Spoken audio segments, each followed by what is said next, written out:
Okay, we're live. I'm gonna change some settings, let people join here.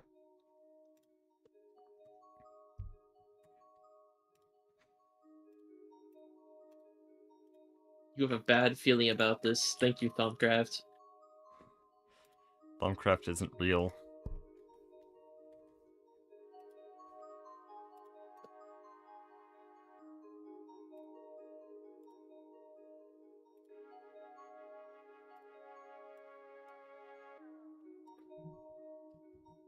Okay. So, the first plan today is to get our Sumerian bees finished, because this system kind of just laid here the entirety of last stream when I said this would be the first thing I would do. So basically all we have to do here is swap out all the stocking input hatches for storage buses, because these don't actually work for ME input-output.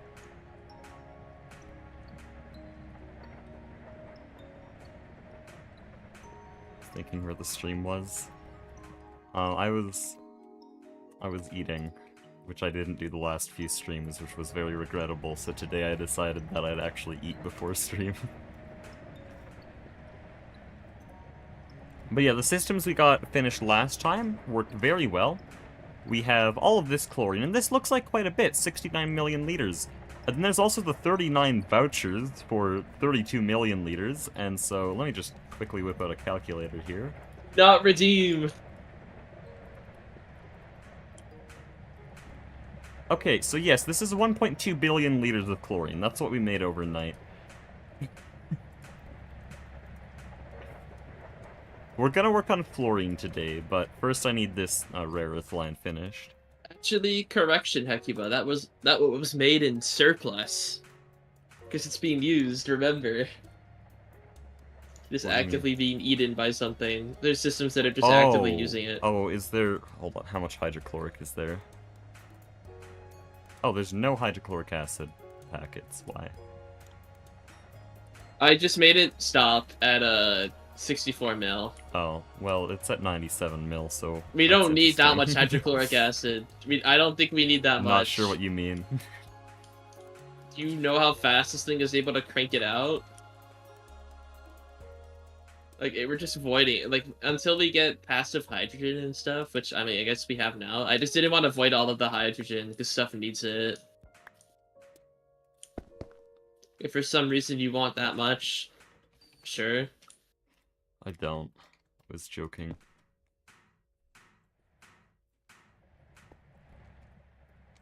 I was choking, don't worry. Yeah, put all your high-tier recipes in the Vulcanist, though. This thing is quite nice.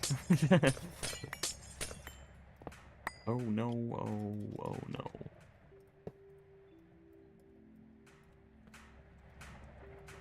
Yeah, it's been very interesting being on this team and hearing everyone's different playstyles.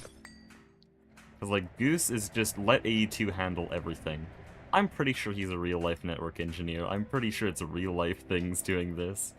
And then also, because he's such like such an old-school player, he doesn't really know the Fluid Shaper and the Vulcanist, and so he just won't use those types of things. But then Aspect is like very always trying the newest features, even if it's bad, like the solidifier hatches. Oh, I made such a bad mistake. I didn't check the stocking input hatches before I broke them all. That's fun.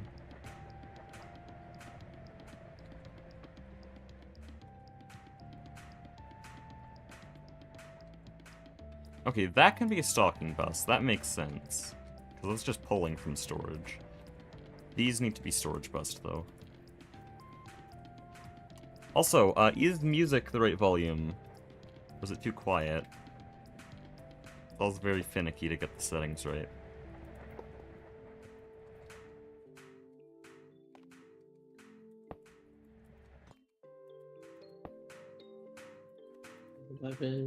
Where's 11? Oh, wait. Who uses 12? Also, how long were you on after I got off yesterday? Like maybe like 1 hour. I Dude, think what why time 1 or was it 2. for you? It doesn't matter.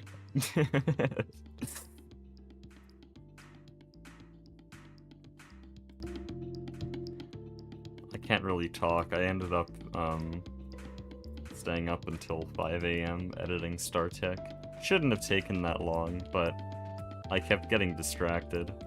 StarTech is very easy to edit. I'm sure it'll stay that way, because GregTech definitely doesn't take exponentially longer no matter what pack you're playing. Surely. Okay, I guess you probably don't remember. I'll figure it out. What's wrong? I cleared all the settings on Sumerium Line without checking what they were, and now I have to reconfigure it all, and so I have to reconfigure it. I had to reconfigure some stuff down there anyway. Hold on. Because I removed all the stocking input buses, but I don't know what goes where. The digester is gonna make... What does it make? Muddy Sumerium rare earth solution, right? And then that gets put in the dissolution tank, Sumerium rare earth mud. Diluted Sumerium rare earth solution. Then it goes into the LCR for Sumerium 3 oxalate.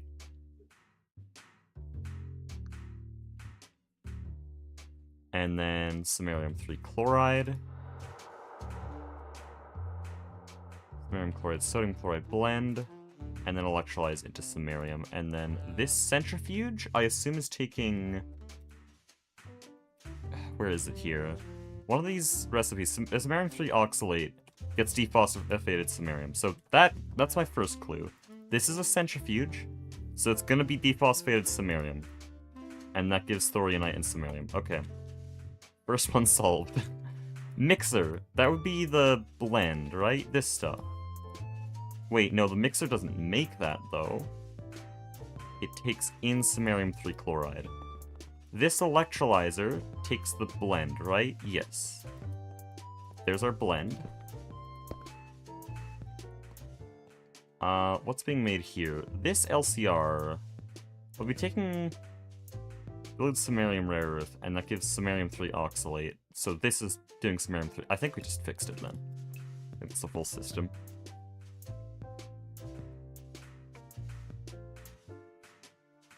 Want to play GregTech mod pack with no idea where to start. Either StarTech or Terra Firma Greg. So I'm getting towards the actual GregTech part of StarTech, and so I can give a little bit more of an opinion on it. It is like the coziest, most chill factory mod pack, or factory game I've ever played. You just sit down, build like 4 passive systems in an hour, and hop off. It's not even really a time commitment, it's very easy, but still very stimulating. It's genuinely just such a pleasant mod pack. I love StarTech. TFG is still by far my favorite, though, because it's by far the most satisfying mod pack I've ever played. Like, whenever I see it, I just itch to play it every single time, but I can't because I don't have time. Project Singularity and Silksong speedrunning together take a lot of time.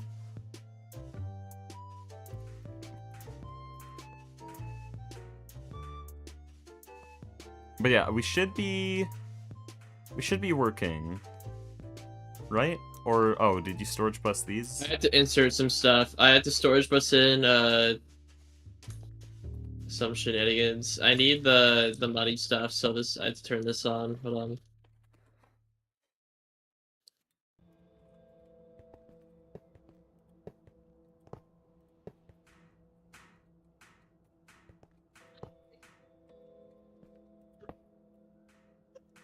Or passes in 1 hour? That's my average recording. That's just what I did earlier today. I won't say what I passived, because at this point that is a dead giveaway for where I am in progression. But to do well in a factory mod, it's a very simple mentality. You need 1 of something, how about make 1,000, and then make it infinite so that it just produces more forever.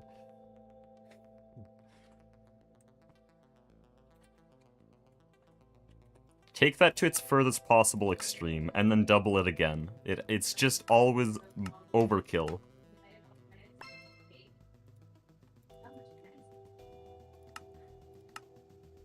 Oh, I have to claim Monocyte line. Okay, good. There wasn't any choice rewards. Can you enchant these LUV loot bags? Yeah, I can. You want me to? Well, unless you're fixing Rare Earth right now. I can tell you how to do it if you want. Oh, what's the problem? System does. It has nitric acid in this. I don't know where it's getting nitric acid. I need the samarium ore concentrate, but this isn't going into the digester.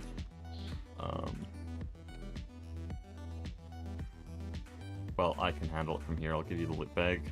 Also, take these IVs while you're at it. I'll just We combine love them. gambling. Okay. What's the dehydrator? For some reason that's not outputting. I'll have to handle that. There's just no samarium right now because there's a bunch of materials that aren't going anywhere.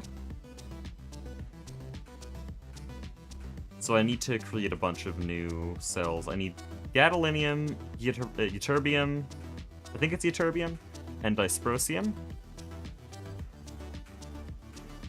I just made a miscellaneous multi-fluid storage so it can handle some fluids for partitioning.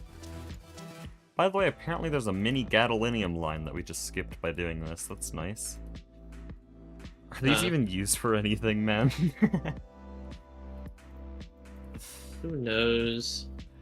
There's so many random metals and elements that just don't do anything. Like dysprosium. This is a lanthanide, I'm pretty sure. What the hell do you use dysprosium for in real life? What is this? Does it have any use? I forgot ytterbium. Oh, gambling. Holy. Okay. Quantum supercomputers are nice. Triple Ledox plate is pretty mid. Did these come from the loot bag? I need to make sure. No, these are mine. Definitely mine. I don't know why they were there. That's mid, that's mid, mid, mid, shit. And that's it. Okay, W gamble. You ever heard of Supersymmetry? Yes, that is the actual hardest mod pack, because GTNH isn't hard. But everyone calls GTNH the hardest mod pack. Though, you'll notice, I actually ran a test. I'm sure all the GTNH players will be thrilled to hear this. I ran an A/B test on my latest video between a title that had hardest mod pack in the name and a title that had GregTech in the name. GregTech won by 10%, so it wasn't a huge margin, but calling it hardest mod pack actually harms the views. And I think I know why, because when someone hears Minecraft's hardest mod pack and they're not used to modded Minecraft, they assume it takes things that can be difficult in Minecraft and makes them more extreme. Which means just harder mobs, more boss fights, maybe an iron pickaxe takes iron blocks instead of ingots, something like that. Or diamonds are rare, or some stupid stuff like that. Not Factorio. So I think calling it the hardest mod pack actually gives misconceptions to non-GregTech players, and throws actual GregTech players away from the pack. Oh, not away from the pack, away from the video. So yeah, I'm just not gonna call it that anymore, because it's a false name, and it doesn't even help views.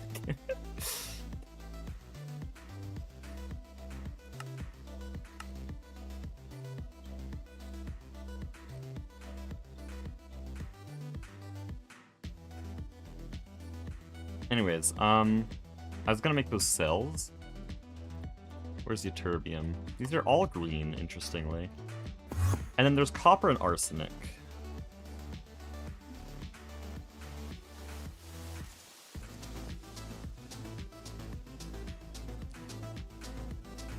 So yeah, literally every single person in the history of ever has called it Minecraft's hardest mod pack for clickbait, and it's actually just bad clickbait.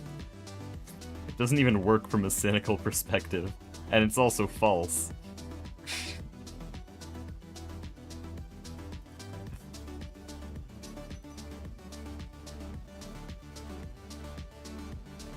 It is the grindiest mod pack, it is the longest mod pack, and that's not technically true, because there are mod packs that are actual slop made for the specific purpose of beating that title. But it's the type of thing where, oh, we're gonna put Avaridia and nothing else. You have to mine 10,000 iron blocks for your singularities. Like, that's not a real mod pack. It's the longest actually recognized as a real game mod pack.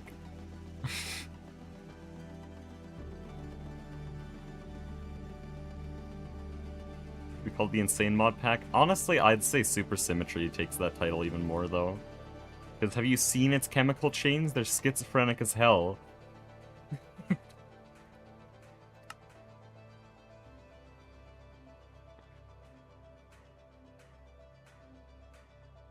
I'm kind of interested in doing Super Symmetry, maybe when it's in a later stage of development.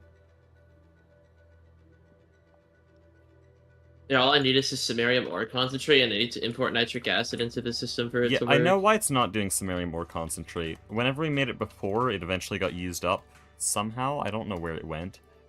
And then it hasn't been replenished because the electrolyzer outputs, I think, are full. Oh, they're not. No, never mind. That was my theory, and I was gonna fix it, but apparently I'm wrong. But there are still a lot of things stuck in these buses that I have to fix. I'll try to figure out... Oh yeah, hold on, let me just do this. Hold on, give me a second. Let me turn these machines off for you.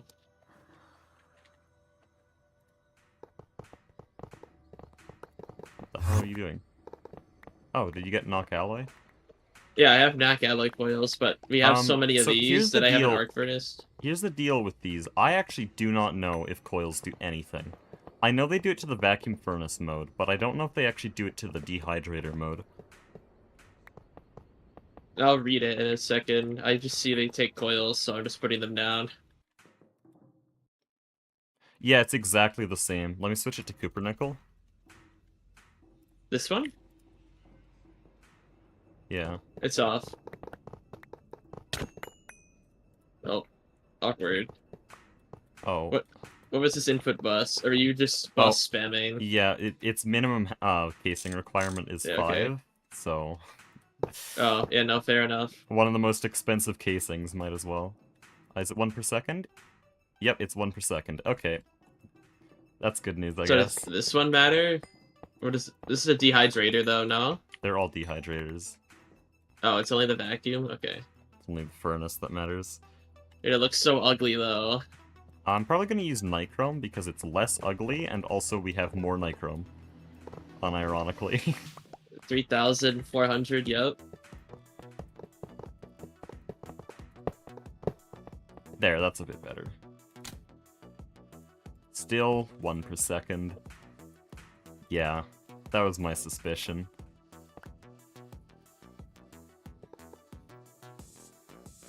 Incomplete structure. What do you mean, incomplete structure? Did I, like, ghost block a coil here?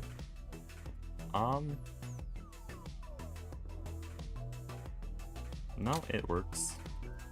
I think you read the shutdown due to incomplete structure as incomplete structure.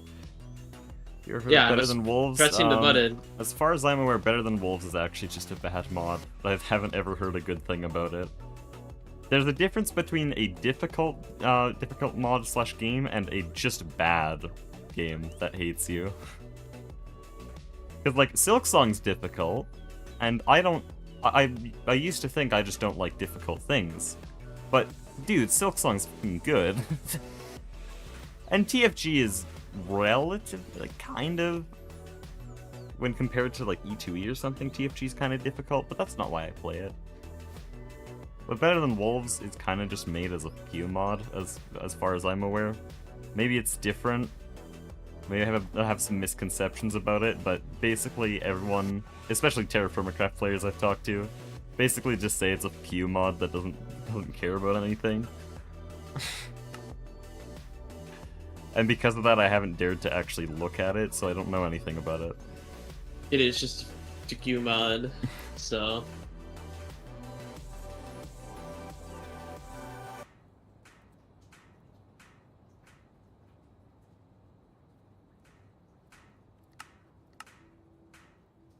Should try Rain World. All of my friends say that. Maybe I will eventually.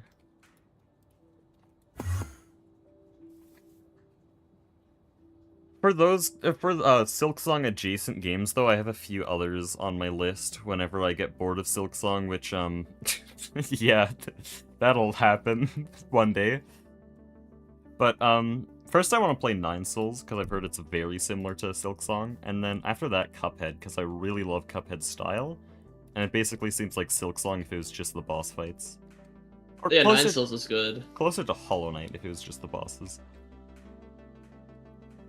Because there is a very different feel between Hollow Knight and Silksong's bosses. I definitely prefer Silksong, but that's besides the point.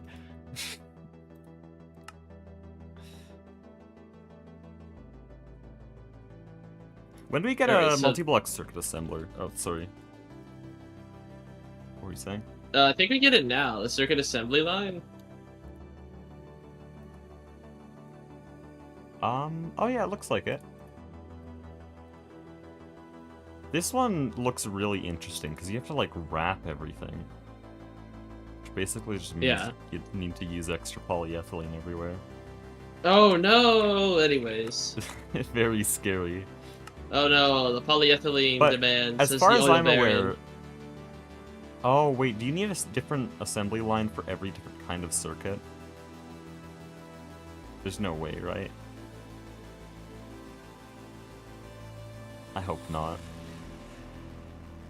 I remember in a version of GTNH that was the case, where you'd have one circuit assembly line for every single kind of circuit you'd ever want to make. And so then you have like 16 circuit assembly lines. No, it'd be more than that, it's like 20 that you need. But yeah, they seem like they're around 20% cheaper on every circuit. And also they don't need a clean room, and they're probably faster if I were to guess. This chem reactor is too slow. Oh, there's one for normal circuit assembler and one for dedicated, okay. Why would you want to do dedicated?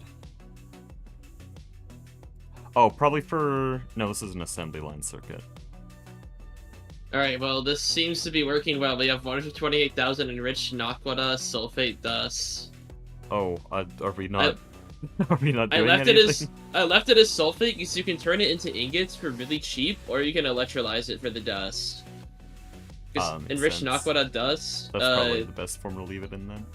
Enriched Naquata dust takes... With Krypton, it takes 4.6 million EU to turn it into a single ingot. While the sulfate takes 768,000 EU in 5 seconds to turn into an ingot. Do we have lanthanum yet? Yeah, we should have lanthanum. We don't actually, apparently. That's weird. What? I've been wanting to get adamantium alloy for a really long time for no reason. Also, ooh, I see some fancy Vulcanuses over there. Are we gonna upgrade the Mega EBFs now? Yeah, you can make the build. I just didn't want to soft lock the base, but you can make the build if maybe you we want. do that overnight, actually. That's a good point. Well, I'm pretty sure the Vulcanuses will cook it really fast. Put a bill in for 64 and see what happens. Dude, ZPM being Iridium machines makes it just such an easy tier. I guess you don't make machine hulls that often, but like I definitely think Modern's approach to making that start to use fictional hull materials, like ZPM is Naquata alloy, and then UV is duranium. That makes a lot more sense to me. Instead of just having a bunch of materials and you made it in IV. I think if we, I think Cerium line gives us lanthanum? Well, this will give us lanthanum. Okay. Dude, where's my 1024s? Hurry the fuck up. Good grief. I was also making 1024s. Oh. Oh, but I have a 1024 here. Oh, I'm fine then. Oh, but I need Sticky and Void. Oh my god, wait, it probably was voiding the Samaria more concentrate dust then. Oh, what? Where would it... Oh. No, but the other materials stuck in there aren't getting voided. It doesn't have a partition. No, I mean, there's a bunch of items that don't have a partition. I don't know. That's what I'm fixing right now. Because these are all partitioned with sticky cards to only be one thing. And so a samarium couldn't go in there. And it takes forever to make this stuff. It's so dang slow. Also, I feel like I need to clear this up because people keep mishearing me. Samarium is the lanthanide, okay? That's what we're making for motors. It's ferromagnetic. That's the thing we want. Sonarium, that's how I pronounce it. The R is the main distinction. Sonarium is the fictional thing that we need for like 4 items in the entire game. It's this. We can now get a Sonarium B. We're not going to get a Sonarium B. When I refer to the Samarium B, I'm referring to the Rare Earth B, which primarily for us produces Samarium. There, I finally cleared it up. Because literally every single person on Earth and their grandma misheard me yesterday.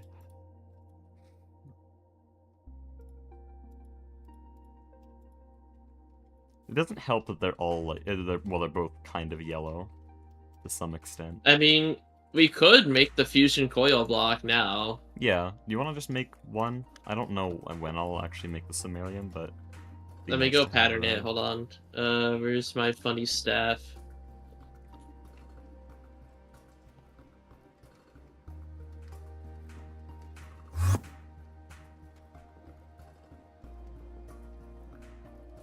Okay, this whole system's working. Where is the Samarium going?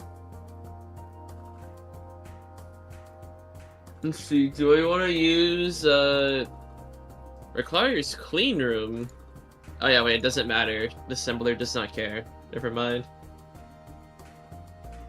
Also, cool thing about the system we've built now is that any Samarium ore later can actually get dumped into it. True. T-search Samarium, good idea. Well, would that even work on ME buses? I don't think it would. Wait, what if it actually worked? have we I know there's like an that? AE2 search. Oh, hold on, that does work. Wait, there's ore concentrate in the digester right now. I just don't think there's Is it enough. crafting? Oh, there's still not enough. Okay, that was probably there before. Okay, I need to find... We need more other graphite. things. I didn't loot the stuff from your base, so I processed a bunch. Oh, okay. But I see graphite for the fusion block. It should be pretty easy to find. You know where the B generation area is, right? You said B. Bro. You know where the B area is, right? Yeah. It will be the second last platform on the right. It has 3 HV centrifuges. You want me to yoink anything else while I'm there? I've already taken a lot. You could take the industrial TNT, though. It's in a super chest on the last right platform, so right next to the diamonds. How do we have beryllium plates but not ingots patterned? Whatever. Okay, I'm losing my mind. Doing absolutely nothing of value here. You suddenly forgot what you were doing for a moment. Thank you, Thaumcraft. I also did that. Anyways. In real life. I have warp in real life. Just wait till you start pooping out a bunch of bats or finding coins. You're doing the small samarium line that ends with molten samarium. This doesn't end with molten samarium. Is there a better one that does? I thought this was the best line. Also, what is this? Rarest earth residue. It does nothing.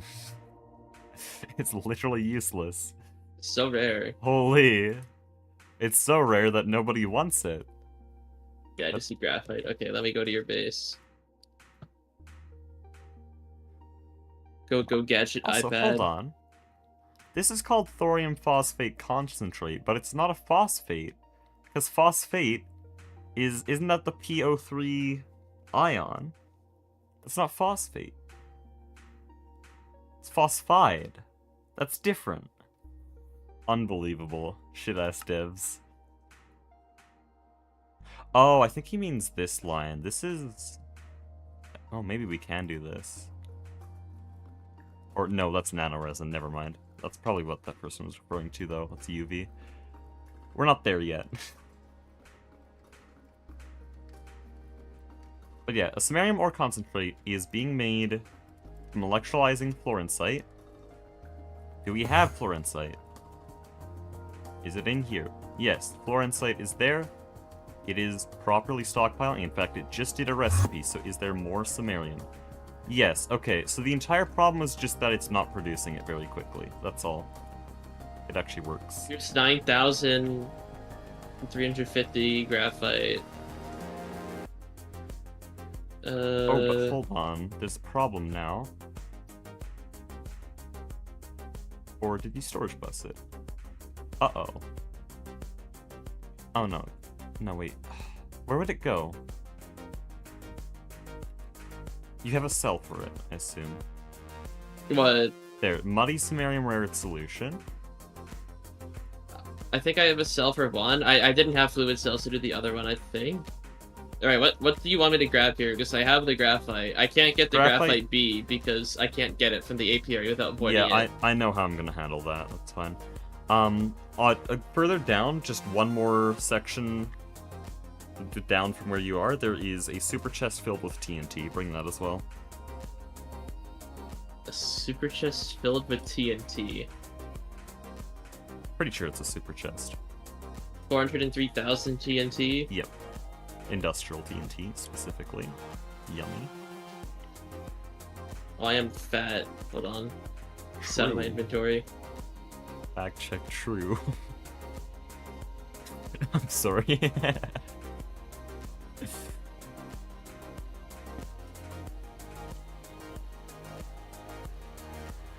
Here. Oh, did it only make 800 millibuckets?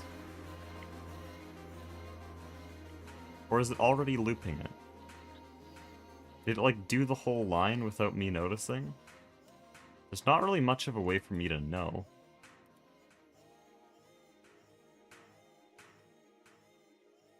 We now have muddy samarium rare earth solution. Only 800 millibucket. Why is it only 800? Oh, it only makes 800. So I need to wait for another recipe before... Okay, that's fun. It's slow. Well, I need to buff it because I can see that the top level is not working at nearly the speed it should be. That should have started a recipe. There. Why are you so slow? Hurry up. I guess I just chuck more power at it, right?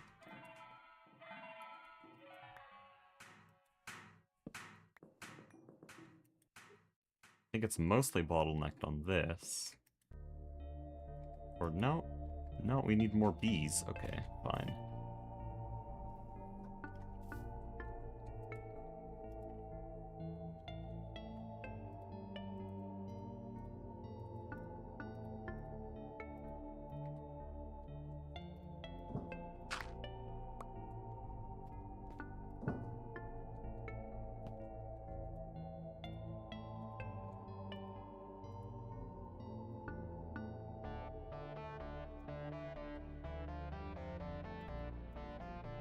Oh, the camera just went into the sky. That's good.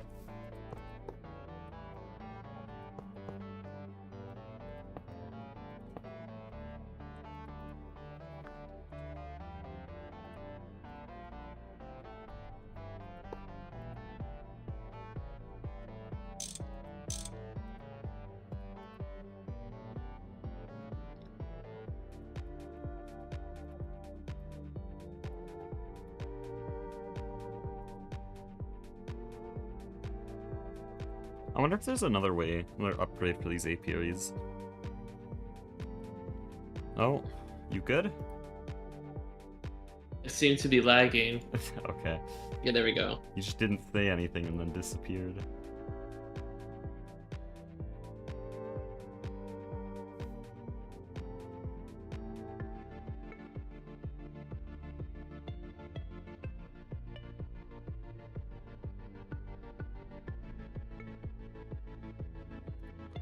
Is this a good thing?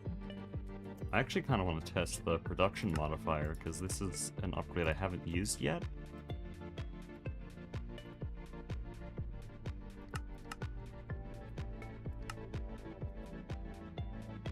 Where the hell did you go?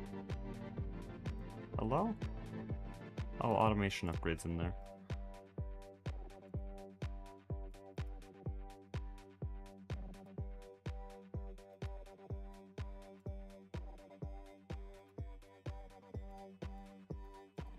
I'm wondering if the order of the upgrades matters. Well, I guess this... No, it wouldn't matter, because if they all multiply on each other anyways, whatever. Well, we'll see. How much power is this using? Compared to the other one, barely any more. It's 300 EU, but how much comb is it making? We'll also make this one stop auto-outputting. This makes 14 comb, this makes 16 comb. It's not much of a difference. To be honest, it's kind of a negligible difference. You can have up to 8 of these, though, which is pretty cool.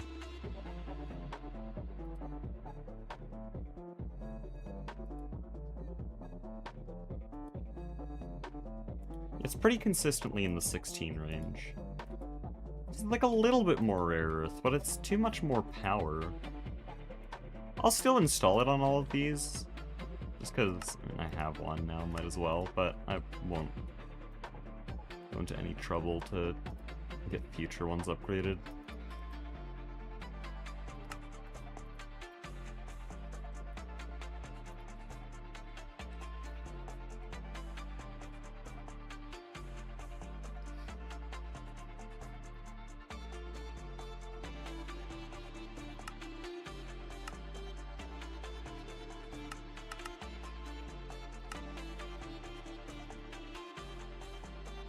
Okay, there we go. Need more bees, more centrifuges, more everything. System's too slow. I think we're actually already pretty close to some Sumerian profit. No queen? Yeah, Only one of these is working? Added Okay. 2 more hives. I'm just grabbing rare earth bees.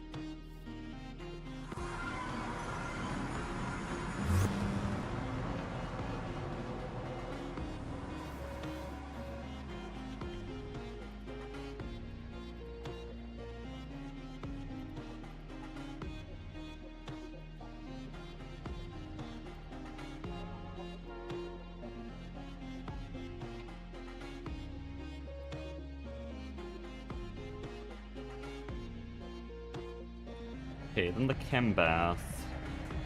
What do I do with you? You're slow. Does it gain parallels? 4 parallels per voltage here. That is not a lot. If I upped its voltage, it would...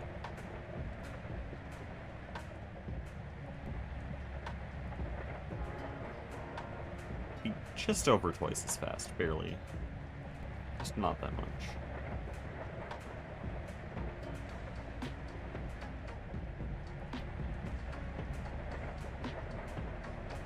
I think it would be better to have 2 chemical baths here, instead of overclocking it. But at the same time, like, easier to overclock, I might just do that.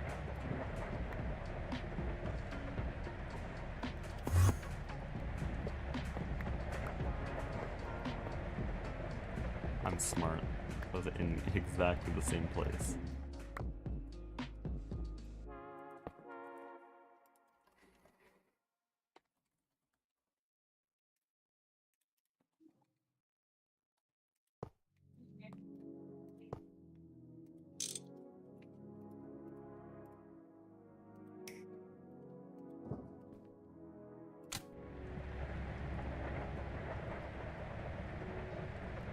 Okay, this is now 10 per second.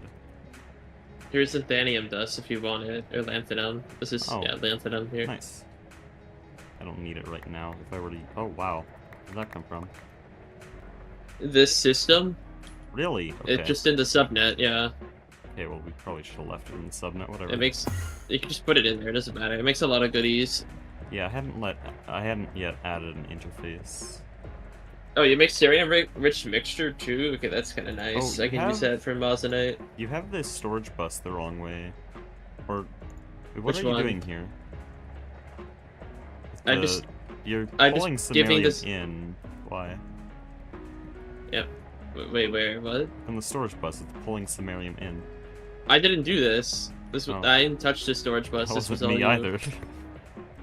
I didn't touch it. You said you put the inverter card in and saying like, oh, it's a blacklist, and you put the stuff in it. I think I didn't touch it. Oh, it's insert only. Oh, I see. So that nitric acid is not pulling from storage then. What this basically means is that it's not going to send any of these fluids to storage. It's a redundancy. I just want the nitric acid to stay in here. That's what this is for. Oh, just to keep like a small buffer of it. No, it's working exactly as intended. We just forgot.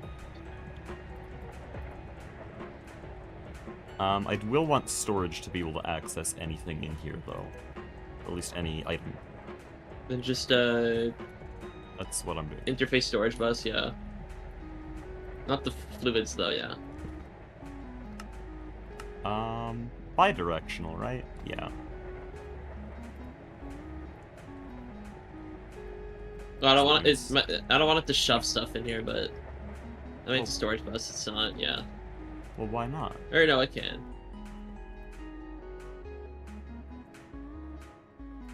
Okay, what have we actually made here? We've made actually a significant amount of phosphorus, a non-negligible amount of thorium, a lot of tantalum, and niobium. This is actually like a good source of tantalum and niobium. I don't know what to do with that tellurium, but there's a lot of it. There's some U-235, the DOB is. Why do we have the less sporonite here? Or has that just not been electrolyzed yet? Like, what the heck is this here? What? Also, oh, it just how is isn't calcium dehydrated, just disappearing? There's a lot of calcium just disappearing right now. What's that about? It's being requested. Is it somehow getting deleted in the dissolution? No, tank? I need calcium for something. It shouldn't be getting deleted. It makes a sound if this fails. Like, it makes the power fail sound effect. Okay. It's annoying. Very rapidly going down. Got some bismuth. I don't know if anything else makes bismuth, but it's there. Mostly erbium. Completely useless. Unless you want a helicopter. Iodine is in here.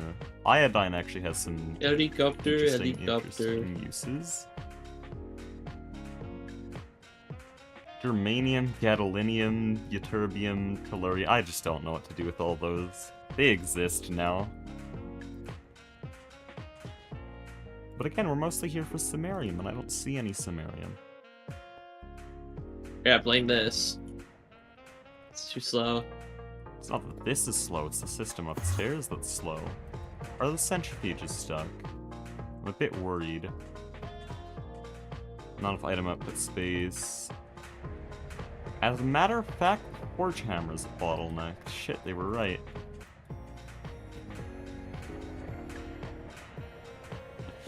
The forge hammer and the centrifuges are roughly the same speed, but now what do I do? Through the Mosinite line? I'm just kidding. I'm just kidding. Tear it No, down. you could. Build a new system.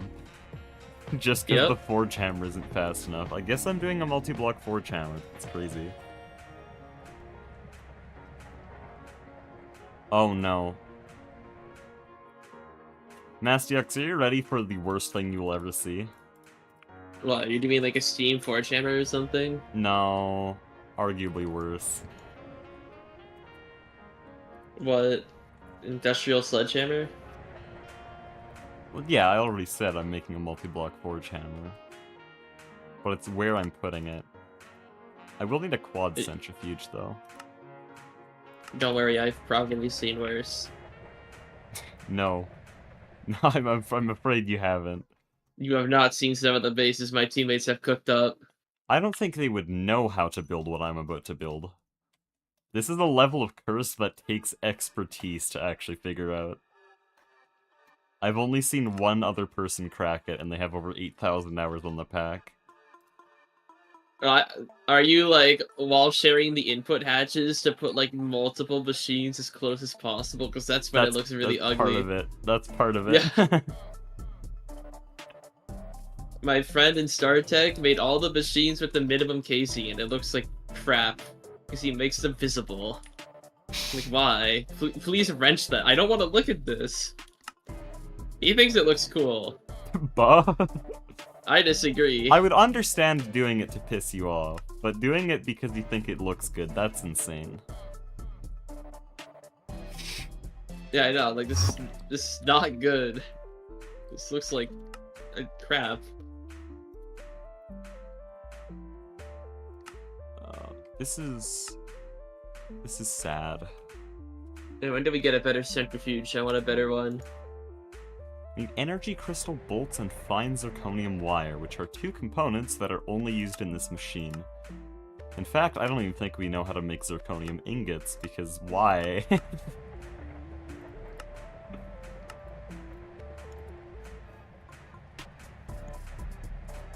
You only have 21k zirconium dust? Come on. By the way, your calcium's going away because I have something that needs calcium to recycle the waste liquid. Oh, so it's... I guess I just put the storage bus on, so yeah, it's gonna eat that all. Yeah, it's eating it. It's going away one at a time because I didn't put an acceleration on the export bus, so it actually checks out. It should stop going down now, I think. Is zirconium... Or no, it's going down now. Yes.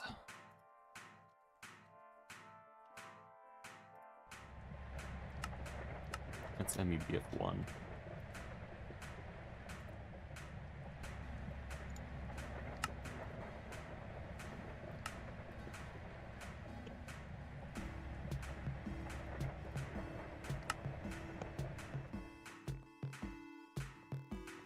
I think we make a liquid energy crystal.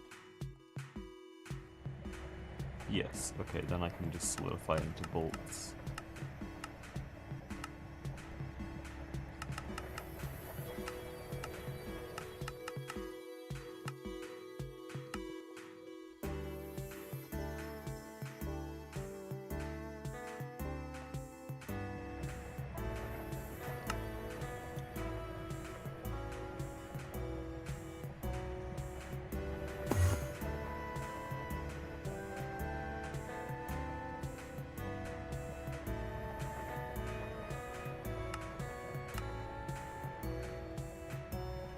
Voltage tier times anvil tier? Oh, what?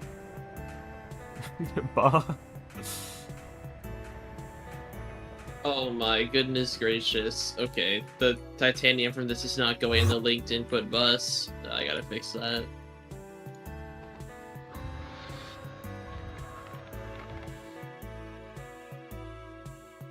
Okay, well, we have, I didn't know this would make this much. Jeez. So, the industrial sledgehammer has voltage tier times anvil tier times 8 parallel. That's stupid. Wait, if I have a tier 4 anvil, is that a perfect overclock? Why don't you just get the best anvil? Yeah, I can easily get the best Oh, anvil. void metal, yeah. It's Void metal, easy.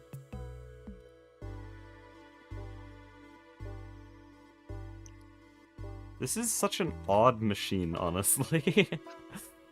Yeah, it feels so random. Oh, can you make a void metal anvil for me? Thanks. Oh, does it require magic? Yeah, hold Yeah, on. yeah. Not just You're crafting with ingots. I was about to say you're too dumb to make it, but that's mean. You're not well versed in the magic. I'm actually too smart to be using magic. I'm a highly enlightened intellectual, so. Oh, wait, it's infusion. I thought it was just a... Oh, other craft. Okay, hold on.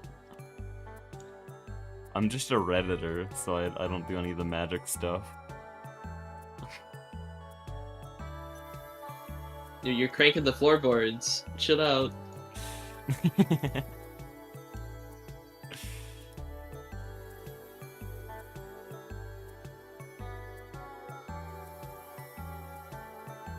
Is there a TFFT in storage? Who was making that? Us. You're weird. Hey, Goose made it. I didn't make it. immediately moved the blame immediately. As soon Dude, as I promise said, you, he did it for oil prog. We had it. I had it in a bunch of cells, and he put it in a TFFT. I'm like, I guess. I guess, bro. Babbitt alloy. Cool. We actually have this stuff, we just don't have patterns. You do now have the universal ABS, which will be very nice. This is 4, I believe.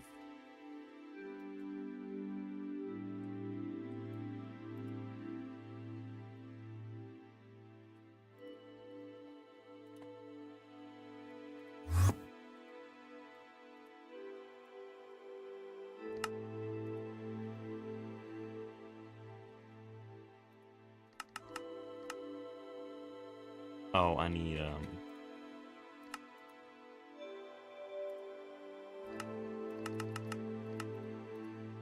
Nah, I'll do more than that. Hello? There.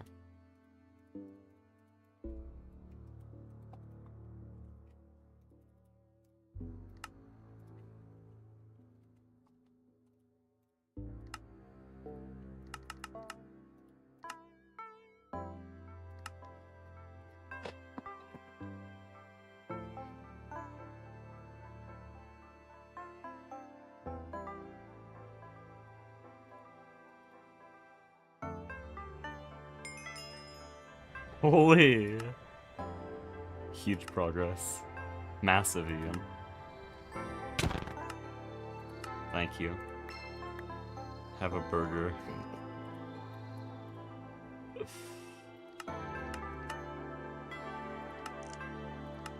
Ooh. Big gains? Hold on, I'm gonna gamble before we place this.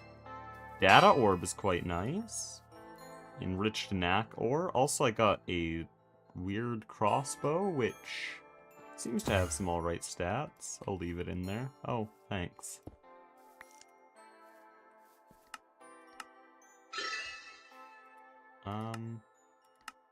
Algae. I'll just chuck that in there.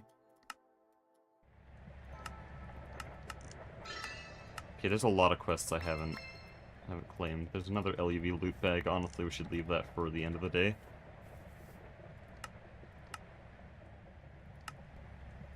You on mute or something? You haven't said a word. You're just sort of standing there doing magic. No, I'm just looking around.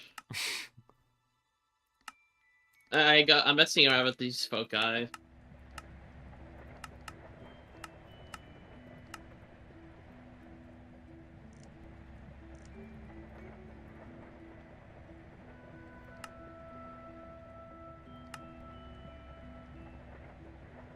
What is here?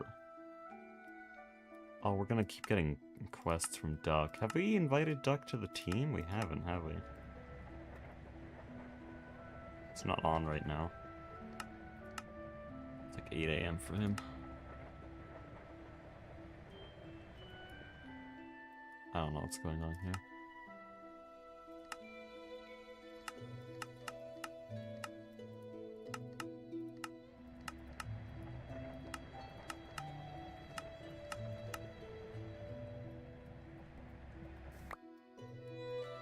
Dude, I just had the most oh shiny moment ever. Let's go back to actually doing things. Squirrel!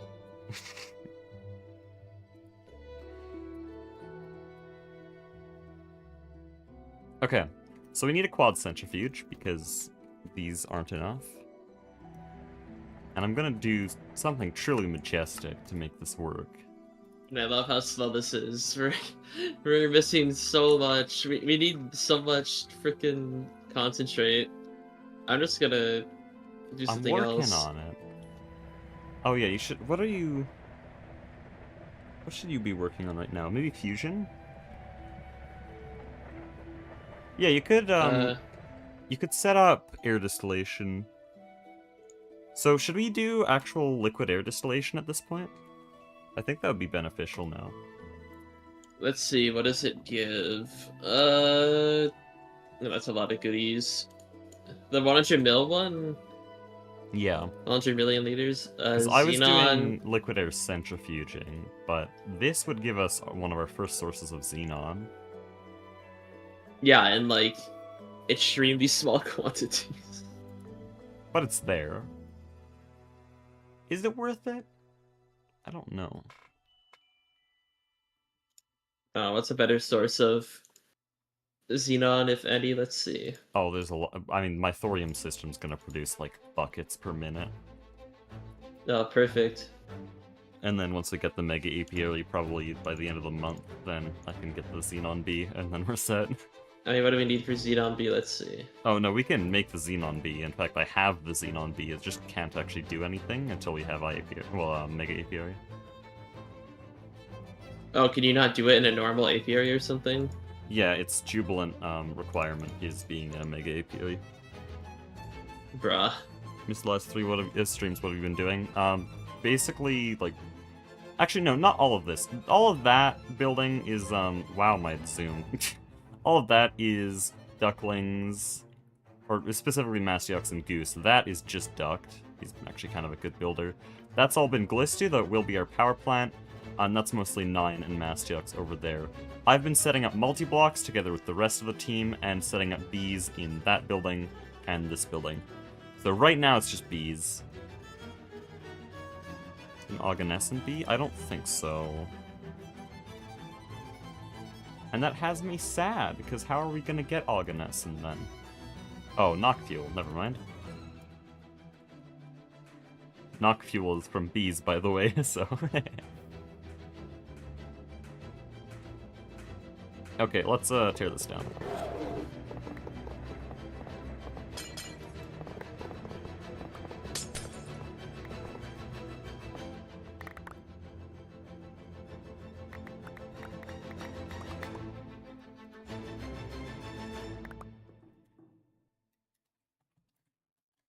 By the way, I just realized how much hydrofluoric this is using. I should probably get a better source of hydrofluoric, which I know exactly what I'm going to use. It's going to be bees.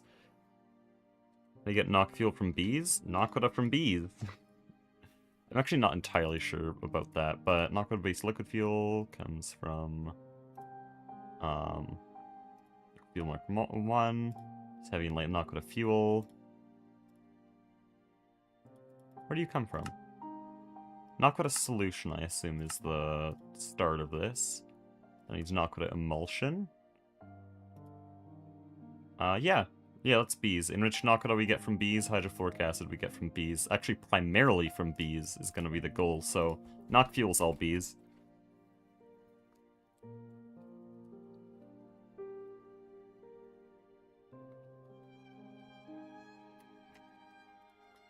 It's Beezle too.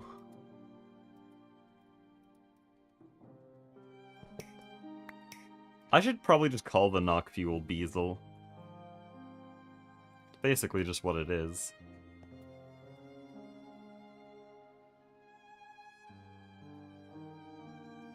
Okay. So, I'm gonna give everyone a lesson on how not to build your multi-blocks if you don't want to look like a psychopath.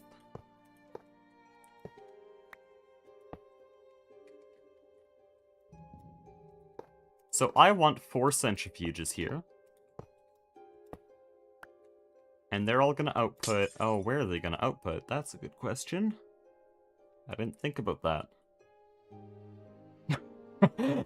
Oh no!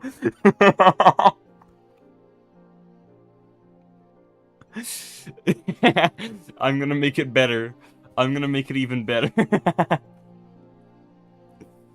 I hope Soy Cake will be proud of me. Oh, it's gonna be beautiful. Oh, can you not do that? I want you to delete the water, please.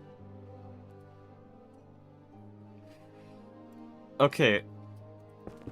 You're not just gonna get a lesson in how not to make your multi-blocks if you want to look like a psychopath. This is a masterclass in how not to build in Greg Tech.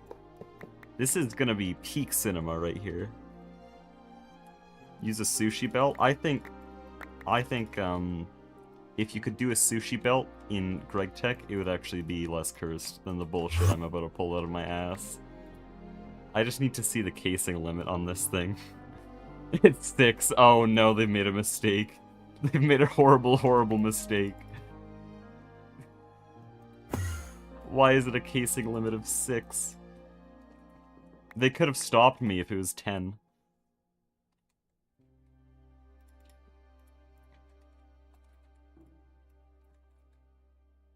Okay, I can actually leave this muffler hatch here. This thing will direct output into... Actually, I'll have to offset it. So we'll direct output here into an input bus here. Now what? I guess these are just all input buses. So, a lot of you, probably most of you, know how wall sharing works, where you combine the casings on two machines. Two of the same machines, like, where's an example of this? These centrifuges, their middle row is sharing machines, but it's also sharing hatches. I have a drone port, I have a muffler hatch, and I have a output bus here. Those are all shared. Now, because it can share hatches, two different multi-blocks could technically share a wall if they have the hatches there, if they have the correct hatches. So what we're doing here is we're going to have a forge hammer here, and then because I need an air gap for the centrifuges on the left, we're going to have our centrifuges here, leaving only one block for the forge hammer.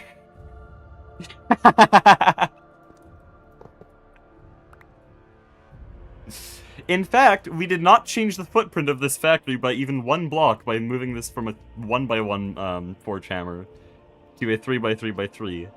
Just like the dirt factory was like 10% of this. This one's bad. This is straight sandwiching.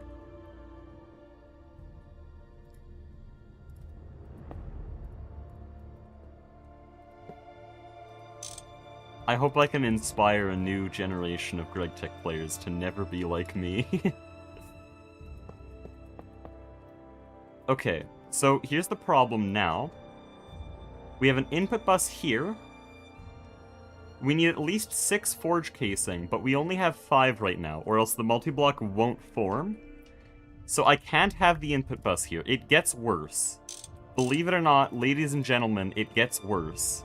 Go gadget, filtered hatches and colored hatches? Yep, we're filtering it. You are right. That's exactly what we're doing. So this will now output rare earth into the chemical bath, but because it's the wall-shared end of the chemical bath, it is still working for the forge hammer. And so we have 1, 2, 3, 4, 5, 6 forge casing. Oh, how do we output? No, we're fine, because the output can be on this side. Oh, hey, Hecky, check it out.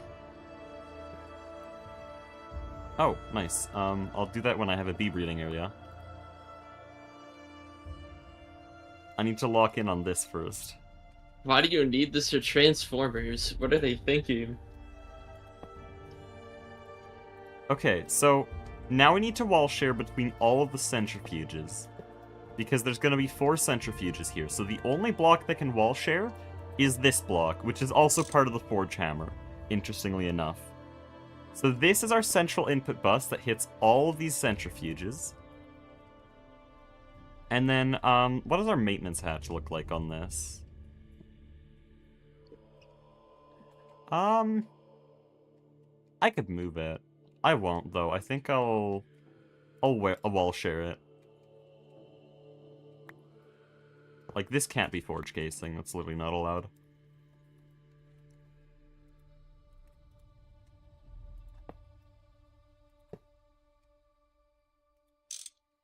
This is truly beautiful. That's all the maintenance hatches on this entire block. We have the muffler hatch on the forge hammer.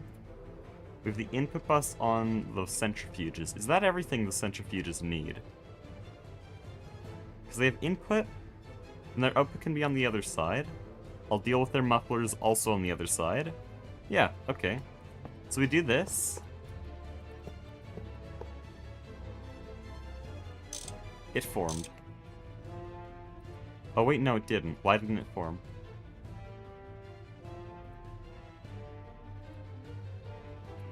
Oh, it has an anvil in it. Why is it slightly damaged? Have to be specifically a slightly damaged anvil? I assume not. I think that's the void anvil.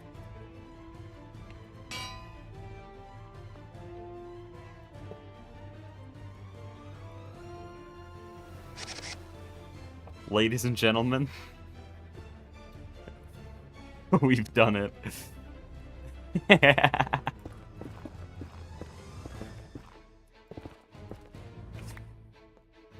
Let me just form the chemical bath as well.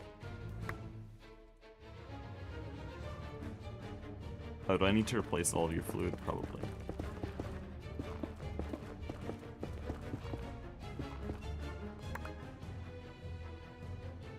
Running fine. Good. Good. You have water, so it's gonna clean that. So the chemical bath has now formed.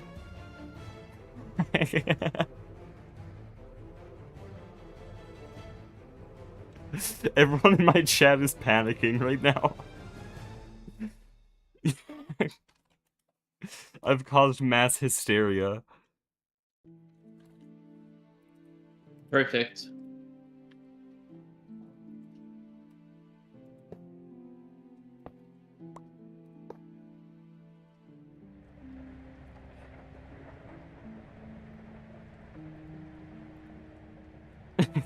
Also me, I would never put a multi-block upside down.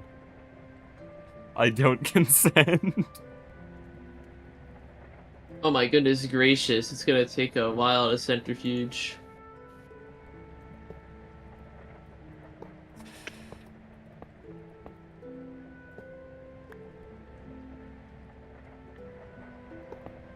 We'll actually put our muffler here. Okay, energy hatches will be on this side, so I can fill in all of this.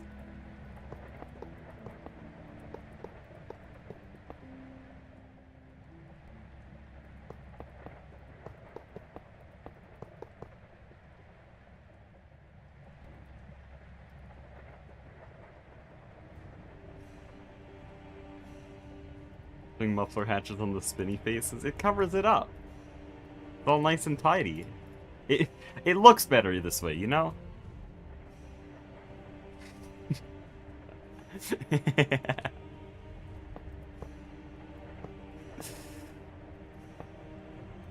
Because I care about aesthetics. I would never try to make my machine line look weird.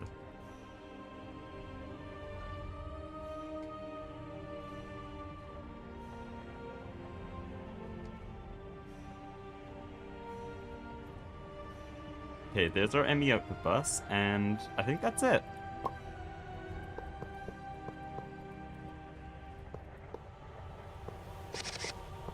Yep, they're forming. It's truly beautiful. If you don't look at it too hard, there's really nothing wrong with it.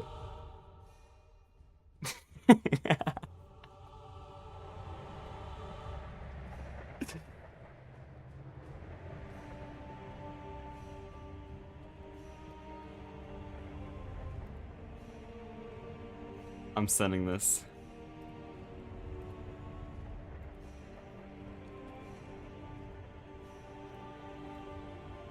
Me when Mr. Aesthetics over functionality guy decides to go for functionality over aesthetics. I would have to move all the machines over 4 blocks to make it work otherwise. Worth it, honestly. If it looks better. It's okay, we can all say Hekiba made this. Thank you, Hekiba. Thank you, Hekipa. Got the House of Freaks over here.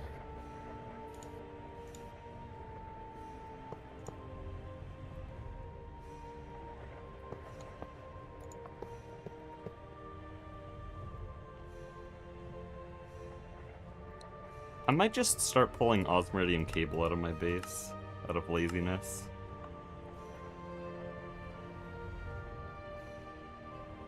Alright, I'm making 7 more fusion coil blocks. Are you working on air distillation? Why or is should we this do power failing? air distillation or air centrifuging? We didn't decide on that yet. Hold on, why are my passives power failing? I guess which one would be faster? When you get out of the subdimension after you broke the portal, we first spawned in via NBT edit a new portal to escape. And then later we just found the original portal somewhere on the ground. We have no clue who had it, but it just existed.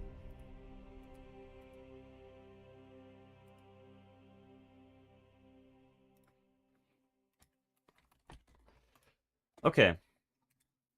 I need to look at two different things here. Which one is faster? The distillation tower liquid air recipe or the centrifuge liquid air recipe?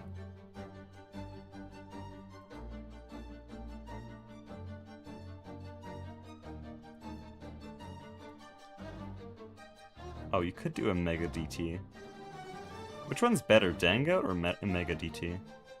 Oh, what do we get from liquid air that we really care about at the end of the day? Really, like, Yeah, I guess why don't we just there's literally no distill? benefit. Do Why centrifuges don't we then. just distill another air? No, from regular. Oh, I guess.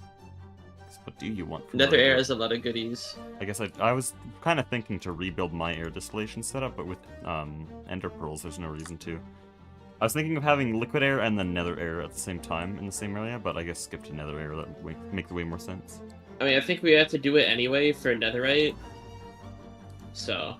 Yeah, we have to. That's why I was saying you should do that, because that gets you a netherite line, which goes towards fusion.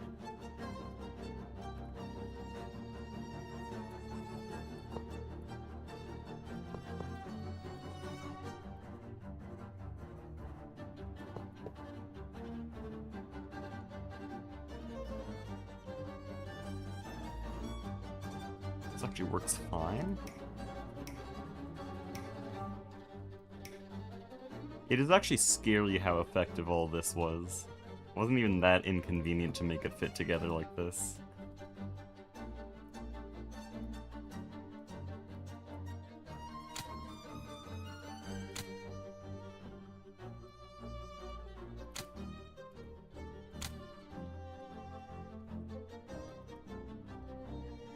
Not enough item output space? What are you talking about? Oh, this just wasn't working yet. 16 per second. That'll be good enough now. Yikes. You can forge Okay. hammer ancient debris. I'm gonna say debris to piss everyone off. You can forge hammer ancient debris for 25% chance of getting an extra, but you need ZPM. Yikes. Oh, you're trying to process ancient debris and you want to do that. I see. Okay. I'm just looking at what you need, yeah. I mean, you could do that. Technically. You can make a hellish building for it or something.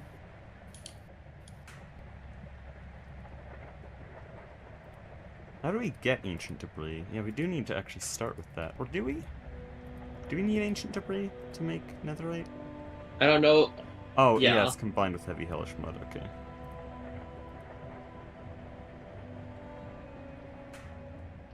No, it looks They like constantly it's looped, cycle isn't it? and are never actually used up in the process. Okay, I see. Multi-block forge hammer overkill yesterday. Yes, it was, and then today I decided that I wanted 8 times more, and yesterday I was going off the assumption that if I ever wanted to scale, I thought it was already, like, way too much. If I ever wanted to scale, we'd just be in ZPM, and so I'd use an LEV forge hammer. But that's not the case. Oh, the centrifuge is too slow. Diagnosis, more power. Do we have samarium yet? No. Why? Okay, we have the rare solution. So what are you doing? You can dilute it. Is the level maintainer working?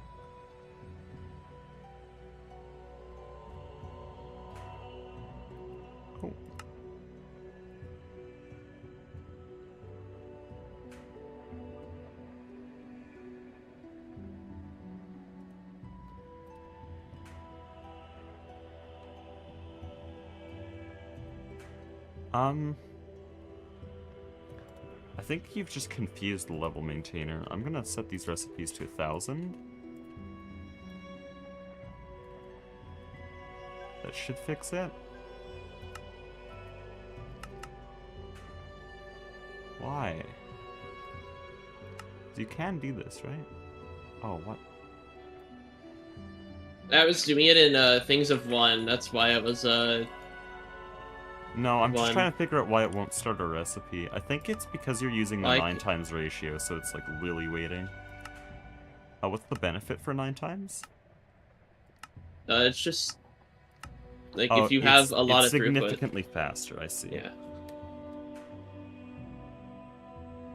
Blow beds in the nether for easy debris. Yes, that is how it works in vanilla 1.16. This is 1.7.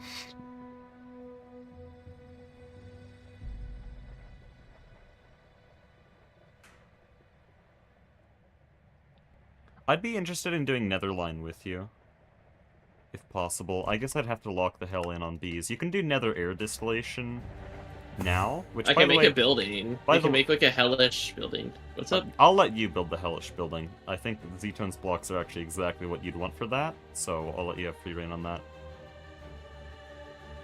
How would you build it The only directly issue I across from have this, is... actually? The Sumerian For line. what? Build it directly across the Oh, road from this building. okay. Speaking of road, do you want to work on the actual, like, replacement for this?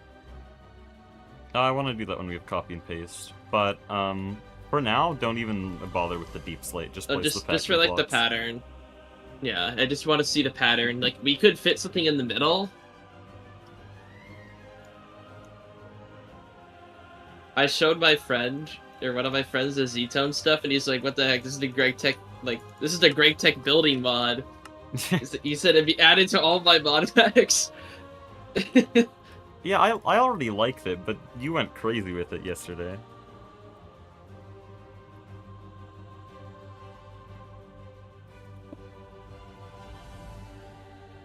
Alright, hold on, let me show you what I mean. Come to the passive factory. I'm just checking Sumerium. I don't like how slow this is. It does everything else very quickly, but Sumerium's being very disappointing. Where? The passive factory. Good grief, that took me a while. What do you Took me think about a while to this remember. for the end? It looks like Oh. this otherwise. Yeah, that's better. I didn't even notice it, but that's better.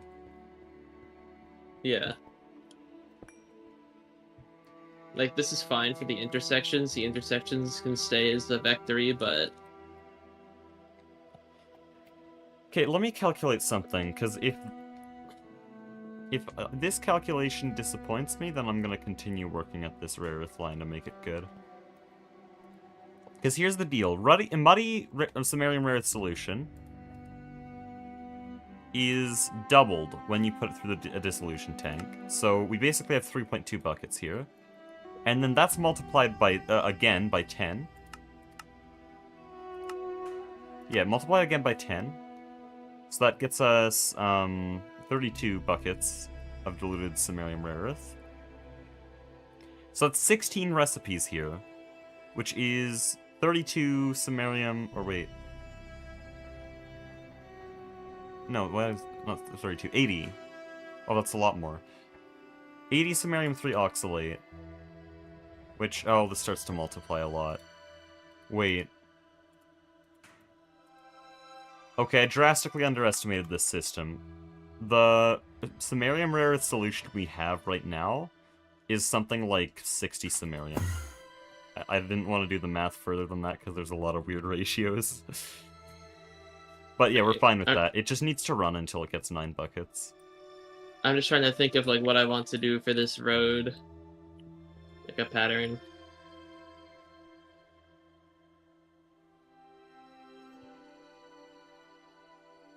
Don't copy the design I had. This is a very placeholder. So would you rather it just look like this then, the whole way through? No, I just mean, like, choose a different design if needed. I don't know exactly what I was planning with this. I was just trying to get something down that people could build off of. Okay, so we have Sumerium line basically done. Now I need to go back to the B area here, and we need fluorine. Fluorine, I think, is cold arid, right? Is that its temperature? There's actually 2 different things we could do. Fluorine or cryolite. I think I'll do fluorine.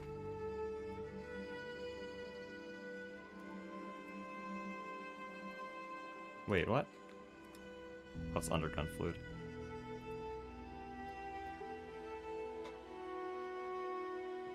So there's a cryolite bee. This is what we've been using so far. It's a 15% chance to give cryolite ore. Each cryolite ore is close enough to a bucket of fluorine. Oh, it's more close to half a bucket of fluorine. So if we were to put this in one clean ratio, I'd put it around... if I were to just replace this percent chance, I'd put it at an 8. How about fluorine? Fluorine B, directly producing fluorine. This one's way harder to get.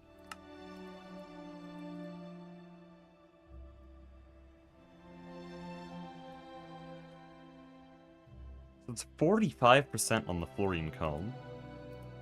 Then only makes this much. It's still better, though. Still better than cryolite. I really wish the fluorine comb did 500 liters instead of 250. Oh yeah, it does that, huh? I can get a bucket of fluorine per second, but is that way too little?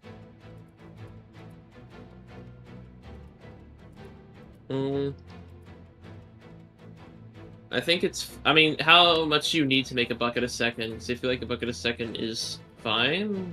I can do 4 EVBs. I think those will do a bucket a second. They'll be just over a bucket a second, I think. More like in the 1.3, 1.4 range.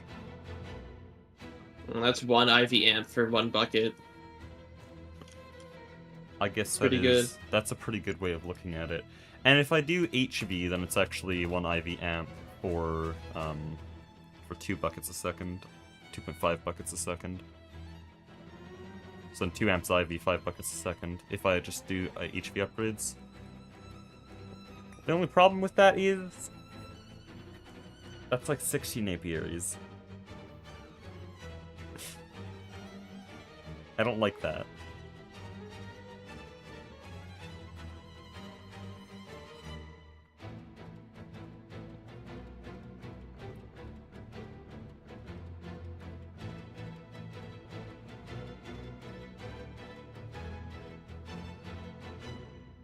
Oh, look at your road on the side. What? Oh. Like beside? Yeah. The texture's weird. Eh. It's fixable. But just more Is it planning. consistent? Yes, okay, so it wouldn't be different on the other road. Or would I mean, it? technically it's... Look at the other vect block. Oh no, there's a vex block that faces sideways. Yeah, like, that's what I there's mean. two different blocks, Look at the one that faces the opposite way. Oh, I'm worried about something. Yeah, it would look different on that road. On the roads facing the other direction, it would be different on this side. and we can use like So you either small chiseled slabs or something. The matter manipulator can't do that. I'd die.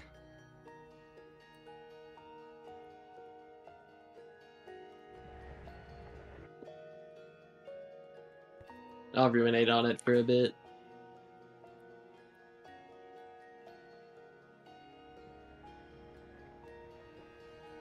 Yeah, I feel like this system's pretty good.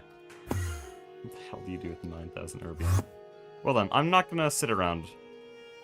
Let's go crazy with it. 8 EV fluorine bees. Surely that's enough.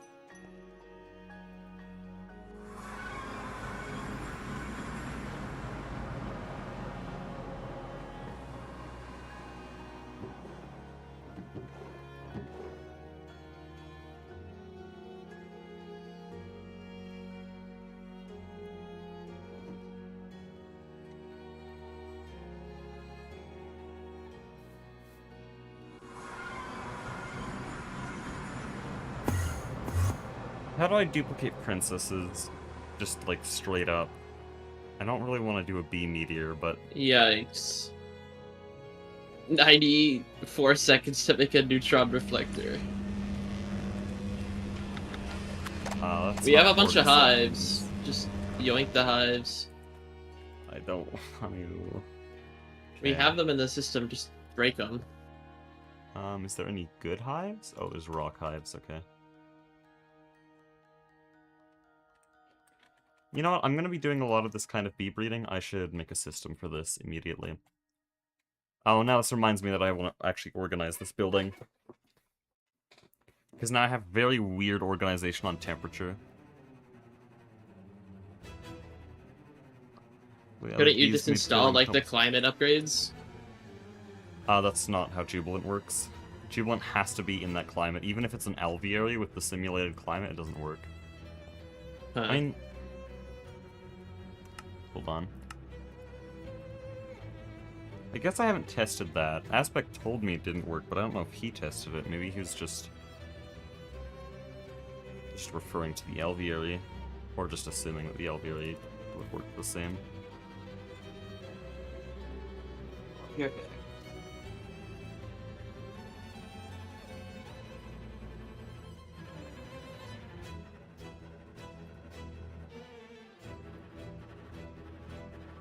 Oh, Thorian V doesn't even need Jubilant.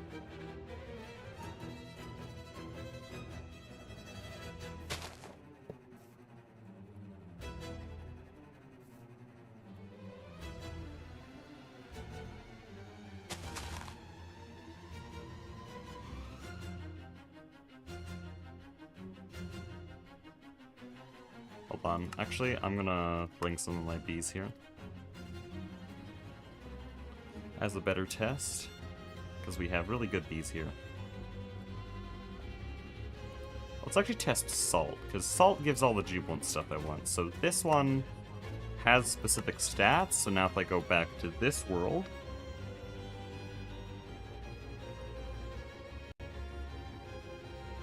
I can use this recipe to get a perfect Salt bee. Oh, but this one's just drones. Give me a second. Oh, I don't have princesses.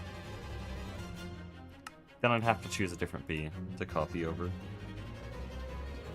These are still used at higher tiers. I was recently given confirmation that we'd be able to use bees until Hive Harmony.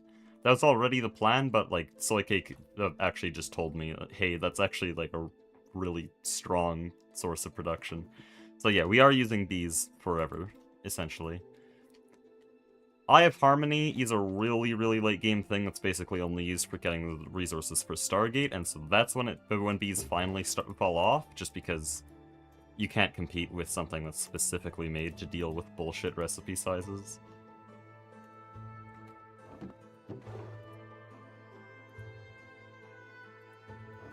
Dude, I need some princesses.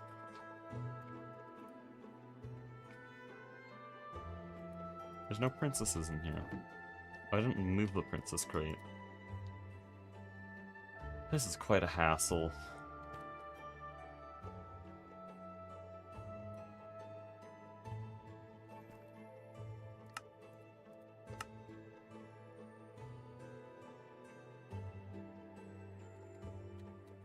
There, I did it.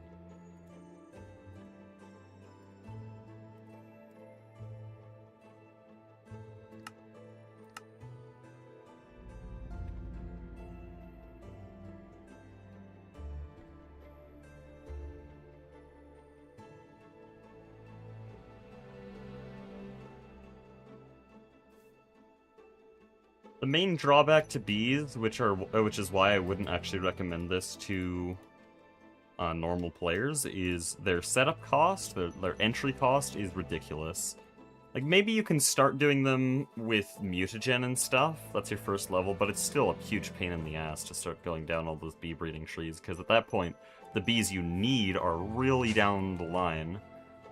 So you need to go like 20 steps, and at that point you already have infrastructures centered around other sources of production. So I wouldn't recommend bees for a normal playthrough. I was basically gifted a pre-set up bee system with 120 hours of work already put into it, and that's why it's good.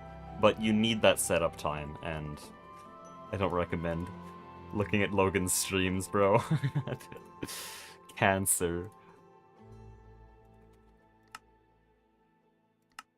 Okay, we're gonna test this.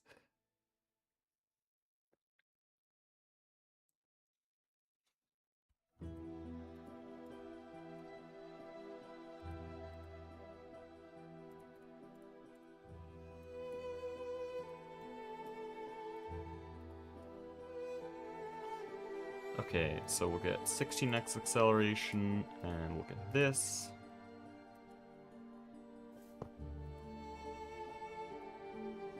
And then we'll make it do like 100,000 EU per tick. That's way more than it needs. And now it's flowers, but because these are copied from the other world, then bookshelves should work.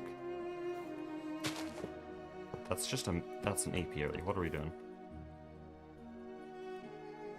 Okay. Wait, is this warm arid? That would be very funny if this is warm arid, because then I have to move the whole system. Probably warm arid.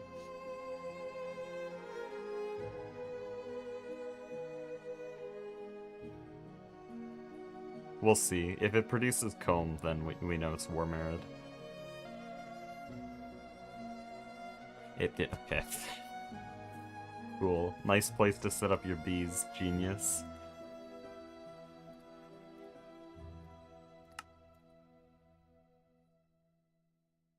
Oh, I have these. I can just cheat them back in.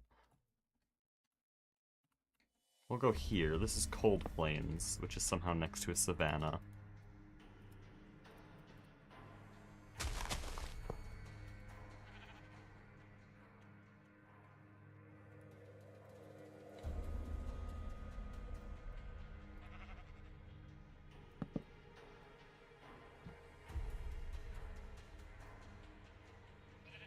Okay, so this shouldn't produce anything right now.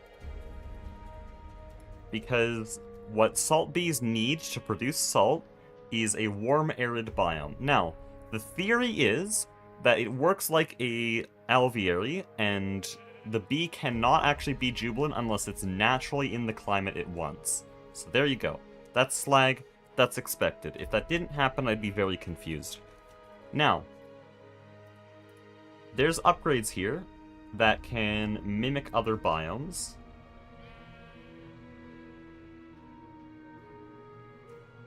And so I just need to find the right one.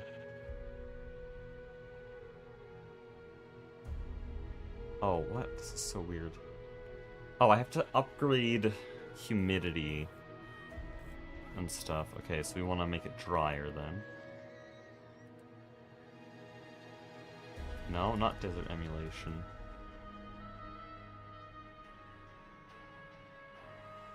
Whoa. This one's really good. Hello?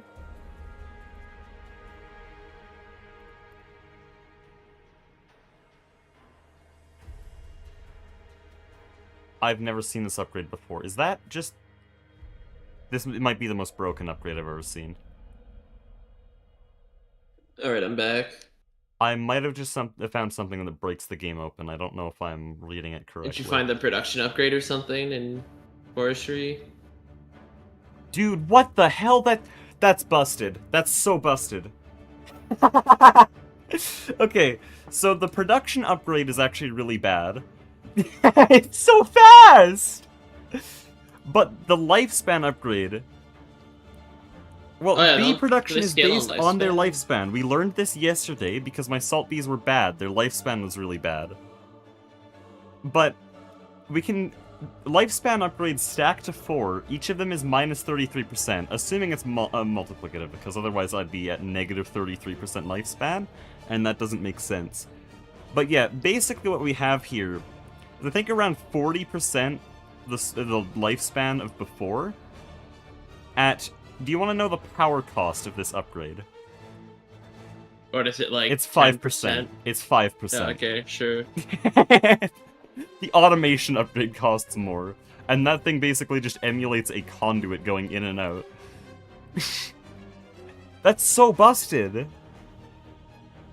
Also produces less comb, does it?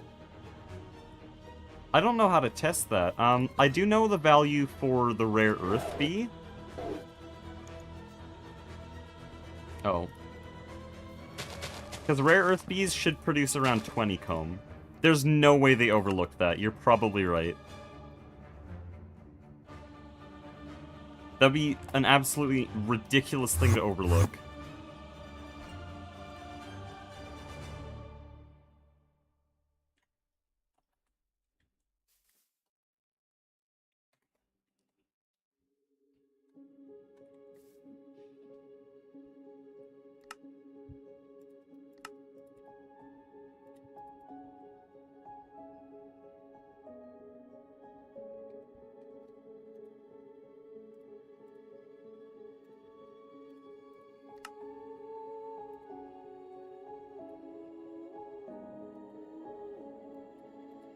Also, I just realized I don't think these are pulling out anything.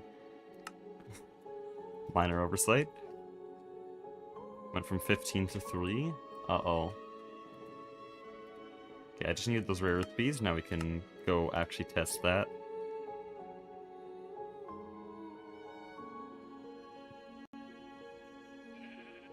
%lifetime? Okay.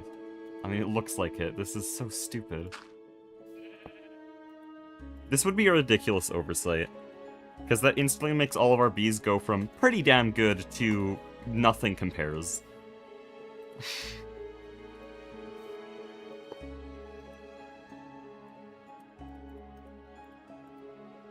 Okay. We're putting a rare earth bee in here. Now, in 25 seconds... Oh, I can actually see this. Yeah, it's 5 times faster. 18.9%. Yeah, that makes sense. So this is 18.9%.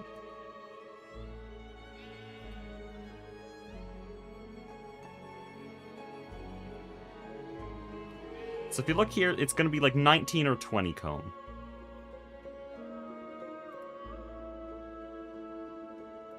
What the hell? Oh, it was 19 or 20 with Ivy Excel, was it? No, the acceleration doesn't change it. What? Or was I testing the wrong bee? Oh, this is 20%. What was I testing then? The bee I was testing had a 35%. Okay, whatever. That leaves us a good baseline. It's 14 or 15. Oh, this is palladium. Ew. Oh, what does? I'm looking what balls I want to make.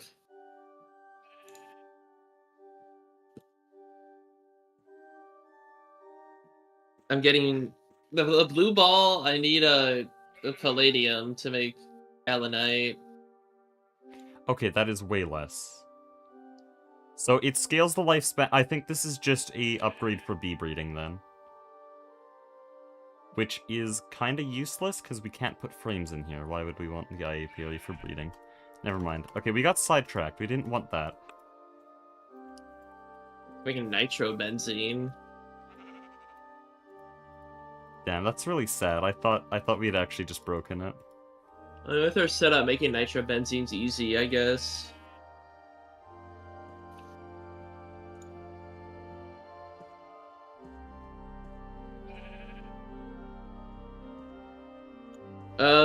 Will we have something to get ammonia easily later? Or will you just make something for ammonia? Oh no, biomass gives us ammonia. Yeah, I think biomass distillation is what we're going to use, because Soy said he'd set that up. For Is he already? Because he said he would. Probably hasn't been on yet. Let me see, I'd rather not do soap, I'd rather do alumina, but I'm gonna need palladium to make this, which is kind of dumb, but... Or no, I can get away with a chem plant.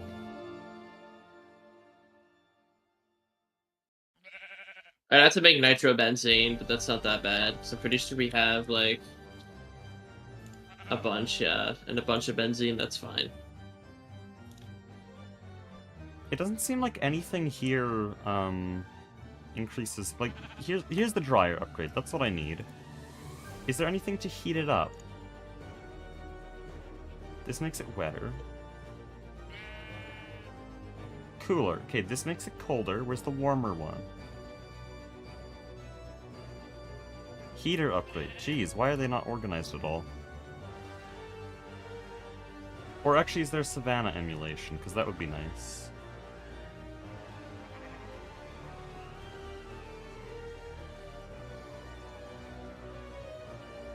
Because, yeah, desert emulation is not what I want. Yeah, it's really hard to find these. Oh, this gives us Kevlar later, too. Sure, then I'll make this.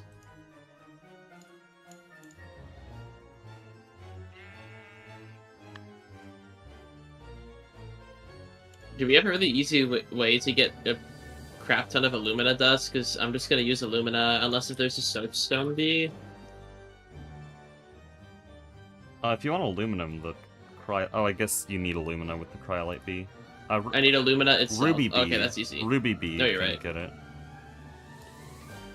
That also got me like 200k chromium. Okay, I don't know how to properly test this because these are temperature percentages and humidity percentages. I guess on normal, it would be 1.0. I should have these stats written somewhere because I don't know. GTNH has numbers for the temperature and humidity everywhere, and our dimension is just 1.0, 1.0. I don't know what threshold is warm and then hot, and I don't know what threshold is cold and The wiki says it. icy. But I don't know what to search to find that page. Let me find it. Hold on, because I actually did use it. I think it was just biome.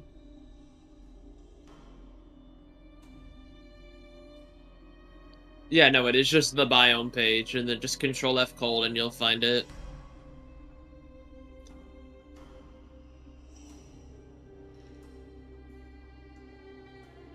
Sorry, what? Go to just search biome on the GTNH wiki, and then just Control F cold, and you'll find it.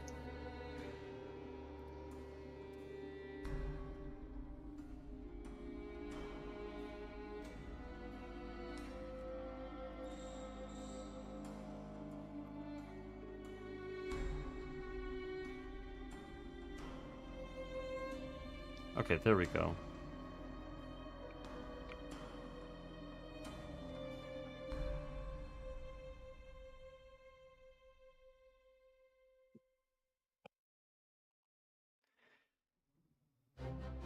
Okay. I'm gonna screenshot these numbers so that I never have to do this process again.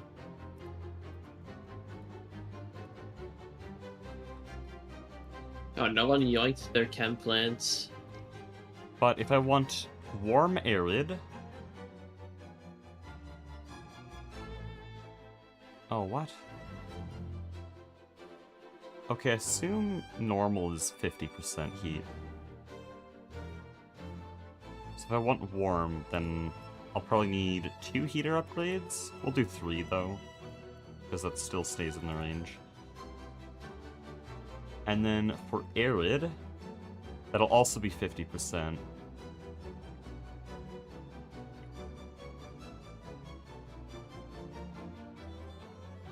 I mean, I can just go all out on these, really.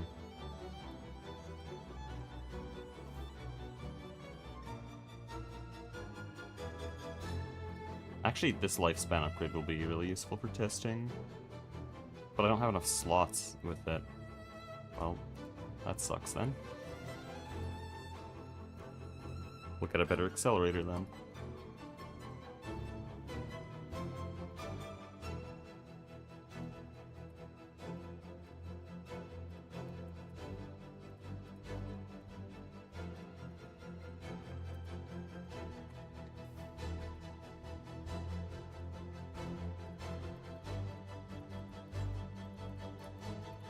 There we go. That leaves it pretty fast.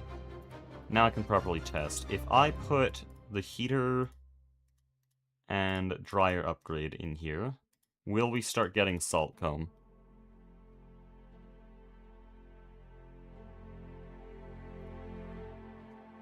Doesn't look like it. There's a possibility I don't have enough heaters. Or dryers. I mean, dryer I can just go crazy on, really. Because there's no limit. At this point, this is plus 50% temp, which would put us in the range of hot, so I've probably gone too far then.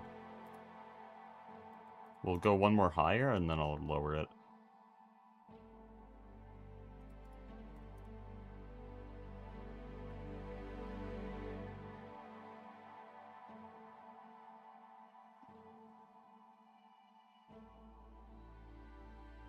Okay. That took way too long to test. So I have to organize things in the B building, because we're building multiple floors, obviously.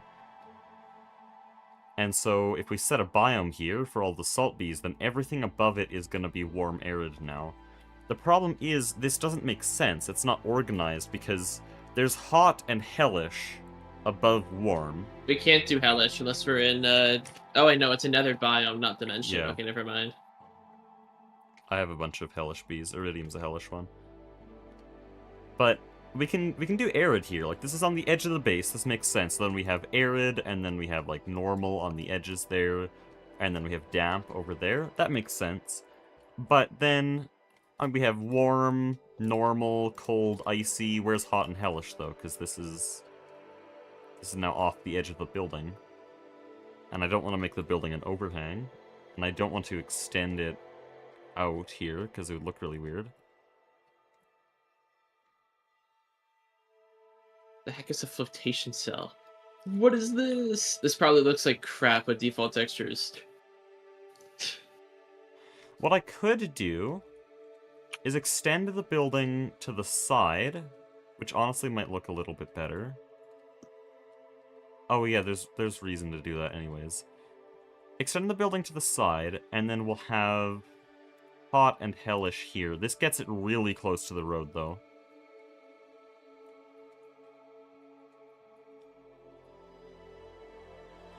You know, let's see how much of an area this affects, first of all. Because I don't know what my potion actually hit. How big is your potion? Well, it was the one you gave me. So I that's thought you normal threw normal. it. What? Yeah, I threw got it. another one? I just don't know how large the area is, so I need to figure out 4 radius. I have access to.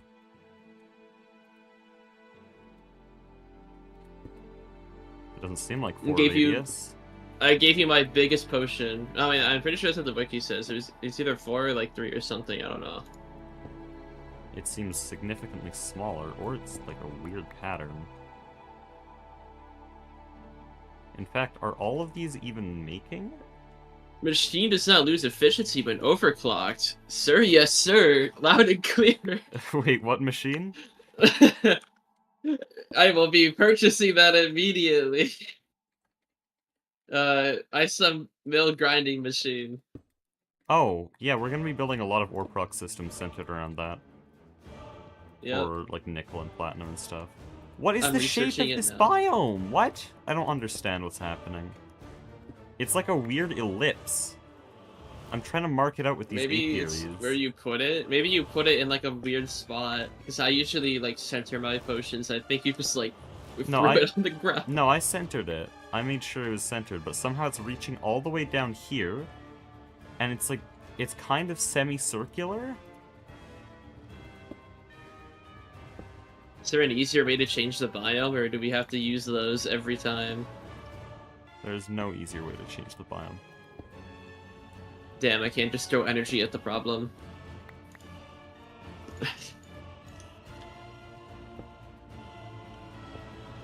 So we want to use world edit. Okay, I figured out the shape of it. Is That's this not cheating. really weird? Is this not a really weird shape for a biome? Hold on, I'm doing pattern slop. Hold on.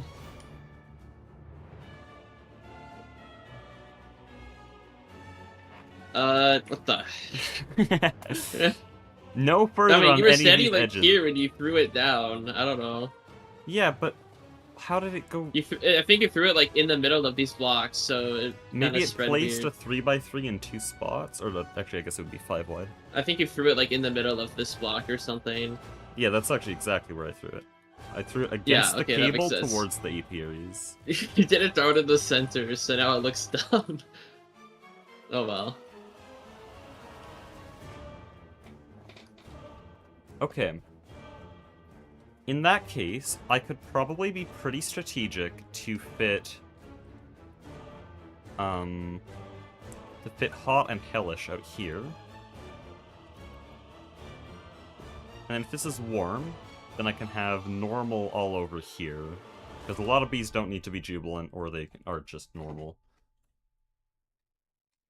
What is this random stuff that I'm patterning? I guess, bro. Why is this a Louvre recipe for solidifying fluid? Went to the party, what have I missed this stream? The main thing is over here. Is there solidify or even... Yeah, it's a Louvre. Okay. This is our new forge hammer. It's very cozy. Wait, why is it not running right now? No valid recipe found? Hello? It's tucked in. Oh. I never connected it. Well, I'm glad that person asked, because now I can see that the entire system is non-functional.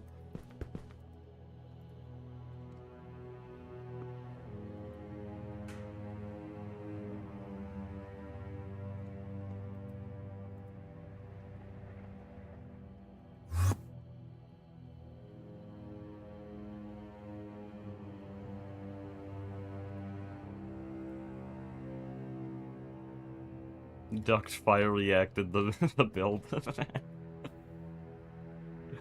He shouldn't be condoning this.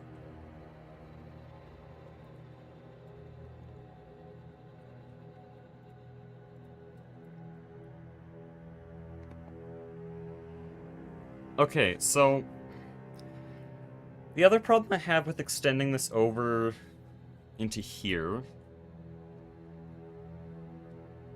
is that I've now left myself with very little space for the hot and hellish biomes. Hellish isn't too big of a problem. I think there's only 2 bees I ever had that specifically wanted, only 2 bees I had that ever wanted hellish, but I remember, I think it was platinum, osmium, indium, and phosphorus that all specifically wanted hot. I guess with the height of this building that's fine, but it's just a little bit annoying.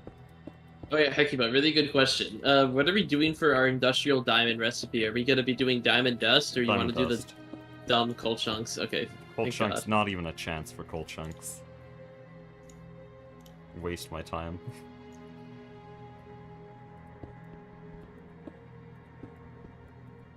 You know, it makes 3 industrial diamonds. How generous. Yeah, it's literally just better, and we're gonna get it out of the byproduct of graphite.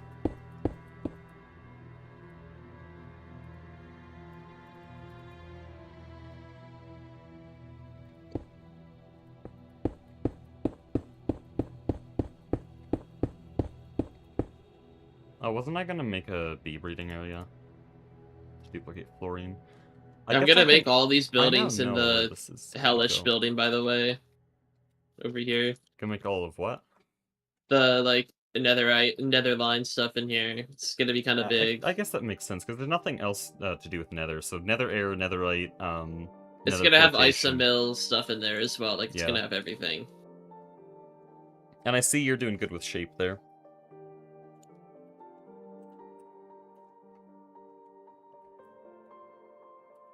I have an idea, I just need to get the machines first, because I need to figure out the scale of this thing. Why don't you set the home processing general? What do you mean? Oh, sorry, I kind of interrupted you. I'm just trying to think of, like, what line I need, that's all. Of machines.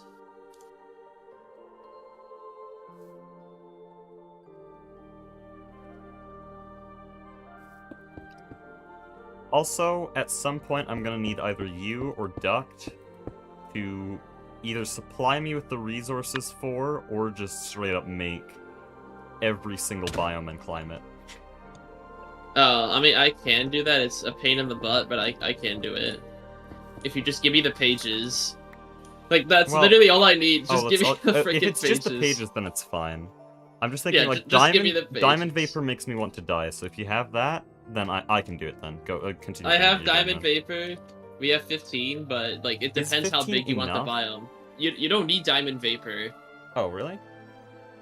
You can do a recipe without diamond vapor. Oh, yes, the nether star recipe. Instead. Didn't I? I screenshotted this. I literally screenshotted this. Where is it? There's a bot command in the official Discord that has it. Dude, I forgot. And apparently my notes document that I have for writing notes for anything is just filled with speedrunning notes and screenshots of messages from the world record holder. Nothing just look useful. in DMs. I'll DM it to you. Okay. Here you go.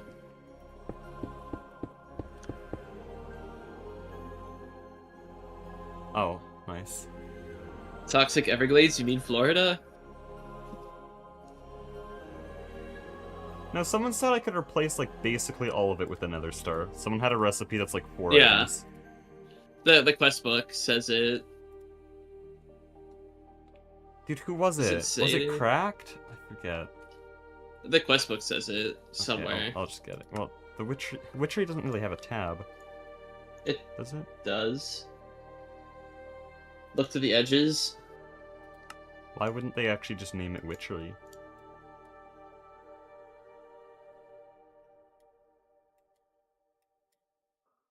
Yeah, you can optionally substitute in another star for +4 capacity. In place of Tear the Goddess and the Diamond Vapor.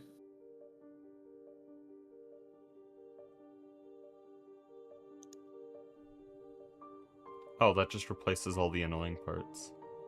Yep. Well then, I'll just do that myself from now on. There's a chatter that has told me this so many times, and I forget every time. I had to change all the biomes, so Oh, I shouldn't be I'm marking very these happy with that I read the apiaries. quest book. Dumb to mark with apiaries.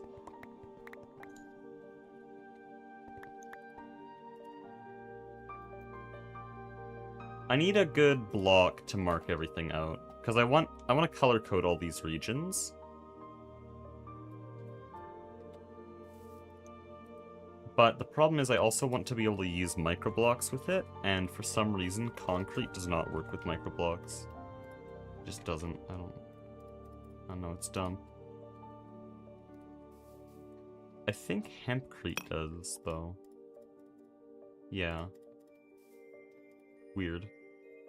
So Hellish will be red hempcrete. Thing with Hellish is that it's always arid. If there's a bee that needs Hellish, it will want Hellish arid. So I might not even want to, like, separate it out into normal, arid, and damp. Also, what are all these quests? Thumbcraft shenanigans. What are you doing? Nothing. Or is it just finally waking up to all the quests we have? No, I just see them in We the should ME have a lot system, more. so I just picked it up and I'm like, oh, Oh. it's doing them, whatever. I'll just grab everything from at Thumb. Okay, so I should have this as like a legend somewhere. So it'll be icy, cold, normal, warm, hot, hellish.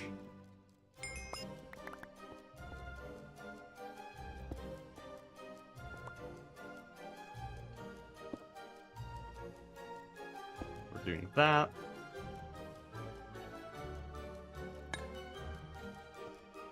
And then my idea is as it gets more wet... Oh wait, no, hot, damp would be basically just jungle, right? I wish I could use green concrete, it'd work here.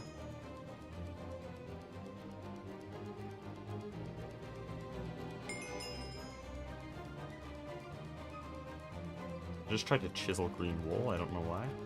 Okay, so that can be cut. I don't know why I did cut it, I just wanted to check. That's our jungle.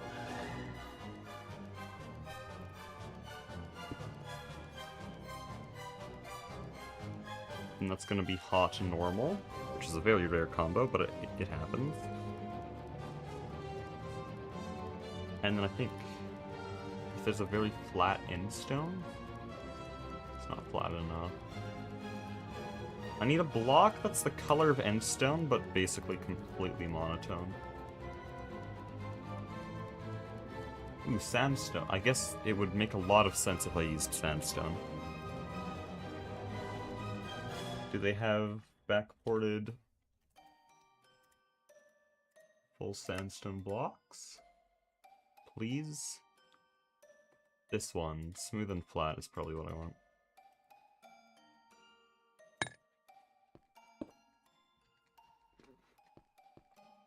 Then we'll want the warm variants of these. Oh, hold on, I should switch this to orange. I probably want to get good power gen before I go nuts on this line, though. Like, I don't want to go crazy.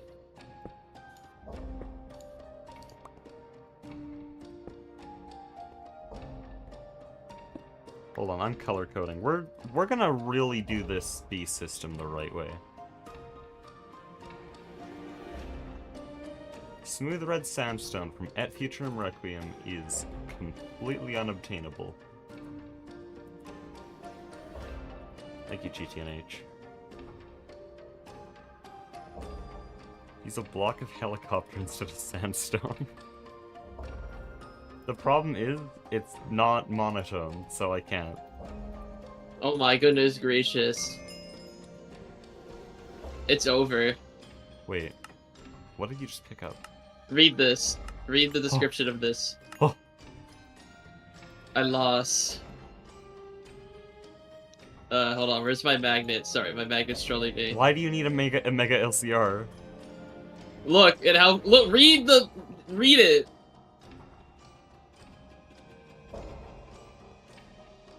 What's the point? Do you not see how many parallels it has? But it already does that many. No, it doesn't. We need more. Batch You mode. can replace all those. It's a perfect overclock. You don't need more. Yes, you do. We need more. You put the fusion coils back at least. I gave you all of them by accident.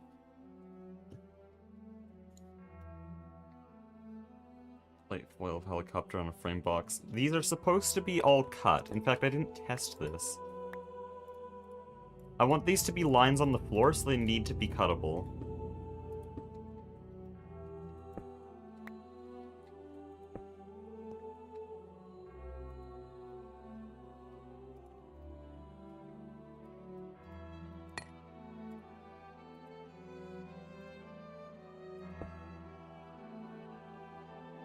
Oh, that doesn't really give the right effect I want. I need some peachy color here.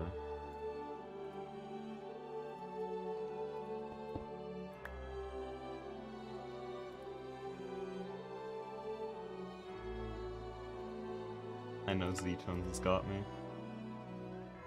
Souls gets pretty close, like Souls 3. It's not quite what I want.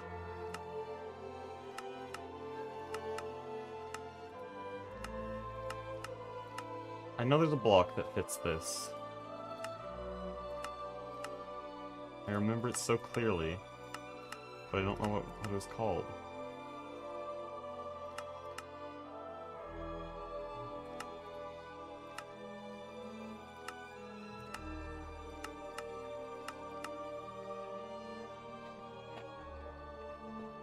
You tried cutting a covered block, it would most definitely glitch. Helicopter used for anything? No. It just exists. I kind of wish it was used for turbines, if it was a good turbine material. I wish there was something that was peach colored. I don't know how to find this though. Z-Tones apparently does not have my back. Is there a terracotta variant? I mean, maybe just plain terracotta would work.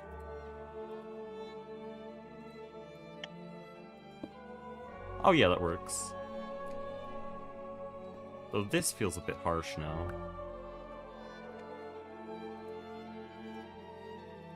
Oh yes, here it is. You can Oh. use multi-amp patches with the Mega Chemical Reactor. Totally necessary. Oh, I guess, yeah, that would be the main benefit then. It also just has way more input spaces. Like, it has way more input spaces as well. It's just faster. I think you need UV glass to be able to do that, though.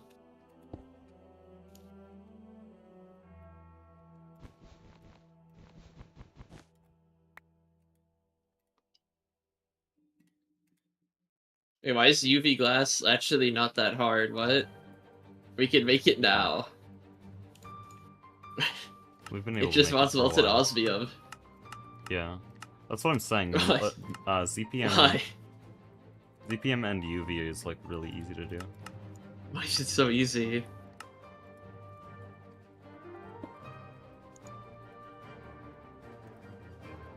The hardest part about GTNH is the early game.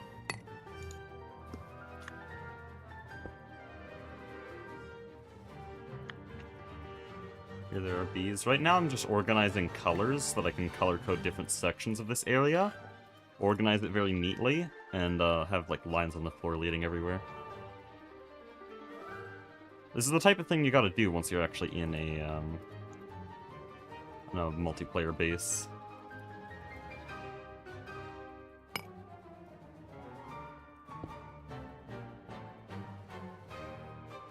Oh, do I want to do white? Like this? Being in a multiplayer base is fun. I don't have to do everything myself.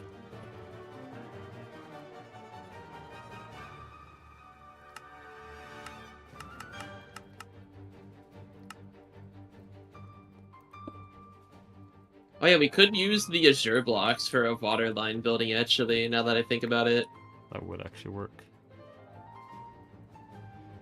Would be damp normal. That's sort of like a swamp, I guess. But I don't want to use cyan, because I want to leave blue over there. Dark green. I already used dark green. Maybe I should stick to my original idea here.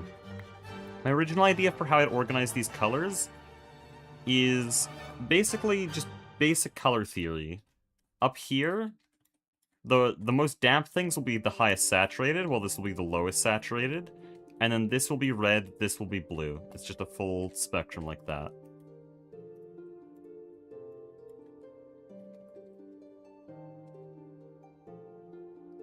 And so the normal colors would be green, and I could probably use roughly the same blocks for everything. Like, over here, I don't know if I can be very consistent. I wish I had a peach block here. Blues and purples for the coldest biomes. Yeah, I'm gonna do that. Purple would actually be a better one, yeah. So I can get these top colors really easily, because that can all be hempcrete. We'll start with that, because that's the easiest part.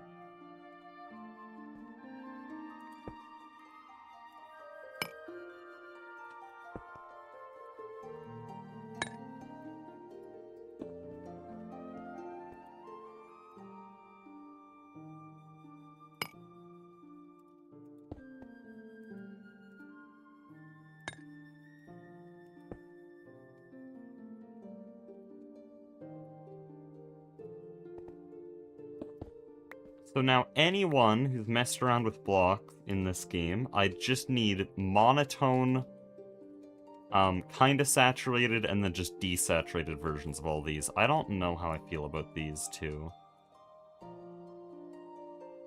They're kind of in the range of what I want, but I think more ideally would be using terracotta and then like a way more peachy block.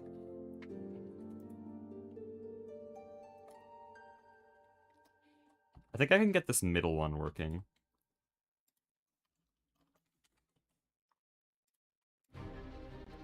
The lime terracotta makes sense there, and then after that, there's definitely a Z-tone block for this. Maybe reed? That's still pretty saturated. Mint. Mint would be good. Oh, but it's so bright. I've darkened it with using terracotta. The problem, terracotta's so dark.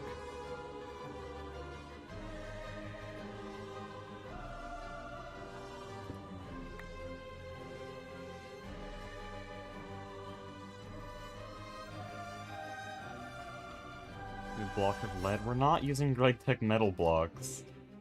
They look very different for the non-modernity users, and for both people it's just not monotone.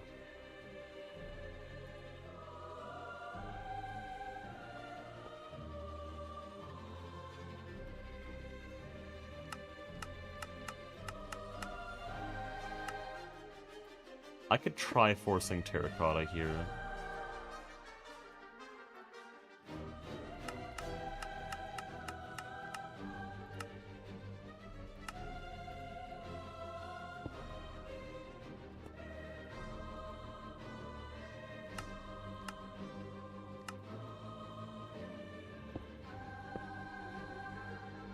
Oh, that actually works better under purple for some reason.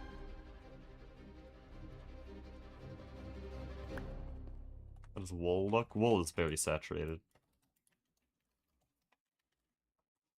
That would be near the concrete in terms of saturation.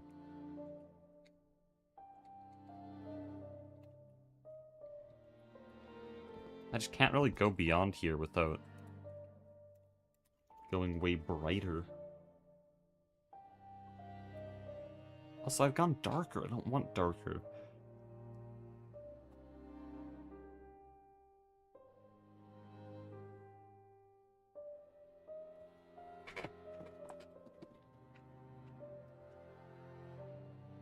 Planks from some tree.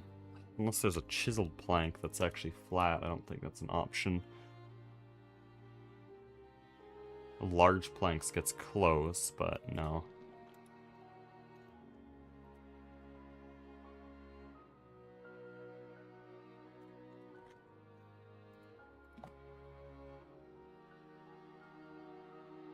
Oh, powder's interesting. I used the hempcrete powder for each type. Is that different enough?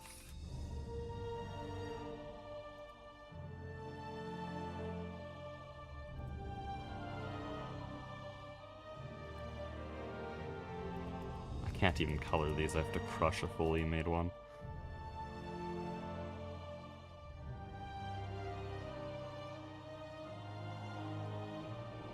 Or wait, am I done?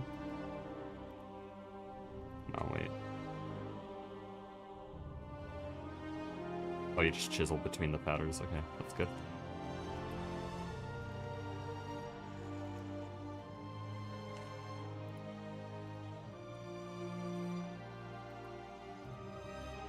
I feel like this is going to be way too similar to the original block. Hello? Masterx, did you just fly by? No, that was not me. Well, fine, I guess I'll make more.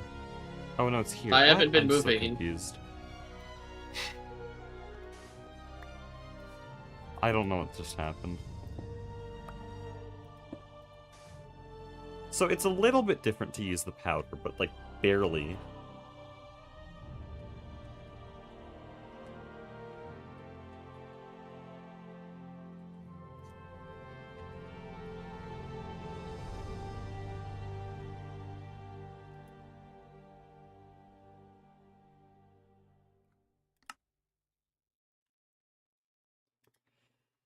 I didn't realize this would be so hard to do.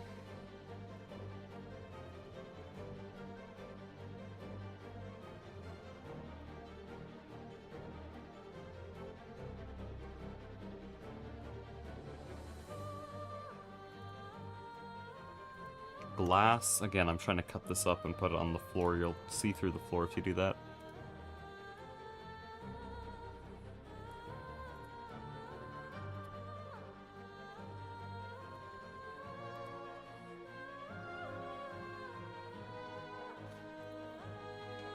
At Futurum, concrete powder gets actually pretty close.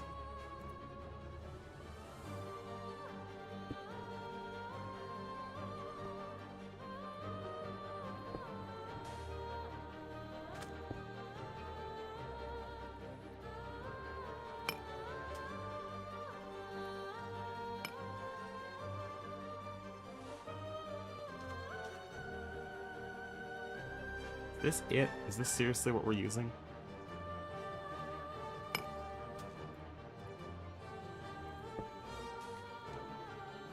Kind of works.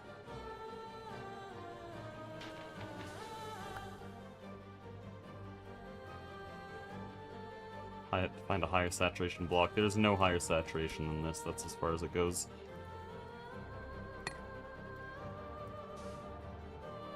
I think this could work. The difference between the hempcrete and hempcrete powder is pretty hard to notice. That's the only problem to me.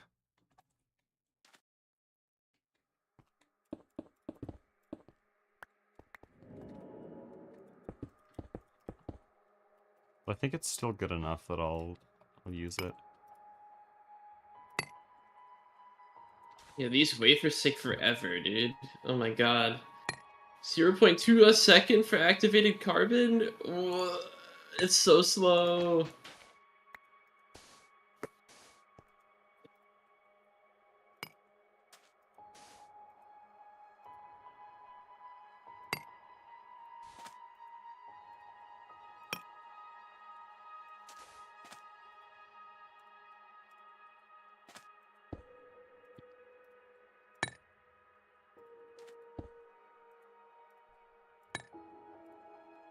I'd have these reversed. Why did I do it that way?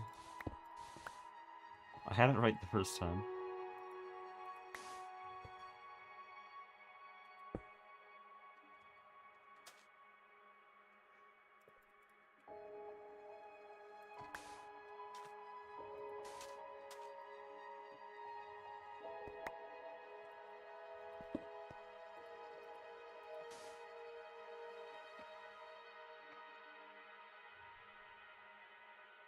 clay block for low saturation blue. That could work, but again, it's really, it's quite a bit darker. I guess it's probably not where I should put it. Not as dark as I thought, actually. This could work, but now we actually have quite a lot of consistency through here, and so I might want to leave it the way it was. So actually, no, this could be used to fix a problem, because if I go like this... Oh, no, it washes out too quickly. I think this is distinguishable enough, right? And then I'll probably change this to a powder, because it's going to be hot arid.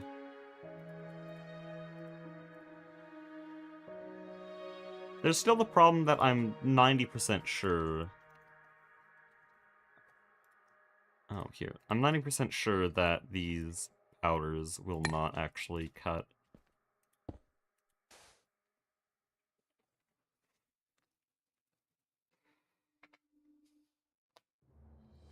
No idea, I'm partially colorblind.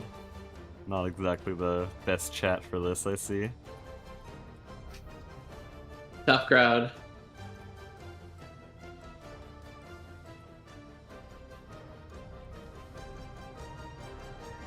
I just don't like how close that middle tier is. I think we'll just go with that, though. I love pattern swap! No, I almost used a stack of patterns already.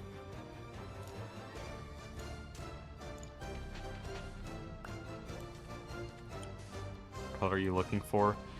I'm just thinking I could improve this middle section to blend a little bit better, because you can see it's a way bigger jump between the last two versus the first two. But I think it's good enough. I'll just get to work on other things.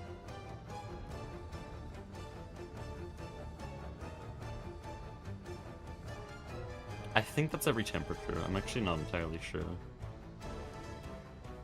Yeah, should be.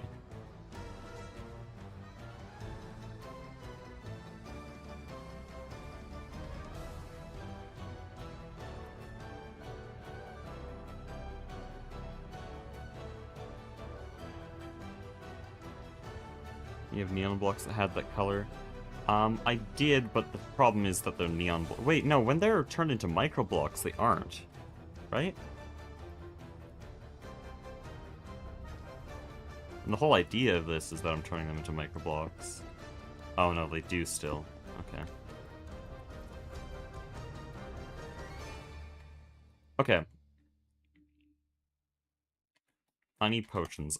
Is fluorine an active issue? Because I'm taking quite a while. Oh, we still have plenty, okay. I'm gonna check on samarium, then we'll get to work on all the potions for bees.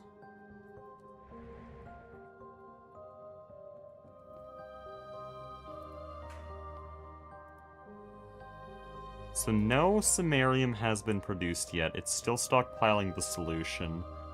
I could change the circuit and do 2 recipes now, but it's technically more efficient to leave it the way it is. Is it?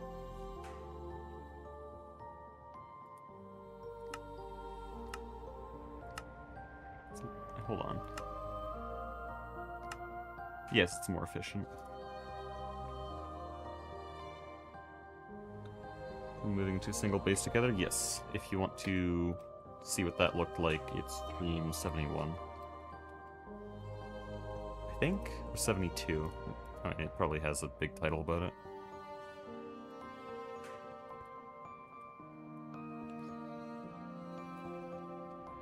Let me just see if this whole system is actually working. I mean, I guess it increased in samarium, so it probably is. I'm so tempted to just make a UV glass and then shove a 64 amp IV energy hatch on the Mega Chem reactor and call it a day. I mean, do you need UV glass for that? I think you need UV glass to let you to give yourself any energy hatch. I think. Let me look. Hold on. No, that's just for Tech laser hatches. Does it support multi-amps? I mean, there is a different UV glass, but it's not exactly feasible right now. Oh, and it's just as expensive. The osmium's easy. You just have to shove 2 Louvre hatches on No, the the problem is it's a solidifier. lot of osmium. It's 8 per glass. It's 64 glass. That's 8 stacks. Guessing due to And we lag. have 8,283 osmium dust. Lag was not one of the main problems. I mean, it was a worry for later, but it wasn't an active problem. It was merely just like, hey, GTNH is GTNH. Later down the road, there could be lag issues. It was thrown into the discussion, but it wasn't why we merged. We wouldn't have merged over lag issues. Because we said from the very beginning, if there's ever lag issues, we throw more money at the server. that's what we do. Yeah, or we throw more profilers at it. And hotfixes at the Project Red incident. We were already at 28 MSPT, which is basically as good as most vanilla servers are. Like, I don't... If you had a 5-player server with your friends, your bases are all separate, you're gonna be around, I think, 22, 23 MSPT. We were at 28. On a GTNH server, that's outrageous. That's really, really low. So lag was not an issue. The main thing was just, the main interest for Project Singularity kills itself because of the way GTNH is designed. There's no economy, and because nothing is worth anything, that started in HV, and we were kind of forcing it onto life support. The only way the economy can do anything is with roleplay, which we don't want to do because we just want to build factories, and also because of just how grindy the pack is. It takes hundreds of hours for anyone to get anywhere, everyone's always in their base, and it's just like, GTNH kills the idea. So we have to merge if we want to still play and have an interesting server. Otherwise, we just play normal GTNH. That's kind of what me and Mastiox were doing for the last month, just playing normal-ass GTNH. Oh no, not normal, because we're stuck in IV. Yeah, GTNH, but we're stuck in IV.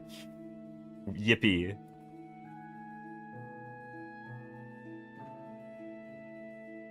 You can see we've had a lot of free time, judging by the 2 mega EBFs and like everything else. And else done a YouTuber GTNH SMP. Not remotely in this style. There have been multiplayer GTNH runs with multiple YouTubers, but they're always in the same base. And they're just normal GTNH runs.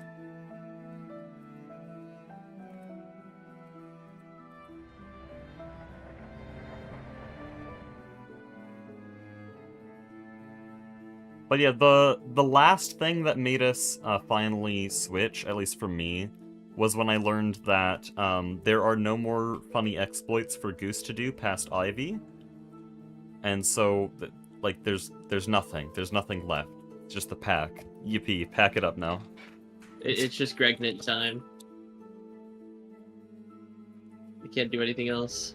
Wait, it's just, how are you making the sand not... Oh, I see. That's how you make it not fall. Holy. I wonder what happens if I ward it, if it falls, if it's warded. I should be working on this.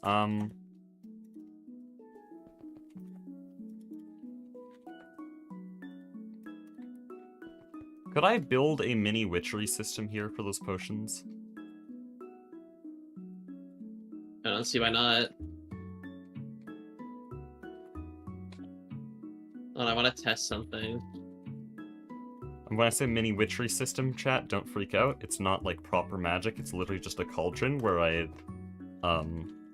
throw in a bunch of pre-programmed items into there mindlessly. It's not really anything. Oh, hey, look. You can make it so sand doesn't fall. Probably helpful, though I'm gonna have a roof on the bottom floor anyways, so it's a 2-block floor. Doesn't really change much.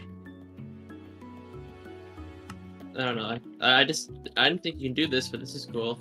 You can't break it, though. It's warded.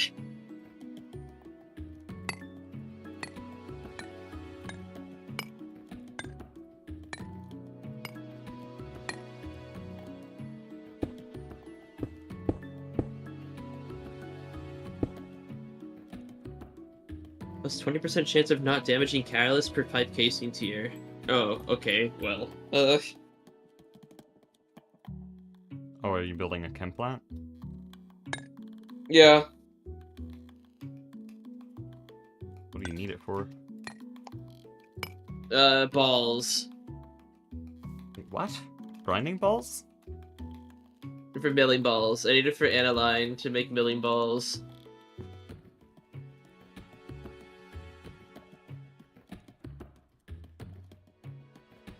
Wait, what? What milling ball?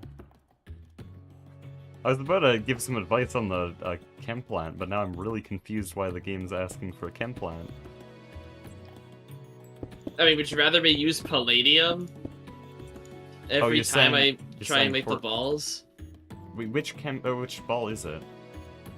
The, where is it? The alumina milling ball. Aluminum? Alumina. I feel like I'm looking at the wrong thing then. Here. Oh, they're slightly different. Very, very slightly different. I see, okay. Oh, they have no difference. I thought they just were using Ender IO in their recipe. I can kinda make the just said that. soapstone one, but I don't really want to do that. I'd rather do alumina because it's way easier to passive, and all that it wants is nitrobenzene, which is just benzene because we have all the acids passive. Benzene will soon be passive as well. I don't know how we're gonna do it. Yeah. I think I'll just do oil again. Because the thing is, with the soul sand system, like, I was making a lot of oil. I bet. Tibet? Holy. I know it's Tibet.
Is Halo Reach? I've never played or seen Halo. I only know that it is a game. That's the extent of my knowledge. No, this is Hollow Knight.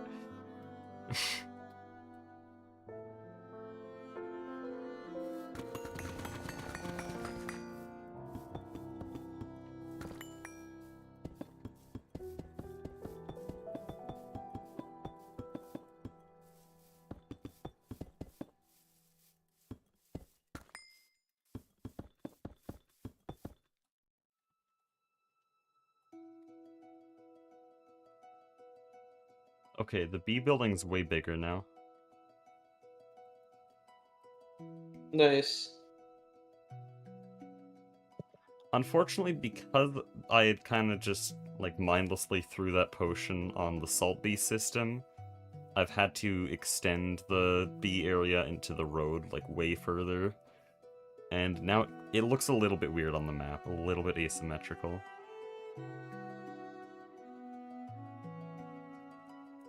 Oh well.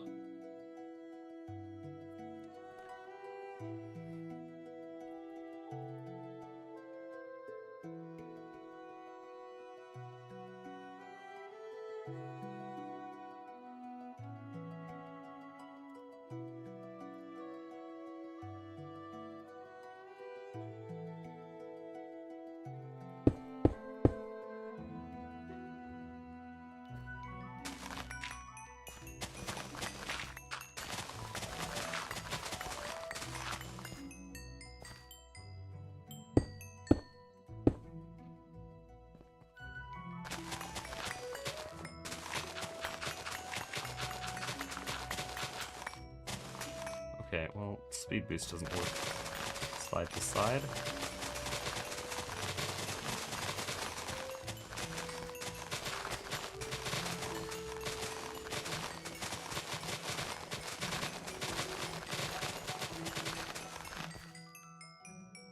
Oh, I need a Louvre bender, XD. I Well, guess, bro. just double hatch it. Or, wait. It's two separate benders. Ah, whatever. Do we have an LUV P2P? No, we. I was waiting on your stuff before we set up like the big boy LSC. On my Whatever. phone? Yeah. Okay, Whatever. well, I'll be Someone's doing that getting in an next upgrade. stream. Which is tomorrow, or Not tomorrow, but I'm trying tomorrow. I'm not sure about Friday either. I love how we did this merge and then literally everyone was busy. Like, Neurotic Goose has his one vacation per year on this week. Cool, I guess.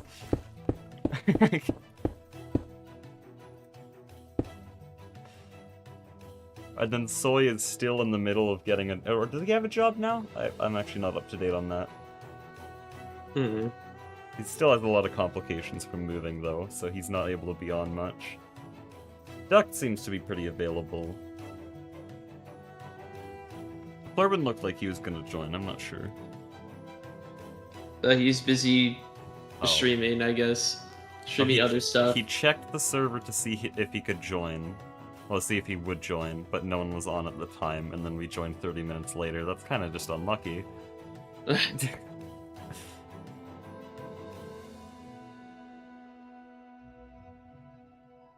But why would this make single plates? Are you silly? What? Are these not distinct buses? Okay, wait, no, never mind. It did make them. It's just being weird. Good? No, I'm fine.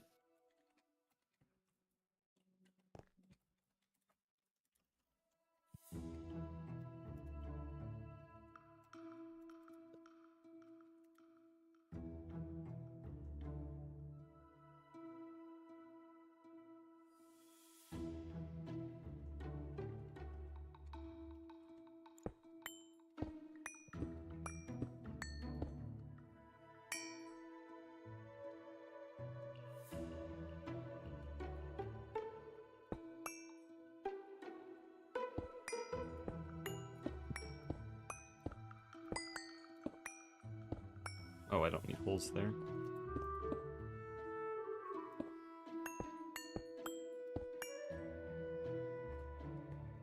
Actually, I'll have the main apiary here. Do I want the main apiary there? I need 40 minimum KC on this, yikes. Okay, I'm definitely gonna just overclock this Pratt. It's gonna take forever. Oh, wait, should I do this on second floor or bottom floor?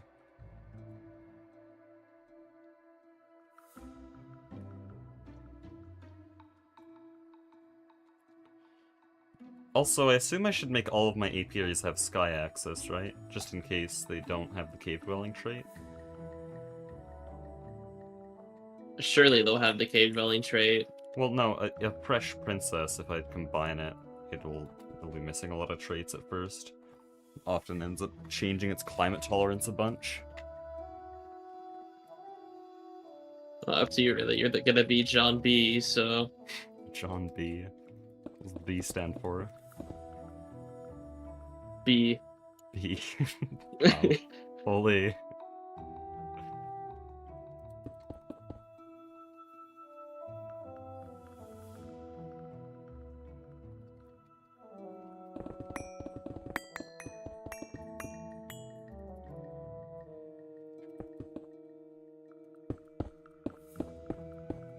Okay, so bottom floor I'll have this space for probably the ore proc system, because I'm gonna have mini ore proc.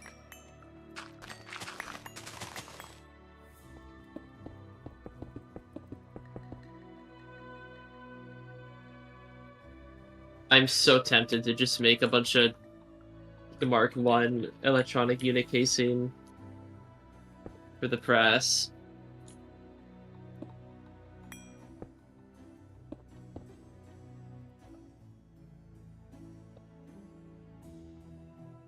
How do world accelerators work, by the way? Like, do they affect all the blocks around them, or...? Everything that's touching it.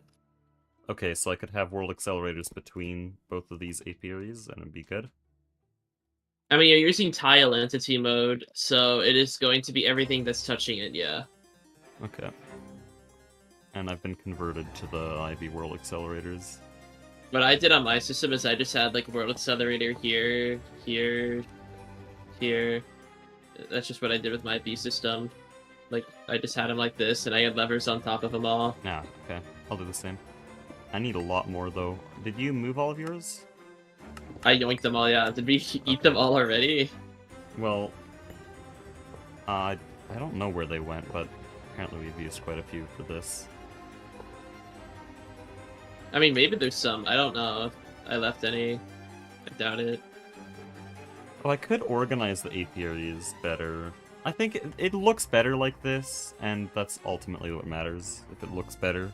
I can get the same functionality if I just spend a few more resources.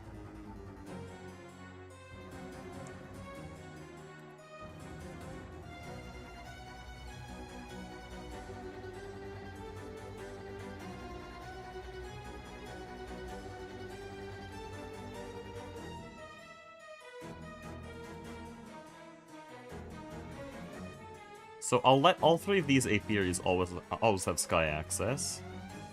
And then everything else here... I guess I can set up my color coding already.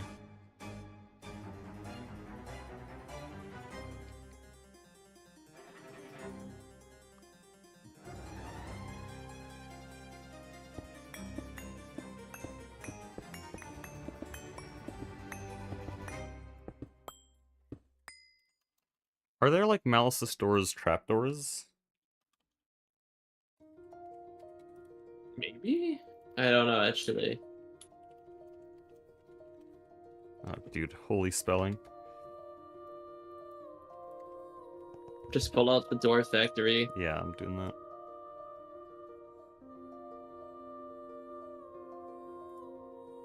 It doesn't look like it. Doesn't look like I can. Oh, bye, I guess. I can probably just use a carpenter's trapdoor.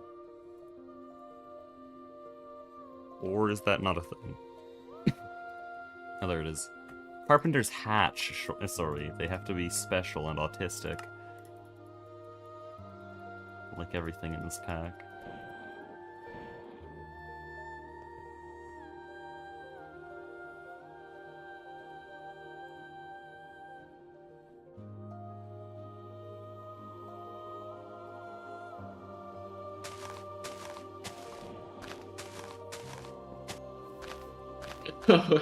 These doors look so silly.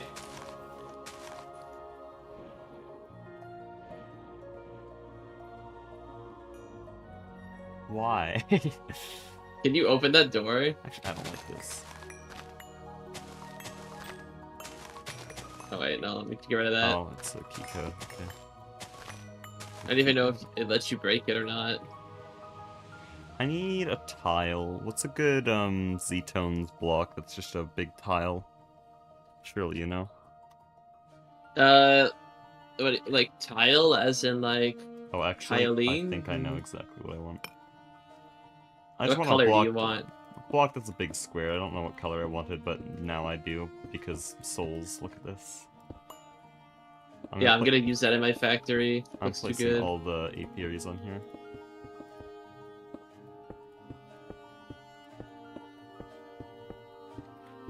And then you can do raise your these, apiaries to be able to swap the blocks under, but what I'm gonna do is I'm gonna have colored trapdoors here. It's a bit less convenient, but I think it looks better.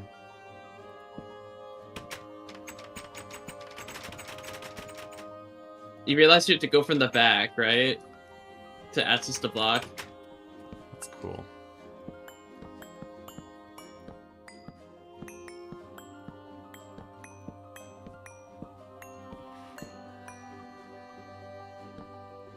It is taking forever.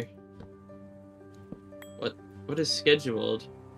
Is this chemical reactor still making activated carbon dust? Oh my god. Wait, It's that's a so pyrolyzed oven slow. recipe, no? I don't think it is. In modern it is. Not here, baby. It's worse. By the way, that It's makes way it worse. easier. For the record, that literally makes the game easier. What are they doing? They're throwing. I can't believe the devs would ruin GTNH like this. You have to make carbon dust and phosphoric acid to make pre-activated carbon dust. Then you have to EBF it to get dirty dust, and then chem bath it. Okay, so no, never mind, they made it ass. It's ass. I take that back. It also is. It requires a Louvre to LCR it, by the way, for the pre-activated. Why? Fun. I don't know about that one, but sure. Are you having fun yet? Surely. Alright, let me see if I can make this Mega Chem with the multi-amp patch without UV glass.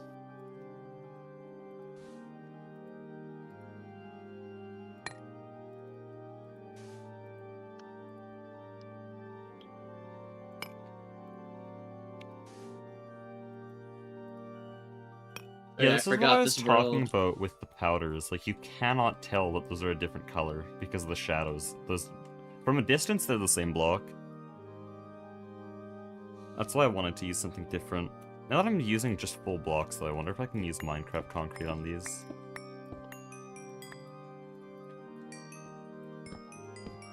I guess it's technically at Future Requiem, but it's also vanilla, so...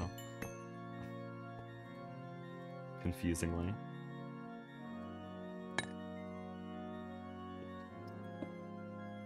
Okay, this one's lighter. This is gonna be so confusing. Back to the drawing board.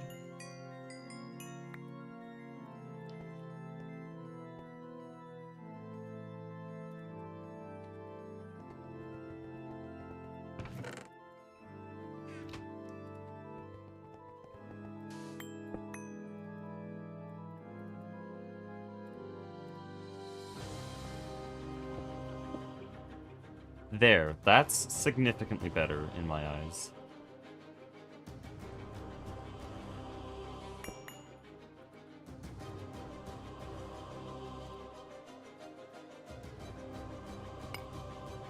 Out of these two, which one's darker? This one's darker.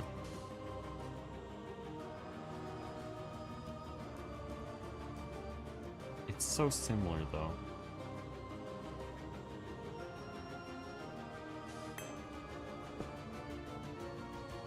It's actually nearly identical. I'll use this, then, to keep it consistent. And the longer I look at this, the more I realize it's probably placebo making it seem different, because if I put these next to each other... It is slightly better. It is very slightly better. It's just so hard to distinguish the first two blocks, which is already a very clear problem here.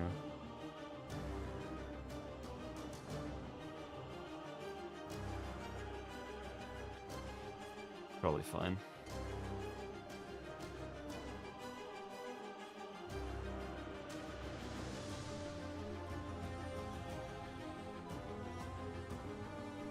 I could use an optical illusion around it by using darker blocks here. Maybe I use lighter here and then darker blocks here, and then in relation to the blocks around it, it looks lighter.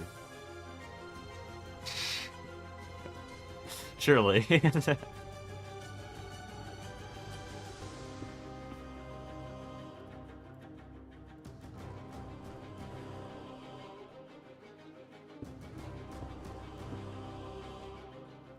Me when I resort to optical illusions because I can't find the block I want.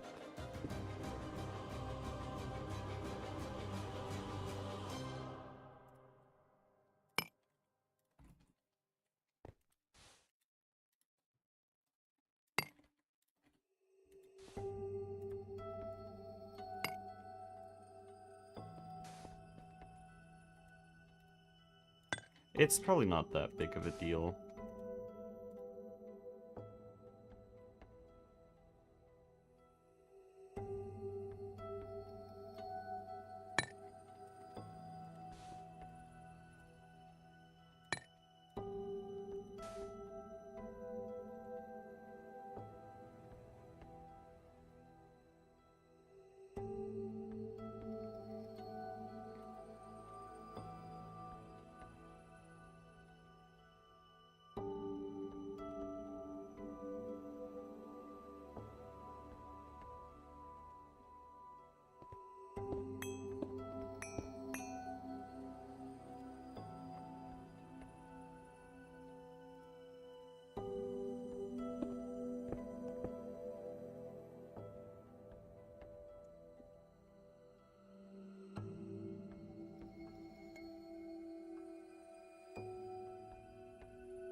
Where do I put my conduit? I put them under.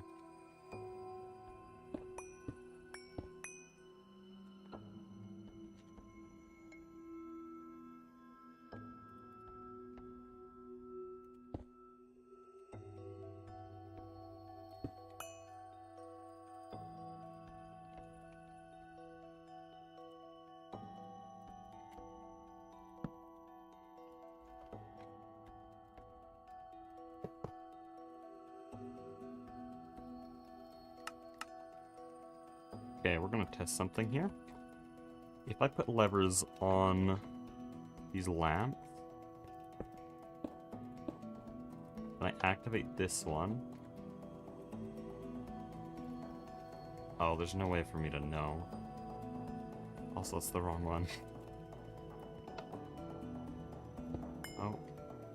Guy who can click.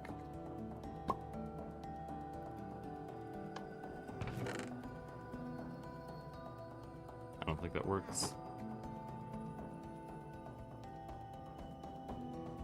Active with signal, so it does not have a signal. Also, this is very prone to misclicking. If I misclick, then I could delete some queens.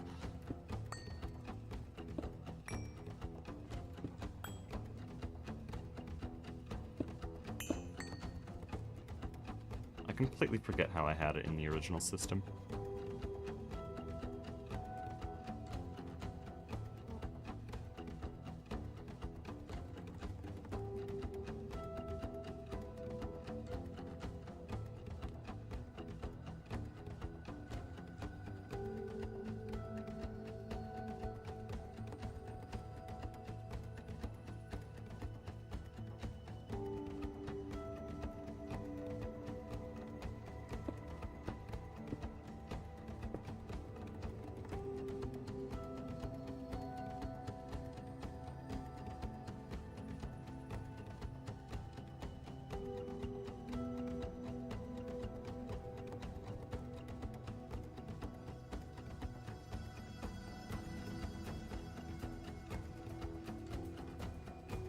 I'm trying to think how I'm gonna make this work. Because... oh. Oh yeah.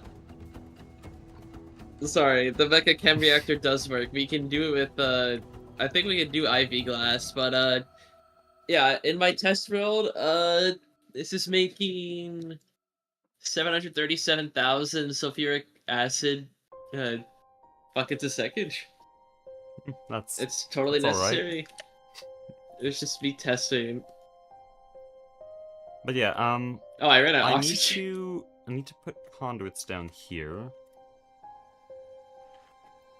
Maybe I could still make this work. If I put a conduit here, and then this is redstone activated, this is insert. What I want is, so that I can flick a lever, and it'll just start taking all the bees out and automatically loop it. An automatic system to loop the princess and drone. Mostly for trait swapping and making new princesses. That shouldn't export yet. It's the same system I just had, but I think I could make it work with a redstone conduit, because these would connect to this, right? No, it doesn't. Maybe it still works, though. Be weird if it did. Okay.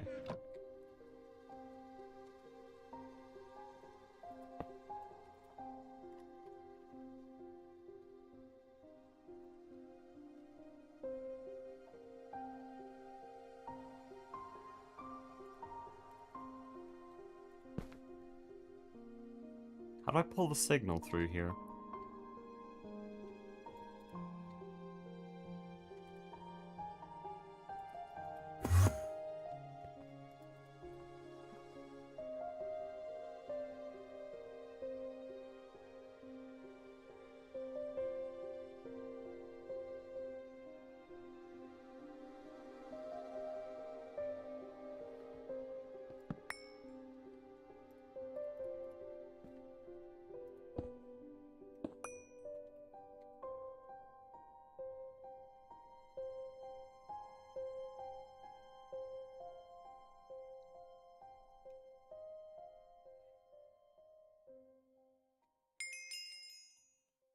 Dude, stop giving me quests. I just joined! What did I do wrong? You gave me like 4 quests. I just joined! What quest? What? I'm so confused. I don't know. I think it's slowly waking up to the fact that we have desynced quests, but we're on the same team, and so it's just sort of giving random quests whenever it feels like it. What did you even get? A bunch of Thaumcraft, and apparently the Bedrock Dimension. Okay. I guess. Sure. I don't know how to get redstone power through here. Do lamps? PTFE pipe. Do normal lamps work? Actually, I don't know what's a solid block and what's not. I'm pretty sure these are a transparent block.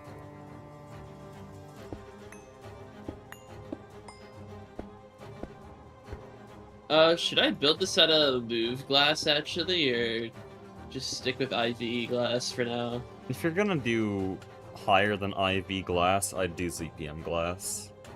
Because honestly, it limits the energy hatch tier, and I'm just gonna slap a 64 amp IV hatch on it, so it literally does not matter. Yeah, but later we'll upgrade it. Yeah, that's easy. If you're not doing IV glass, do ZPM glass. But other than that, it doesn't matter.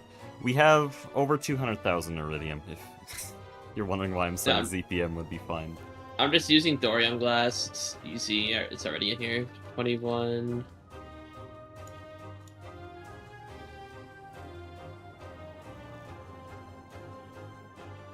Oh, wrong block. I need the chest to be able to test this.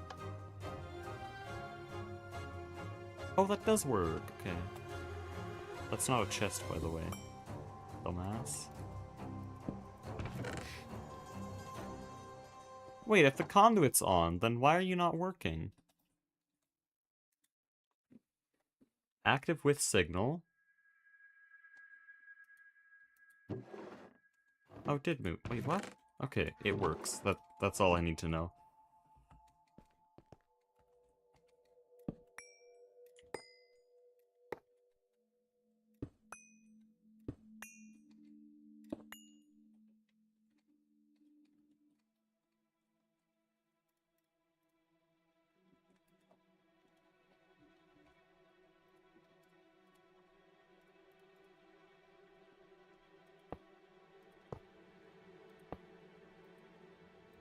Beautiful. Oh, and it even put the drone hatch down. Exactly where I wanted it. How convenient. Alright, well, feast your eyes on the totally necessary LCR.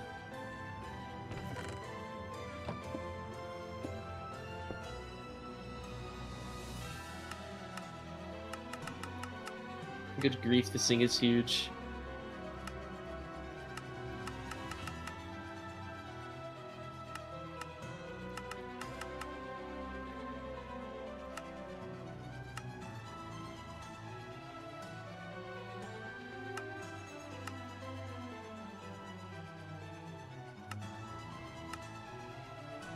Okay. I have my freight swappers done. I basically just need the potions to get the breeder system working. I'm gonna be messing around with my new toy for a while. Where is it? Back at the actual precise circuit assembler is, or the what is this? Oh. The precise press. Yeah. Not even that big. I thought it was like twice as large. It's more so this thing can crank out an absurd amount of chemicals. So it's really picky with where you put the hatches, though. Chemicals fast. Do you see how fast the LCR is going to take for some of the things? Like the QIPCs take forever. Well, oh, I guess you're just you're multi-amping. That's why it's fast. Never mind. Yeah, it's a perfect overclock, and I'm shoving 64 well, IV amps. LCRs are already a perfect overclock. Yeah, but this just takes more energy. And we could shove 64 amps of IV power into it if we really wanted to, but... Does it show stuff inside when running? No, don't expect that much out of GTNH. Or yeah, look at this LCR pack, right here. Honestly, the only pack look at I've how seen do anything freaking like slow. that is like TFG. Look at how freaking slow this is. I don't know why they would do that. And what tier is it, though? Oh, it is LUBY. Yeah, it's terrible.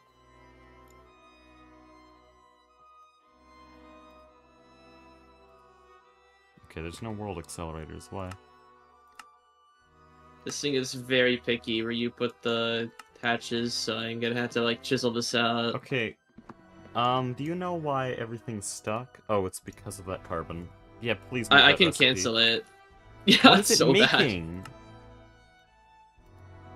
Something from the water line, but I can turn it off. Why are we making water line? It's just making the prereqs. I'll turn it off. I didn't think it'd take that long. That's just classic GTMH.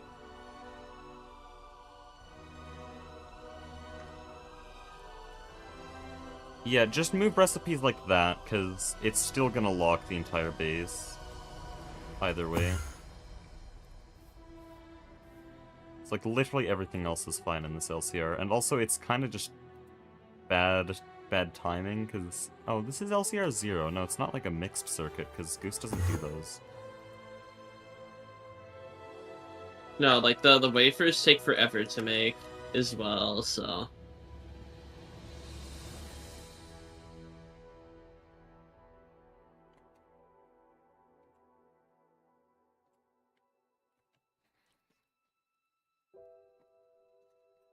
Okay, well, if we don't have world accelerators, then I'll do the... Oh, it should be potion making the crafting. stuff now. It's going in. How do you make a witchery thing? I need a cauldron just to... I need a cauldron to be able to make the potions. Oh, like you have to make ritual power. It's kind of a pain in the butt. To make a cauldron? No, to even make the potions here, you need enough ritual power, else it just says no. Oh, why? Witchery! Fun mod.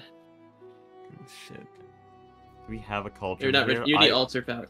I don't was know. gonna have it there, but I take that Just back. go yoink yours. Well, I need the altar or whatever. You just yoink aspects altar. Dragon egg helps a lot. I think you need 5,000?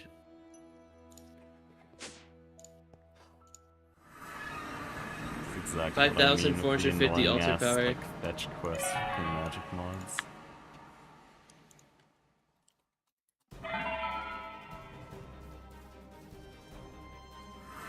Collect my miscellaneous items.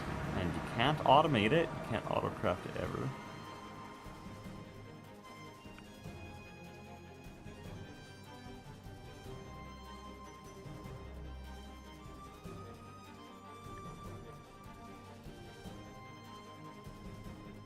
Okay, what do I need for a 1x1 potion? Okay, I'm looking at the image you sent me. What is capacity? For a 1x1, you can just check the quest that I sent in the chat. Where is it? Well, my No, chat is just what is spammed. capacity, though? I'm pretty sure capacity is just like what you can actually put into the potion then before it gets angry. Don't I literally just, like... You can do nether wart, nether star, diamond. I don't even want... I just want 1x1, though. What if I just Yeah. do Book of Biomes and Gunpowder? No, Why not? it's not gonna work. Does it need to start with Nether Ore? You have to do nether wart, you start with nether wart, nether star, diamond, Well, the page, and then gunpowder. And why then do I need the Nether Star and Diamond? Isn't that to make a larger radius? No, that's capacity, not radius. Why do I have Glowstone, capacity? I don't know if it works if you don't do that. I have no idea. That's just what Dr. Quest says, so I do it. I don't know. Witchery is so old, I don't look into the documentation.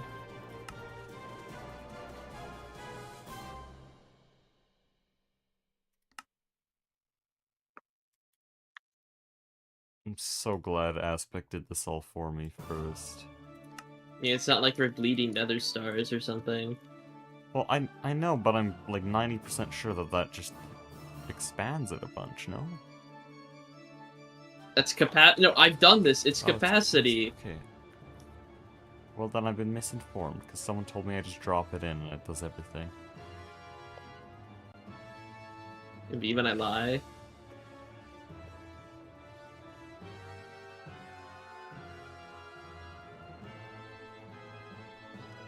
Why can't they be jubilant with the climate upgrades? There's literally no point to those upgrades otherwise. Because if you're using an industrial apiary, you've bred out all the climate trades. You'd be stupid otherwise. So why do those upgrades exist? Mm-mm.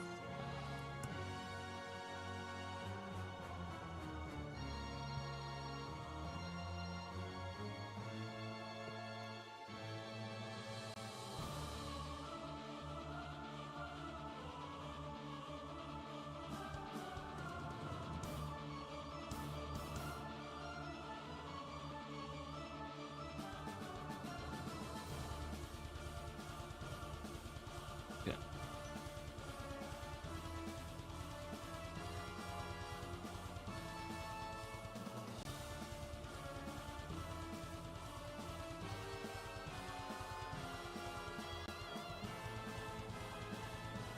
Are you guys ready for... I'm not even gonna be sarcastic here. The most miserable GTNH gameplay of the week? Yes, patterning was better than this. He was forced to play 1 second of Witchery. It's not gonna be 1 second. Do you know how many potions I have to make? I don't did think you it realize. for my B area. I know. I did have it to for do my it area. twice!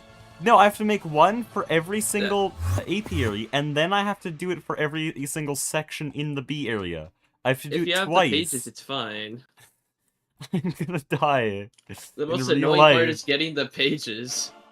In my opinion, Find everything my else is 8 easy. pages. Yeah, collect my, like, 24 fucking biome pages, yes.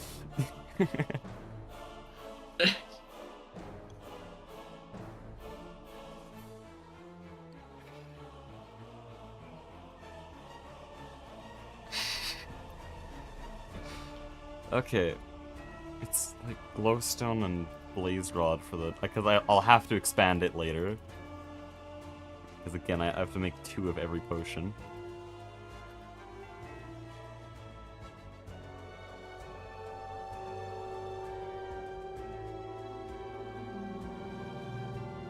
I wasn't thinking of the biomes when I made this a vertical building, but it is actually very smart to do this, because then I only need 1 of each biome.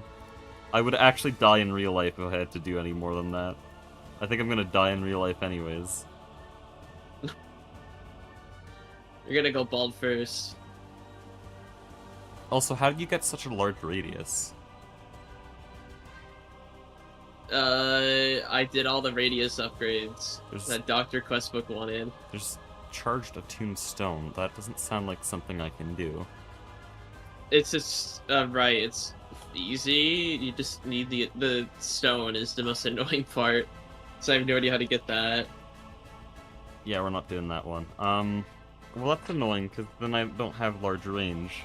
You whiff of magic, mana diamond. You don't need to do the attuned stone, it's just -1 radius.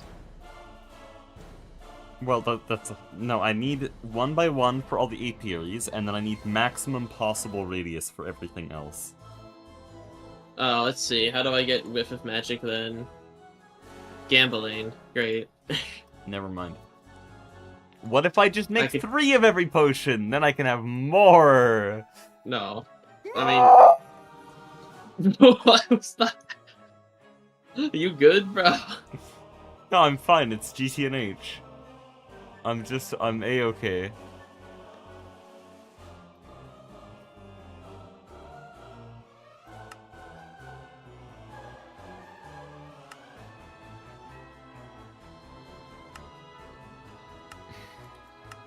Hey, A2 quest. Shit.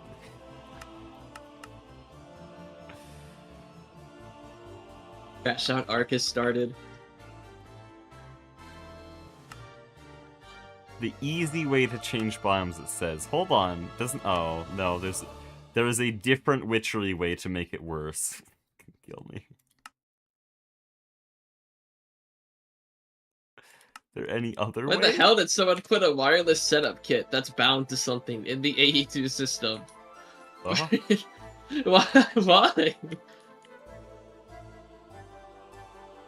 Okay, it's glowstone and blaze rod. Fine.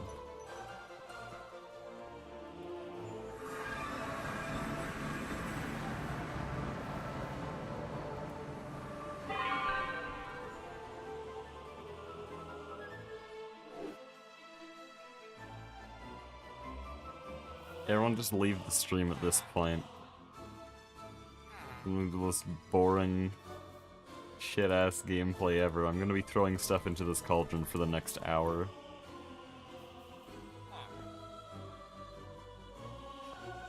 Oh boy. Remember, you're here forever. This is a forever world. You're no longer.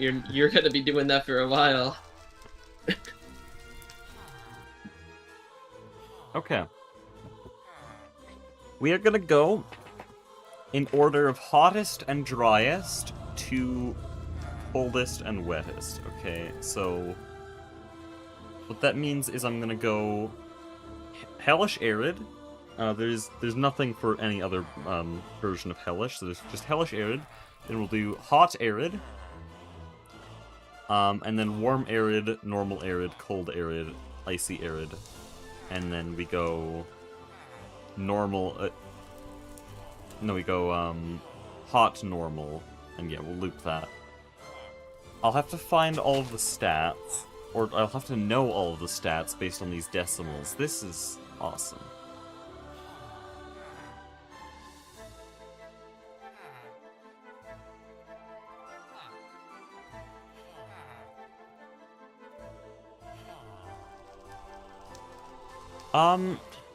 Do I know these numbers? No, I'm gonna search it up.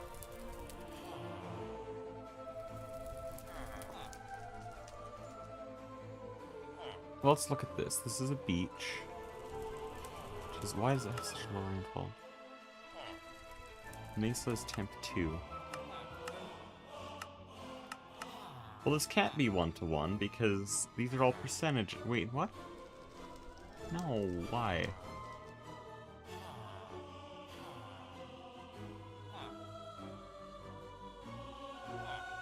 Okay, I'm looking on the wiki. I think I got all the numbers.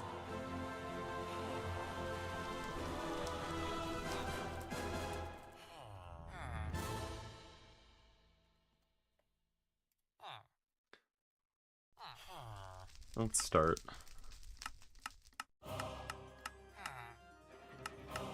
Pretty sure Corrupted Sands is... We'll just do this one, because this is definitely a hellish biome. Oh, that's evil. That's truly vile. I hate that one. Somehow, the game is managing to make this worse for me. Every time you finish a craft, it puts the book back to your hotbar. And so I have to, because I'm making 2 of every biome, I have to drag it back. It's not a big thing, but when you're doing 48 biomes, wait, what? It adds up. Are you not throwing the pages in? I'm just making the pages. Oh. I would have just put all the pages in a chest. Or my backpack. Well, I need to make them, though. Yeah, just put all the Slenderman's pages in a chest and then just grab them. That's what I'm doing. But I need to make them. I'm just saying it made it more annoying to make them. Use the Tinker's Construct crafting station, so you can just leave the book in there. Does that work? Or the Is that paper even in there. better? Better question. Is that actually better? It's less crap going around your inventory.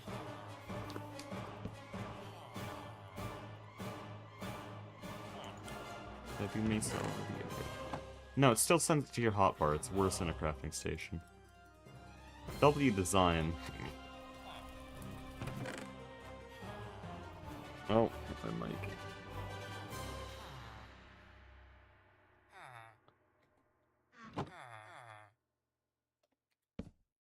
Oh, why? Right, I can't do that, because this is 1.7.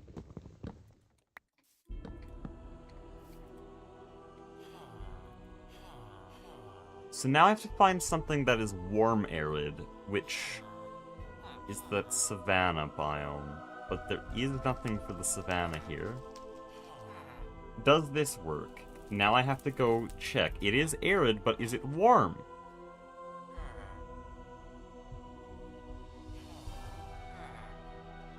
No, it's hot. Anything over 1.0 is hot, it looks like. I would want... Yes, 0.9 is what I want for warm. Okay.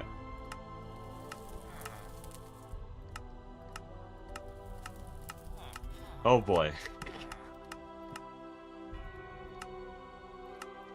Thank God for this ABS array. It saved me so much time.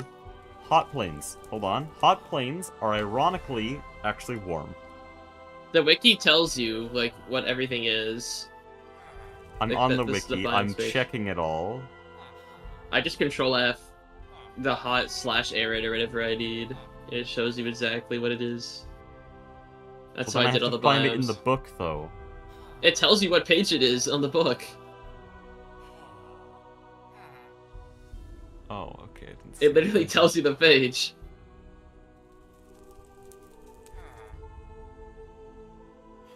It also has recommendations for what pages to use for the least amount of clicks possible.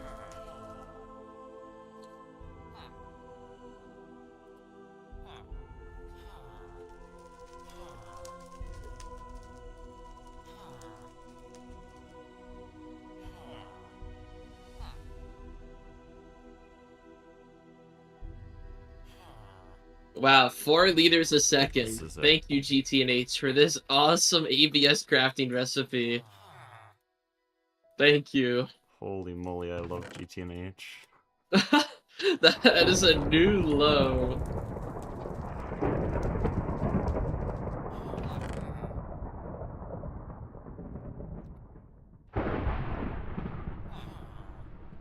I'm actually gonna write these down for later. I've never had to do it again. I'm so glad we're not in the overworld anymore. Damn lightning actually made me want to punch my hand through a wall.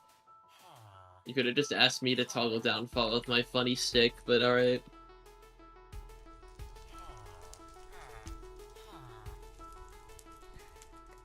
Well, you're not always on. I'm right here. No, I'm saying, like, back when we were in the overworld. With this annoying-ass lightning. Okay, I need to...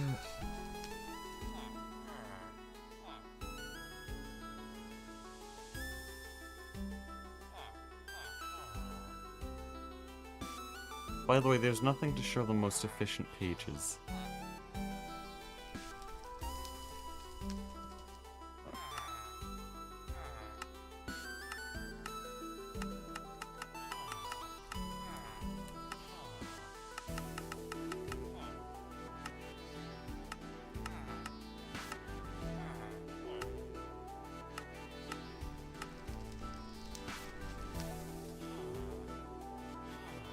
Maybe it was on the Discord. There was something somewhere. Why is the hot desert colder than the normal desert? Like, by a large amount. The normal desert is 200%, the hot desert is 100%. Thank you, Greg.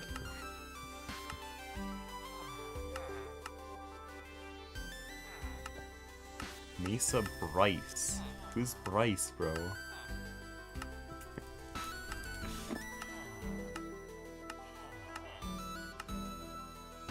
Dude, how am I supposed to find the efficient pages then? Because now I want to write this down for later. I know I'm gonna have to do it again. I don't know It literally why. tells you the page numbers, so... Where? Well, no, I'm not scrolling through all these on the wiki. You want to know how many entries there are? I control F, hot, space, /arid or whatever I need, and Well, then they're it just not in tells me. order of pages descending or anything, so I can't And plus, It says the page to the right of the mod. well, no, I'd have to click through the page. I'm saying, how do I find the least clicks so that I don't die next time I do this? And there's no way to do that. I'm trying to figure out where it is, because I used it. Maybe it's in, like, the V's?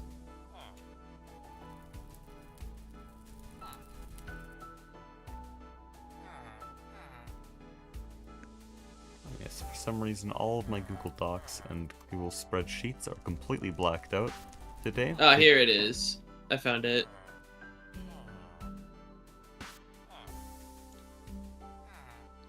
Here.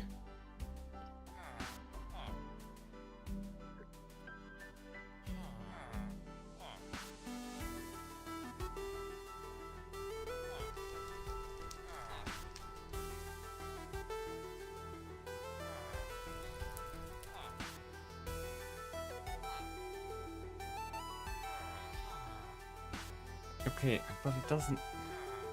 You just click on the tabs and you'll get pretty close to it. If you click to the tabs on the right.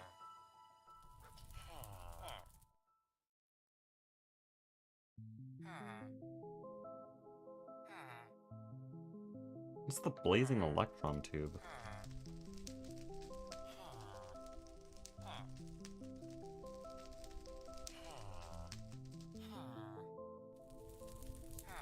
Oh, that's just... that doesn't work. Okay.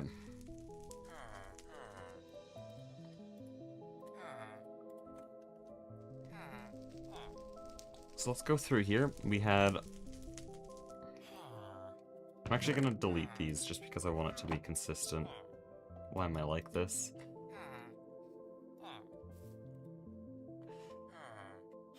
So, first we want Hellish, which is Boneyard on 244, which... The Wasteland 3. There. And then I have to do... It's so bad. How did they manage to code it like that?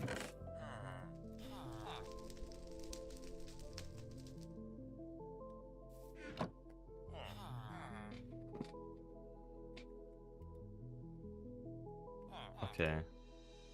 I'm pulling this up on the other monitor. Oh, but I can't. Yes, I can. Hold on. I have to have the stream on the other monitor, but how about I just put it on the stream? And you guys know what I'm looking at. Why am I just dropped it in DaVinci. Are we smart?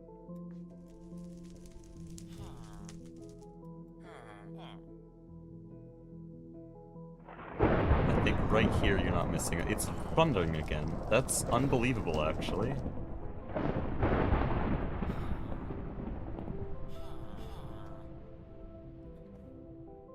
Okay. There, this is much better. This is much better. We have a setup, it's optimized. So we go sandy, desert. That works.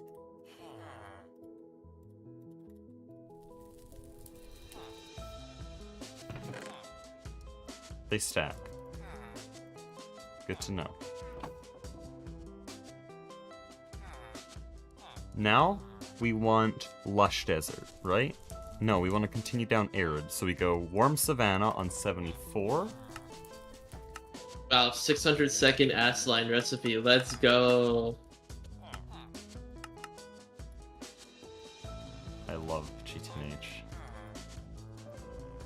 This is why you find people's bases with, like, absurdly long machine chains.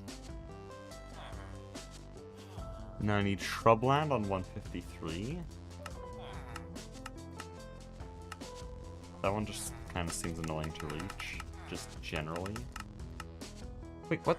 Oh, it's normal arid. I see why it's weird. Okay.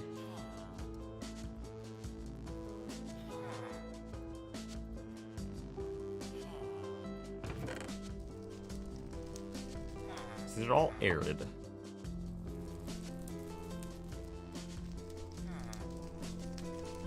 Now we need 183 or what? It's 103. Okay. That's here. It's still so annoying to read. I hear you like mashing your mouse.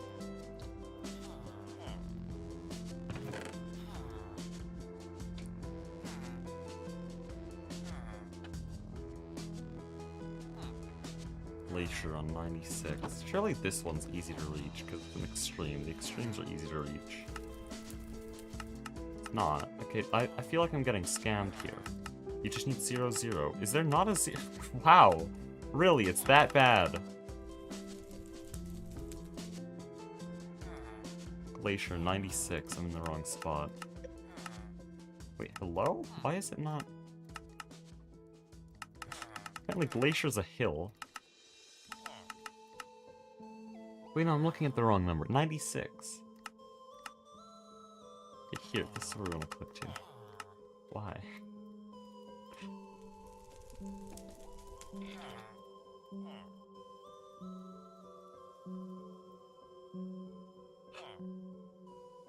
Okay, next. Oh, it's the last of the arid biomes. I could just leave it in one chest then, it all fits.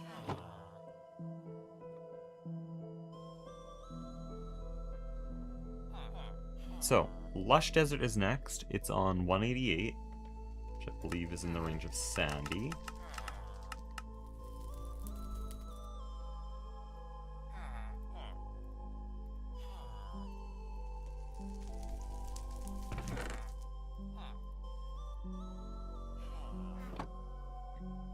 We Jungle Edge on 16.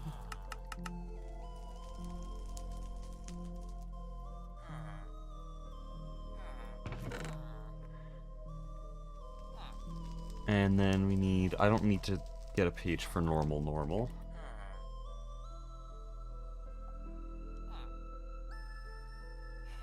Taiga on 13. Taiga mentioned? The speedrunner YouTuber in the Silk Song community. Should go play Silk Song. Taiga. I might want to go play Silk Song right now. Teenage left him bloody and battered. He's leaving. Cold Taiga? It's on 20. Why? There. Why is that not in Snowy? Cold Taiga is Snowy.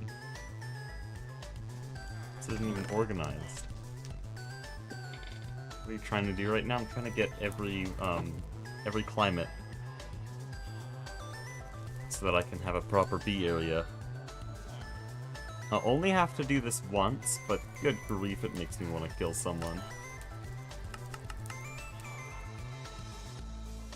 Wait, so this one says it's humid, but it has no other indicator for any other thing. Like, here, that's not hot apparently, even though that's the maximum possible temperature the game will take. But this... Wait, where is it? This is specifically marked as humid. I don't get this book. I don't understand it. Why is it so bad?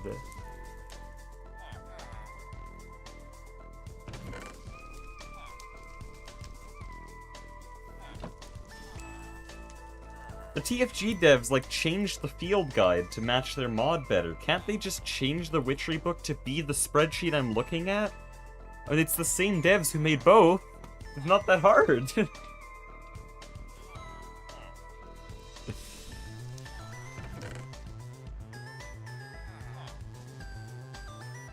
Okay, and now I need Jungle M on 108. Where's 108? It's another one of these hills ones. This can't be faster. Apparently it's faster. That really says something about the organization of this damn book.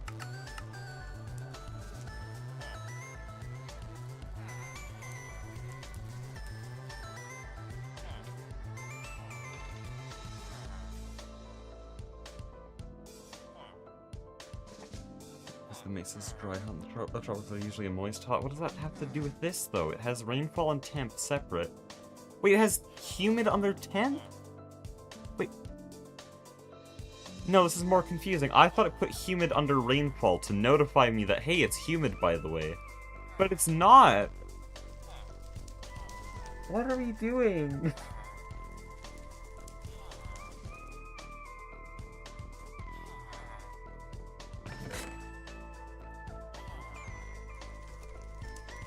Okay, swampland on 222. There we go.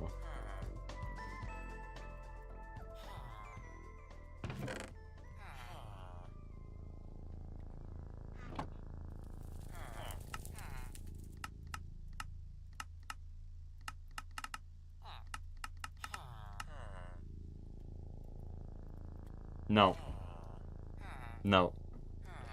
The book's broken. I hate this stupid thing.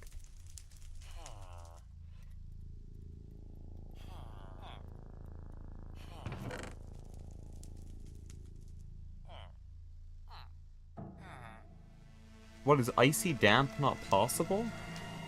I thought I had icy damp. Isn't this icy damp? This is cold damp. Hey, do we want tricalcium phosphate for anything, or can I just centrifuge it all?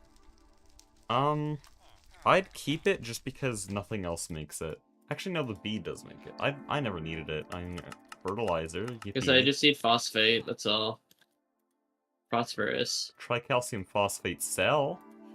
Oh boy. Doesn't do OP anything. loot. Literally has 0 recipes. Why did... Wait, why? I don't get it with this pack.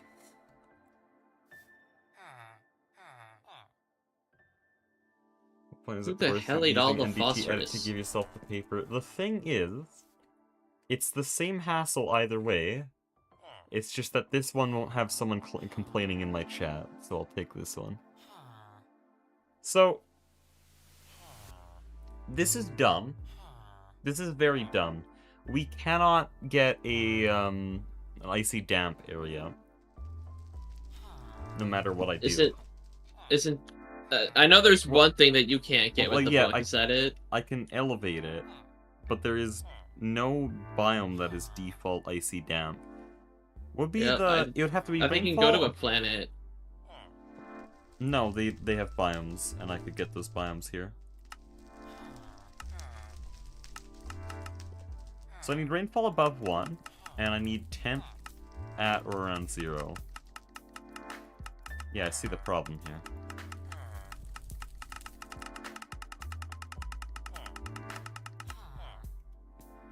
It's not like the wiki's gonna be wrong about this. Devs are so damn autistic, they wouldn't make a mistake like that.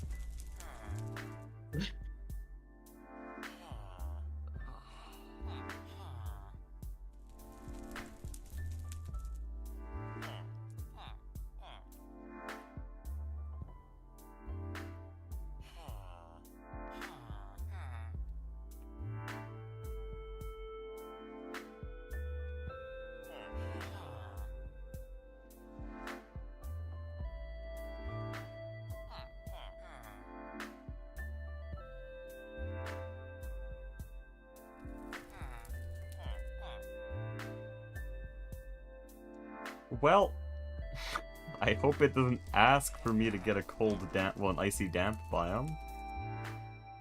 Because apparently that's impossible. I know I have one bee that wants icy damp, but it isn't jubilant at icy damp, so it's not annoying like that.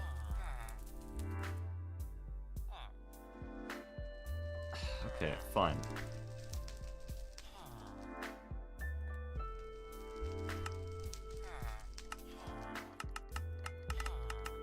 73.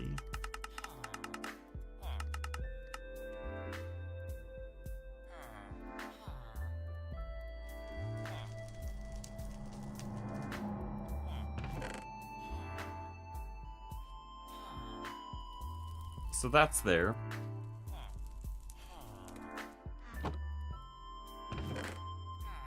Now I have to turn them all into potions.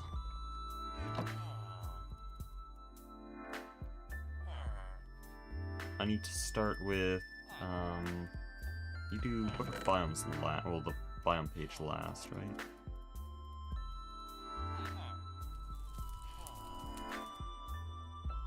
How do I know if this is a 1x1?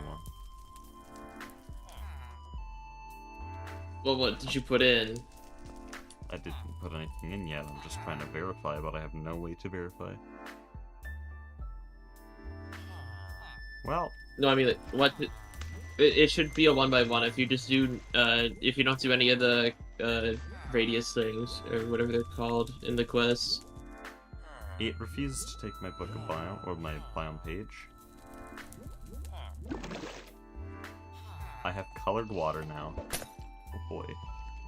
Yeah, Nether Star, or Nether Wart, Nether Star, Diamond, Page, Gunpowder.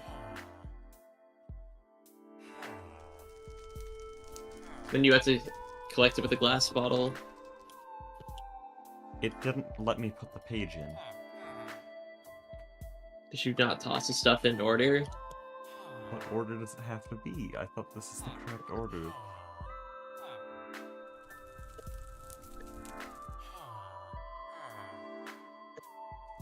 Is the page first? That's exactly what I did. Or wait, what's the diamond doing? That's just capacity. I have a nether star that fixes it. No, you still need more. What?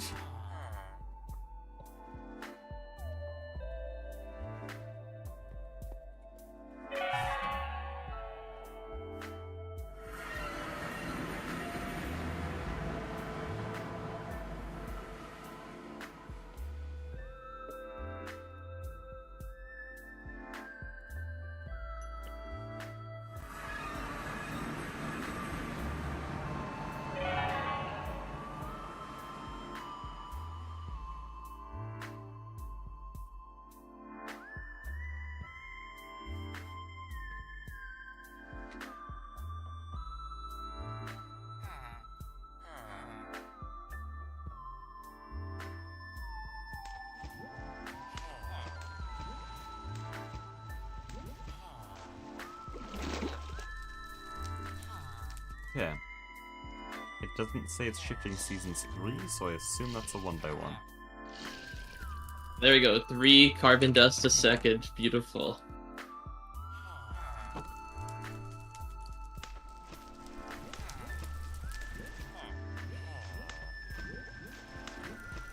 Guys, aren't you so excited for this stream? This is gonna be a good stream.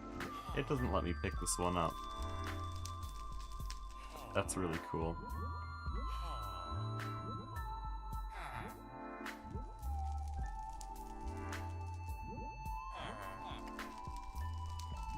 Awesome. What do I do now? It just doesn't let me pick it up. Just break and replace the barrel if you've messed up the recipe. I didn't, though. If I messed it up, it would just give me a wrong brew. It just doesn't let me pick it up, though. Where are you? Let me see. Do you have altar power? I don't know. You don't have enough altar power, that's why. We have to let it recharge. Find Just do it at my base. Ours is better altar. Find my 24 fucking pages. Just Collect do it at my our base. miscellaneous shit-ass items.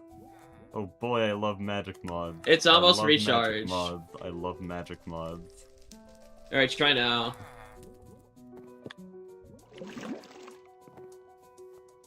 Let's see, if you click on this, you need like 5,000 something altar power, and you don't have that much here. I don't care. Do you have the dragon egg? Yeah, can I... How do I yoink this? You need a sword, because HEE, I guess. You have a dolly? No. I'll go kill myself then. I'll go make a wooden sword. I blame Witchery being Witchery. I know Witchery is an especially bad magic mod, but this is really how it felt in E2E, and in any other pack I've played with magic. Whenever the game asked me to do magic, it just felt like, we're gonna build this cool, awesome factory. I'm gonna sit here for half an hour doing absolutely nothing of value, because I have to go watch its cool cutscenes, and there's nothing automatable in this entire fucking mod.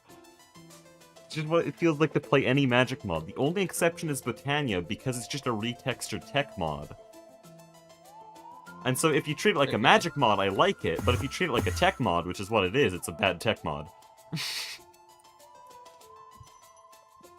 Well, at least Botania and Domcraft are automatable. Well, Domcraft needs a shitload of add-ons to be automatable.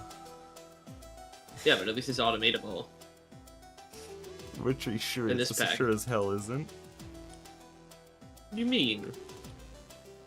How am I supposed to do this?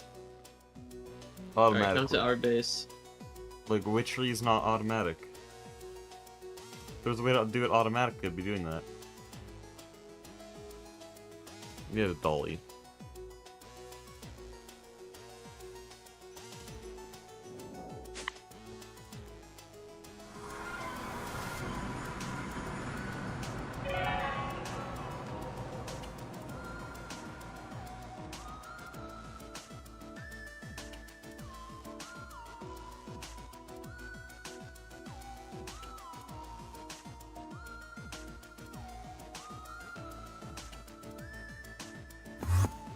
Magic isn't very fun. I'm sure I'd enjoy it in isolation.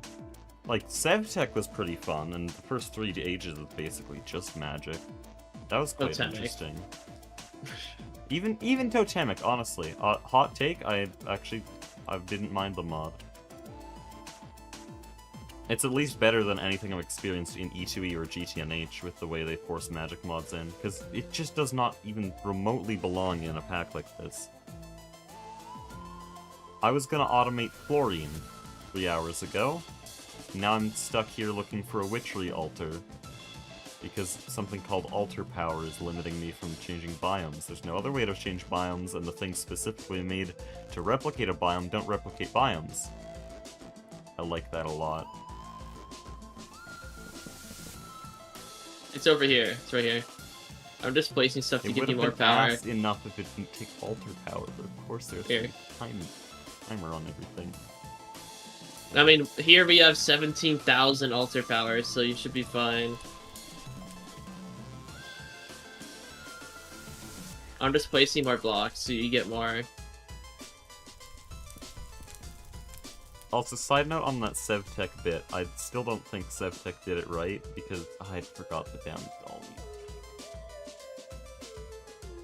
Because ultimately what it's trying to do is, like, have cool tech progression from the ancient era to the end, and come on, you know which pack does that better. It's not even a fair competition. But, yeah, Sevtech Endgame is really bland, because it's just Galactic Craft, and no one likes Galactic Craft. The industrial craft stuff is interesting, And I guess. also, like, I didn't mind magic in Sevtech at all. Like, Astral Sorcery and Blood Magic, I actually quite enjoy it for the amount that it wanted there. But the moment it reached age 3, it immediately deleted all of that stuff, because it knew that if you're getting technology, there should not be magic involved anywhere. Sevtech was somehow intelligent enough to figure that out. I loved Astral Sorcery. Astral Sorcery was such a good mod. But then in Sevtech, well, in E2E, it made me want to die. Why? I loved... Did you have to, like, automate Star Milk or something? Yeah, and I had to automate a lot of different kinds of infusion, which, if you watch my video, that is the one automatic system there that I still stand by, because there's no better way to do it. It's so dumb! It's so dumb! I had this, like, TPS-eating line of block placers and users and other things that just covered the entire altar, and it didn't work. I don't get the damn mod. I'm in the PDIM, I can't be in the PDIM because you have to, like, move the altar or some shit. I mean, I could move it, but then I had to replace all this debris here, because all this junk is giving it power. Like, all these dumbass trees is what is giving it altar power. Oh, that would explain why mine was probably completely dog shit, because there was a lot of trees around there that I knocked down because they were ugly. Yeah, you have to put, like, miscellaneous stuff around it, like Gee nature whiz, blocks. I love witchery. This really helps my immersion, really feels like I'm doing something cool here. Look at it. What are you doing? It's beautiful.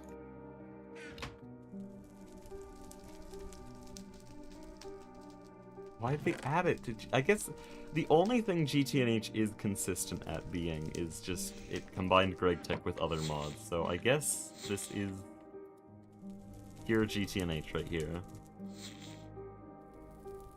Okay, can I...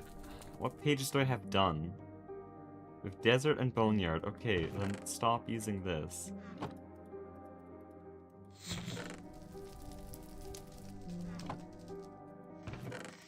We're only...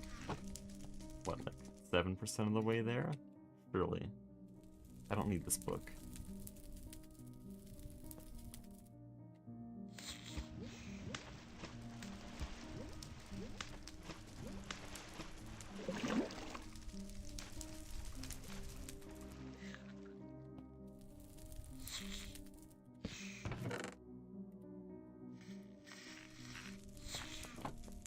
What's that sound? Yeah, and this altar does recharge pretty fast, so... Like, if it's not working, probably ran low on juice, but it recharges juice pretty fast. Although at your rate, it will run out.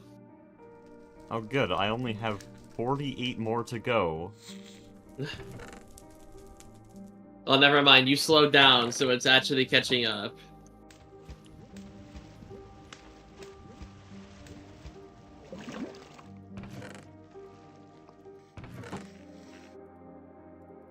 Not like I'm gonna stay slow, though.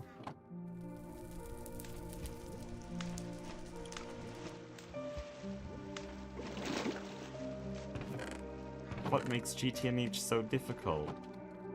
Here you go.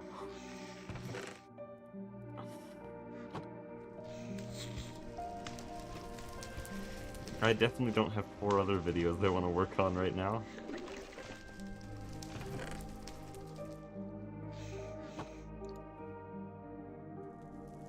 I'm gonna keep... Oh, I'd still have that there.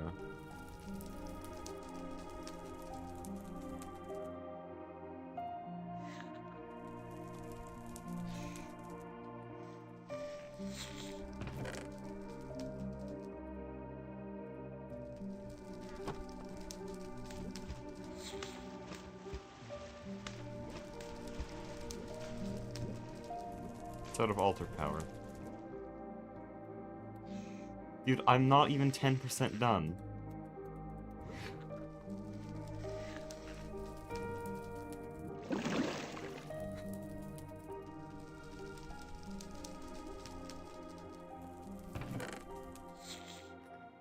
Jungle Edge, was that even the right one?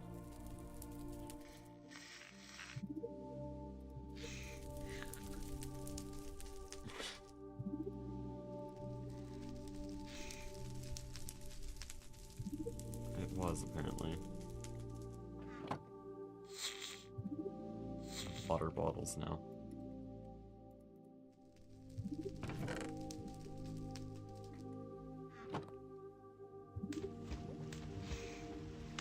Don't...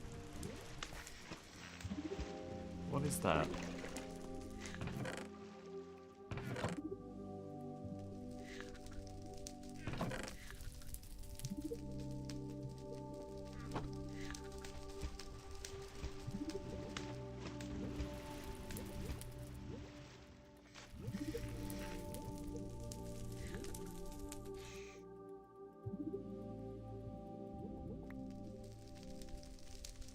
We're gonna see how long this takes, actually.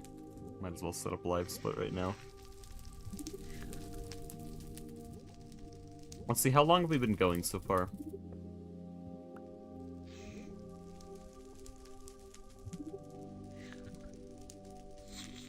Also, I need to change the layout here.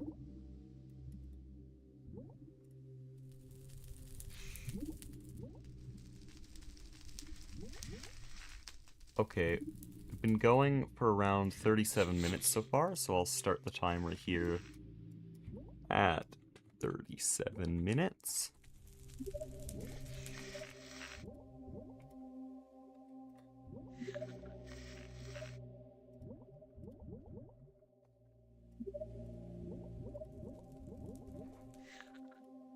Almost 4 hours. I haven't been doing this for 4 hours, though.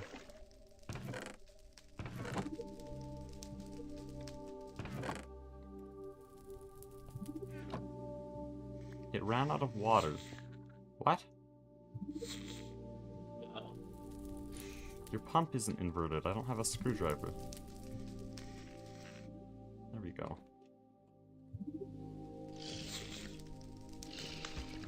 What? Okay, this potion's probably dead, actually. Yeah, I don't know what the hell just happened. It's a thirsty tank, okay.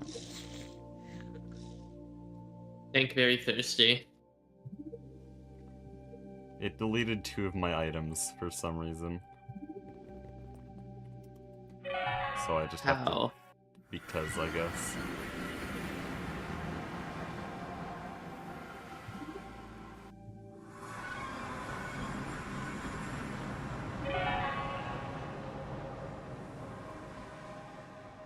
Chat, I need a game while I do this. I need something. My brain's falling apart.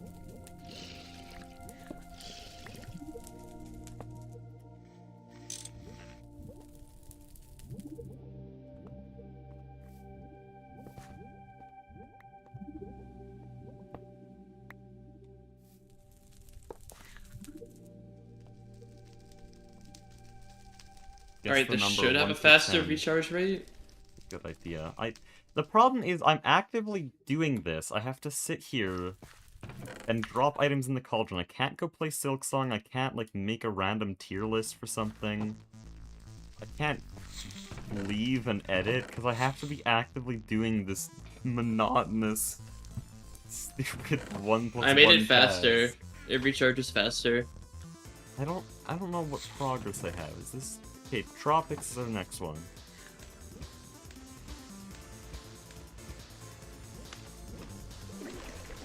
Oh yeah, you can wear this armor to like have a chance to duplicate the potions. Oh, I'll take that. Here. It can be ugly.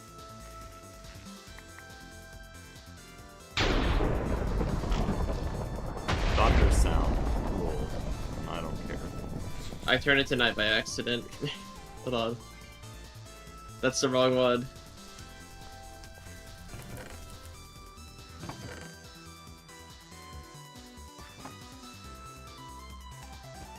Oh yeah, this recharge is way faster.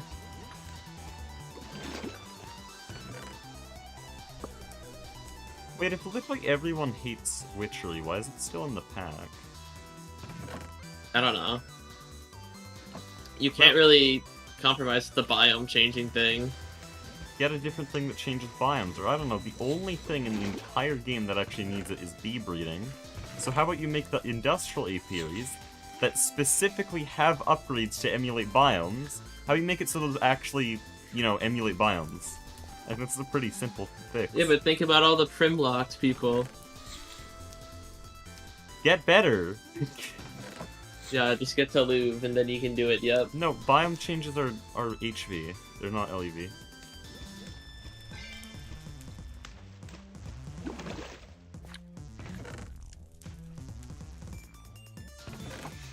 Okay, we're almost halfway. Though it's only halfway on this batch of potions, which I know some bullshit's gonna force me to make potions again. I'm not gonna sell your finest buildings potion. Okay, so now the easy part's done. Now I have to throw in blaze rods and glowstone in some specific order. I'm not sure. I think it's glowstone then blaze rod. Just check what I sent you in DM. No, I did just remember the order that Aspect gave me, so there we go.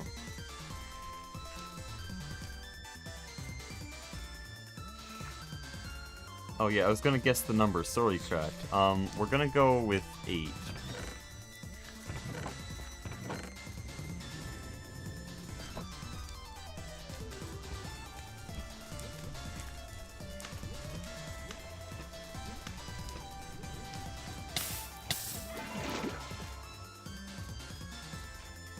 I just lit on fire. That's cool. Thanks.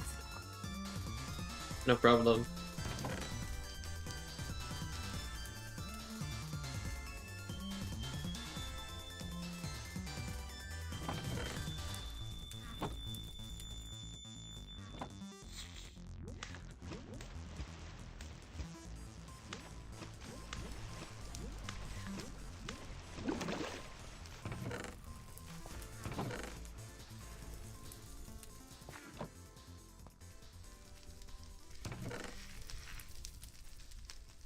It was 6? Okay, sorry, I took a while to read chat.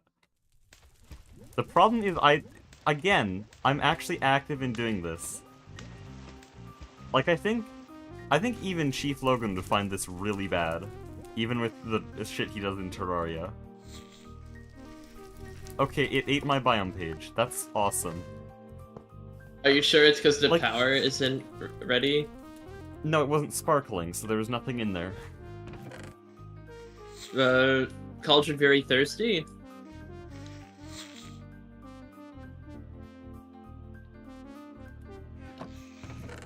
But yeah, there's some Chief Logan streams where like he couldn't pick up the yeah, he couldn't pick up any items. He wasn't allowed to pick them up. And it just eventually devolved into him sleeping in hell for a total of 17 hours. But at least he was able to do other things in that time. I have to do this for an hour. Do not make this man play an MMO. He'll go insane. My brothers have actually tried, and I wanted to tear my hair out. Okay, we're just gonna do exactly the same thing and expect a different result, because it worked on the other one. Maybe I threw them in too quickly, but I have to go slow. I'm forced to go slow. If that one worked, fine. Cool. Wait, is it duplicating the potions or no? I haven't done shit. In fact, maybe that's why that potion got eaten. Maybe it's random chance. I do love adding RNG slop to my item throwing slop.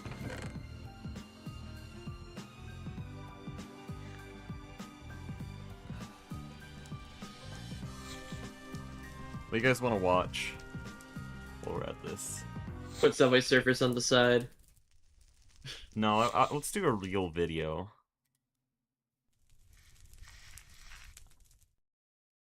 Oh, I know a good one.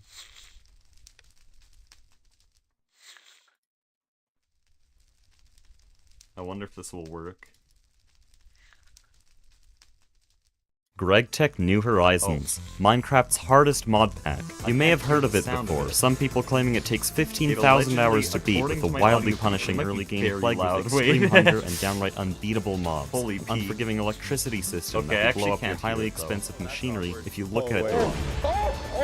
Oppressively complex and demanding crafting trees for even the most basic items, and levels of material production unmatched by any factory game of its kind. Over 2 years ago, I promised to not just play this pack as a brief showcase of its insanity, as many others have done in the past, but instead a full playthrough, completely demonstrating the good and bad experiences this pack has to offer, and make it all the way to the end of the game by constructing the Stargate. But since multiple people have already done this in the past, I wanted this series to be unique. So I invited some of the greatest minds of the GregTech community, along with various less skilled but equally entertaining content creators, to create the GregTech equivalent of Hermitcraft. To keep us all together with our varying skill levels, I also implemented progression gates that keep every team at the same technological level, allowing fair trade between all players. If you wish to view the whole series so far, it has been uploaded on my channel, but in this video I will be summarizing the first 3 months of the server, from the very start in the primitive age, all the way to medium voltage, the second voltage. This has made it infinitely worse for me, because now I don't have progression. So without further ado,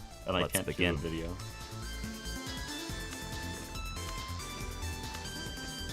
But first, if you're wondering what we're hosting Project Singularity on and want to host a modded Minecraft server yourself, I'd highly recommend HypeServe. They've provided all the hardware and technical support to make this server possible, and because of this, they are officially this channel's first ever sponsor. HypeServe specifically caters to factory mods like GTNH and even other games such as Factorio and Satisfactory. So if you're looking for a good option for corporate expansion with your friends, check the link in the description and use code HECUBA at checkout to save 10% off your server. And I've been laughing my ass off every time you DM me. As soon as the server began, people began teaming up and grabbing land for their future industry. Since the World Seed was given to all members a week in advance to let everyone vote on if we should use it, some members used this opportunity to gain a slight advantage in the early game, like Nine and Flurban, who teamed up to form Vix and settled in a pre-picked location in the east, ideal for a coastal megacity. When I left the GC, it had already been more nefarious means you're unbanned. The seed. Now everyone, we were given the opportunity to look at the seed. Dezel's, we need to save this. We need to save this You're in Dezel's trouble. marshmallow. We'd like to give you something. Oh, would you? Oh, why, thank you. Uh-huh. Oh, You a see, hearty breakfast.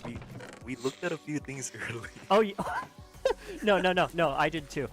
So we're just gonna take a little. Two teams had already found a structure containing some extremely powerful superfood, and this kind of niche game knowledge turned into basically exploiting the game is what these two teams are known for. Tofu Corp, made up of 3, Soy Cake, and later that week Ham Corp and Aspect, was a team made up almost entirely of GTMH veterans, like Soy Cake, who now has over 2,000 hours on the pack, 2 Stargates, and probably knows it better than all the devs combined.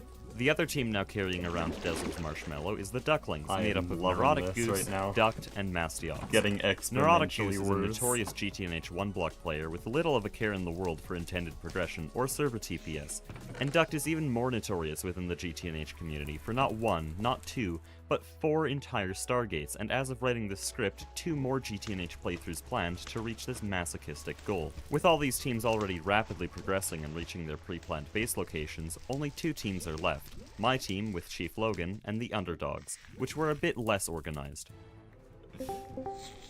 Oh, Would What are you doing? video What are you good. doing in Oh, our I can't village? hear it like I said. It's kind of our village Oh, this now. is your village. Just have to sit No. here and Your keep this village. cauldron Very until quickly. lets me pick They up were the here pictures. just here. there. Yeah, fair enough. I think we just have to find somewhere else. They have so many Tinker's stuff. Okay, so we're not going to be basing here. That's what I get from that. After getting denied the village base, Logan and I continued on our own to eventually find this nice little house on the edge of a mountain when Logan informed me this was actually a roguelite dungeon, meaning below this house we could find multiple layers of increasingly Okay, difficult floors with extremely good loot. After clearing the easiest layer, we found this. There's an iron anvil here, Holy, what? and hoppers, and furnaces. Wait, it's straight up just a smelting setup. Yeah. Wait, should we leave the dungeon to be our base? Like, I was thinking of bringing this all up, but it would work a lot better if this I've was got just an our iron base. bucket. An This could work as our base. Yeah, we just live down here. We live in the dungeon now. Now, this may not seem like much, but due to GTNH crafting recipes, having access to hoppers, chests, bricks, and an anvil for free could save hours in the Steam Age, and this immediately made us decide to settle in the dungeon for our permanent base. After taking a while to loot the lower levels, we had found possibly the most valuable material available on the server at this point. Steel. In a few weeks we would start producing this in a blast furnace, but since the server was only 2 hours old, this steel was more valuable than diamonds, as it unlocks tons of equipment that are normally meant for a reasonably progressed Steam Age base, and because of this I immediately saw an opportunity for profit. Oh wow, we can get a lot you of have human indium flesh? with Hold on, how this much human thing. flesh do Wow. you have? Stop talking Too over my much. video. They're trying A to stack? enjoy it. Would you take 1 steel for that stack? By the way, can you verify on my screen Yeah, that it's yeah, like here, absolutely here. because I don't trust my chat. Yeah, there we go. That's pleasure doing business. You want with me to? Hold on. Pleasure doing business with you. I don't know how I feel about him taking all our human meat. Hello, so it's going good. Now, how much human meat do you have? Could I have those 3 stacks for 2 steel ingots? What the hell? Sure, I have no use. Alright, awesome. That's good. That's Here's awesome. a little bit bonus. You Yeah, love it is to see working. That's good. Pleasure Alright. doing business with you. I am. What do you need this for? Don't worry about it. It's Well, human I'm meat. spending Like, half the what time here what waiting for nefarious the charge. purposes could I have? What I will be doing with these ingredients is unimportant right now. Have fun. because First, we need to do some progression. I am Normally, in gonna a turn down the playthrough of volume, though. Minecraft, we would want to get some iron tools next to dig through stone with Sorry. something better than a stick of butter. But unfortunately, we do not have our usual ability to form iron into a pickaxe with our bare hands, and instead we will need to cast liquid metal from a smeltery, which is the first of many unreasonably expensive multi-blocks needed to progress in this pack. For a basic 3x3 smeltery, we need a minimum of 160 seared bricks made of 120 gravel, 120 sand, and 1,280 clay balls. Using some metal tools stolen from the dungeon, I did manage to mine all of this after an hour, but then the really fun part began. Oh yeah, infinite water is disabled in this pack, so after breaking 2 brick molds, 3 shovels, and 20 mortars, we're left with the smallest usable smeltery and a dried up river. Oh, but you thought we would just go strip mining for the iron. Oh, and wow, melt it this down is, now. No, in GTNH, oddly ore fitting veins are segment much of the larger, video. are way rarer, and unlike other GregTech mod packs, there are no surface indicators for where to find an ore vein. So subway for another surfers, hour, I don't dug tiny have holes every 3 chunks to see if subway I found an surfers iron just vein. readily Usually getting available disappointed right in now. something like soapstone, because the game really thinks I I'm could use sorry. some lubricant right now, when the most I advanced can thing I get know how to more do is Let's rob a Plays, house though, and hold commit on. cannibalism. Once I had found iron, however, me and If you've played Minecraft mods before, you might know how crazy mods can get at times, having more detail than Wikipedia pages about the materials used. Some mods like GregTech are made and further modified by university students and even workers at CERN. GregTech is notorious for taking huge amounts of time, with its most infamous pack, GTNH, taking around 8,000 hours to beat. But GregTech isn't completely special for this, because if you're a new player, you could take up to 400 hours to beat what is considered an easy pack, like I did in this series. So all of this got me thinking, what is the most realistic Minecraft mod out there? And today I might have found the closest thing. Made out of RT. I can't answer that. If you have played Silksong before, you probably know that it is a very difficult game. But you probably Also know, Actually, it's not as loud as the other ones. Specifically Not designed speaking for as loud. realism over playability. It takes little hours. This is good right here. play sessions getting in This the is good right software here. to make Okay. just to get it crafted. Content. Has a realistic climate system with seasons making winter absolutely brutal. It also adds realistic metallurgy and abandons furnaces for different kinds of heating, fire pits, pit kilns, and It's forges. impossible to hear me. Despite this, That's my good. autistic You know ass it's really good when you is literally cannot hear me. You when I specify. Unfortunately, I did not realize a lot of people. Okay, we're a little bit quieter now. It should be better. Too well in this pack as it blends right into the done. Add the E2E movie? I cannot listen to the E2E movie. I sound dead inside. I'm sorry. You guys might be fine with it. I cannot listen to that video. Terra for McGreg is the most realistic mod pack. Oh, there's 3. I heard 3 in there. So after canceling another pack I had planned for this video, I created a world and progression. There, this is... You guys said you wanted to watch Hecuba. Now you can watch 4 Hecubas. This is 4 times the enjoyment. So while shifty pulled down attack is a diagonal dash, I used this bronze to bounce off enemies and obstacles, and it's supposed to be used as movement alloys in areas like This is a very good Can we turn up the Silksong one? Gladly. For this diagonal dash, however, is to speed up horizontal movement by repetitively jumping and pogoing for a slightly increased movement speed. This on its own is not the movement tech I had learned though. If you to do this optimally, you would have to jump just barely high enough that the end of the pogo hits the ground without any regular falling in between. But since this doesn't let the pogo animation properly end, it stuns you on the ground for a few frames, making it much slower than regular walking. To prevent this, we simply let go of the directional input, going neutral for a fraction of a second, and then immediately repressing that directional key to do another pogo. This is surprisingly difficult to pull off, and required around an hour of practice to get the timing down, and even then, it was very crude compared to what I can do now. Using these neutral pogos, this first run made it through Moss Grotto, defeated Moss Mother, and talked to the Chapel Maid, where you may notice that we are playing in Chinese, to skip text much faster than English, saving around 30 seconds through the whole run, and essentially putting a spoiler wall over every boss and area name. After that, I passed Bone Bottom to reach our first major skip. By luring this beastfly up to the top of this room, we can skip this entire section of the Marrow, including an arena and Sherma's door, leaving Sherma alone forever, and more importantly saving over 2 minutes, immediately reaching Chakra, who we promptly ignore and pick up our first ability. The Silk Spear. This allows us to defeat the Bell Beast, granting access to the right side of the Marrow and the entrance into Deep Docks. Using another small skip at the top of this room, we reach the Swift Step ability, allowing us to discard the neutral pogo movement tech and bringing in the wave dashing. While Silksong's movement is a lot faster than the original game, it's not quite as fast as us speedrunners would like it to be, and so many different methods of speeding this up were found. Since the short dash at the start of your run is the fastest part of Hornet's movement, what all these movement methods try to do is restart the sprint as many times as possible. The simplest movement tech does this by doing a very tiny jump before each dash, resetting the cooldown by landing on the ground, and then repeating as many times as possible. The main drawback of this method is that you almost come to a full stop on each landing, and lose a ton of speed because of this. A much faster method replaces this air dash with a pogo into the ground, instantly followed by a dash. This leaves no time stopped on the ground and even utilizes the speed we were already getting from pogos to further save time. The only problem being that this involves jumping, pogoing, and dashing all within less than half a second in a very specific order, or else you would stop dead in your tracks like an absolute fool. This only meant I had a lot of learning ahead, so I was using a very crude version of these wave dashes to make my way to the first lace fight, defeating her with barely an issue, not even close, Okay, I'm and sorry, quickly that's enough proceeding fun, through the guys. far fields to get the We drifters actually club. have everything set up.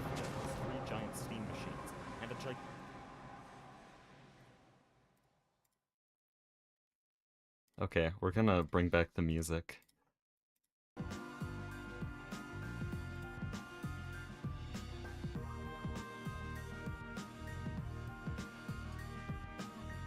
There. Good grief. If that is not the worst experience I have all week, I might not play.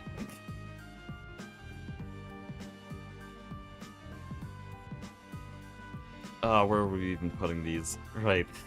If I misplace one of these, I'll cheat it in, okay? I'll NBT edit it. If I fail one of these, I'll NBT edit it. I don't give a shit. Oh my god, this looks so bad with default textures. Oh my god. We're watching all three of those? Okay, well then leave the stream and only watch the Silksong one. Thanks, bye.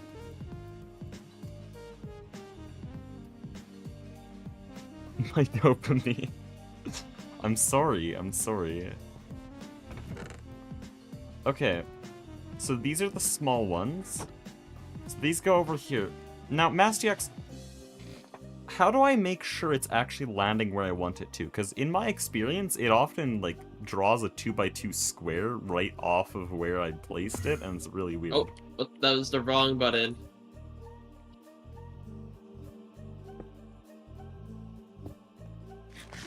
I just position myself like this and Don't throw it straight splash down. anything there, please, for the love of all that I is don't good. even have any potions. Okay, but well, there's a chest full of them right here, so you definitely have the capability to pick it up.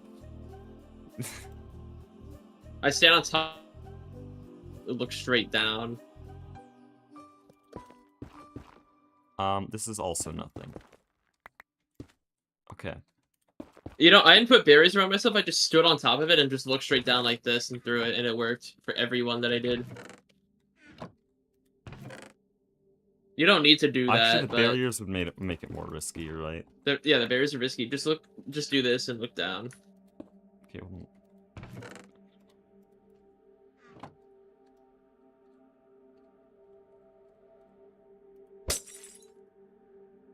okay. Okay.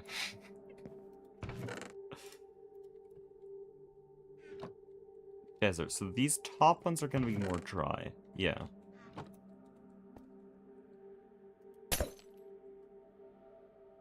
This is a desert.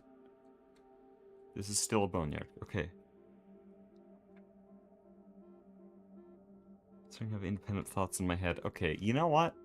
This really isn't that interesting either, so we'll bring back just the Silksong video, because it's good. If you have played Silksong before, you probably know that it is a very difficult game. But you probably also know that it is extremely fun. Oh, Everything from the how do story I to bring the it map back to to where the you guys were characters, at the in the music, video? the art, and I most can go here. You guys were like... Not Yeah, even that's close, roughly where and you quickly were. proceeding through the far fields to get the Drifter's Cloak, a useful ability for platforming and for skipping this poor guy by jumping straight out of the arena with a precise heal stall off screen.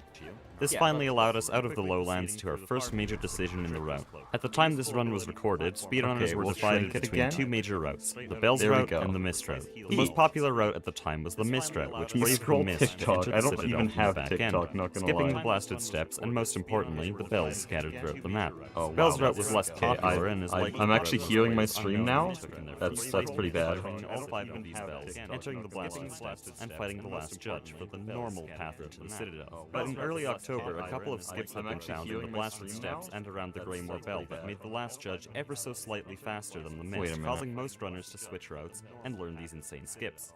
And I'm not joking when I say the Bells route skips are insane. The first one we run into upon entering Greymore is Craw Skip, a precisely timed pogo off of a craw we lure to the right side of this room to spawn another craw for a second difficult pogo, all to barely reach this ledge, skipping the Craw Lake Arena and around 5 minutes of detouring. Wait, there's other sound. Oh no. After getting is this doubled. skip on my second try, I activated the Greymore Bell and proceeded to fight Morwen. Entering Bellheart at 22 minutes, and allowing passage into Shellwood, which I slowly worked through with a sloppy arena, more crude Let's make wave dashes, nefarious and the next oil. important Okay. skip.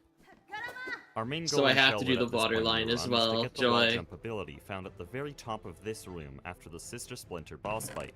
But interestingly, Team Cherry allows you to pass through the bottom of this room way before fighting Sister Splinter, just to tease the coming ability on your map, but also unintentionally allowing us to completely skip the boss fight and most of the top part of Shellwood by luring this flower using the taunt ability and pogoing off of it to clear this vertical gap, making acquiring wall jump just a matter of a few simple jumps rather than a whole boss fight. This skip is called Garma skip, and these days only uses one taunt rather How than on the earth did that 15 or happen? so I had to use in this Oh, old it's run. Icy Arid. So with wall jump, it's a straight shot to Widow, who I defeat on my first try, giving us the Needling, and allowing us to continue down the Bells route back into Shellwood to enter Blasted Steps, grabbing our last bell along the way, and entering perhaps the most difficult movement segment of the entire run. Since this was one of my first speedruns and it had been less than a week since Blasted Steps was introduced into the route, this split went very badly. In the very first room, we climb up to this judge, who I actually had to fight since I did not collect enough silk in the previous segment, then jump off the edge of this platform, glide, heel stall, and glide again to make it across to this ledge. This saves around 30 seconds of platforming around the top of the room, but lost me much more than that due to the 4 whole failed attempts trying to get the skip since I had not properly learned the mechanics and was dashing way too late. What made this far worse was the skip in the next room, which saved almost a whole minute but required a frame-perfect wall jump on some hidden geometry along this wall, which could only even be reached with another frame-perfect jump off this ledge at the other side of the room. Safe to say, I wasn't even gonna try with that skip, and instead opted to slowly lure a flying enemy to pogo up to the ledge instead. At the time, this was the last skip in Blasted Steps, meaning it was smooth sailing up to the last judge, another boss I hadn't practiced, but luckily a very easy one, giving us an Act 1 time of 40 minutes and 57 seconds.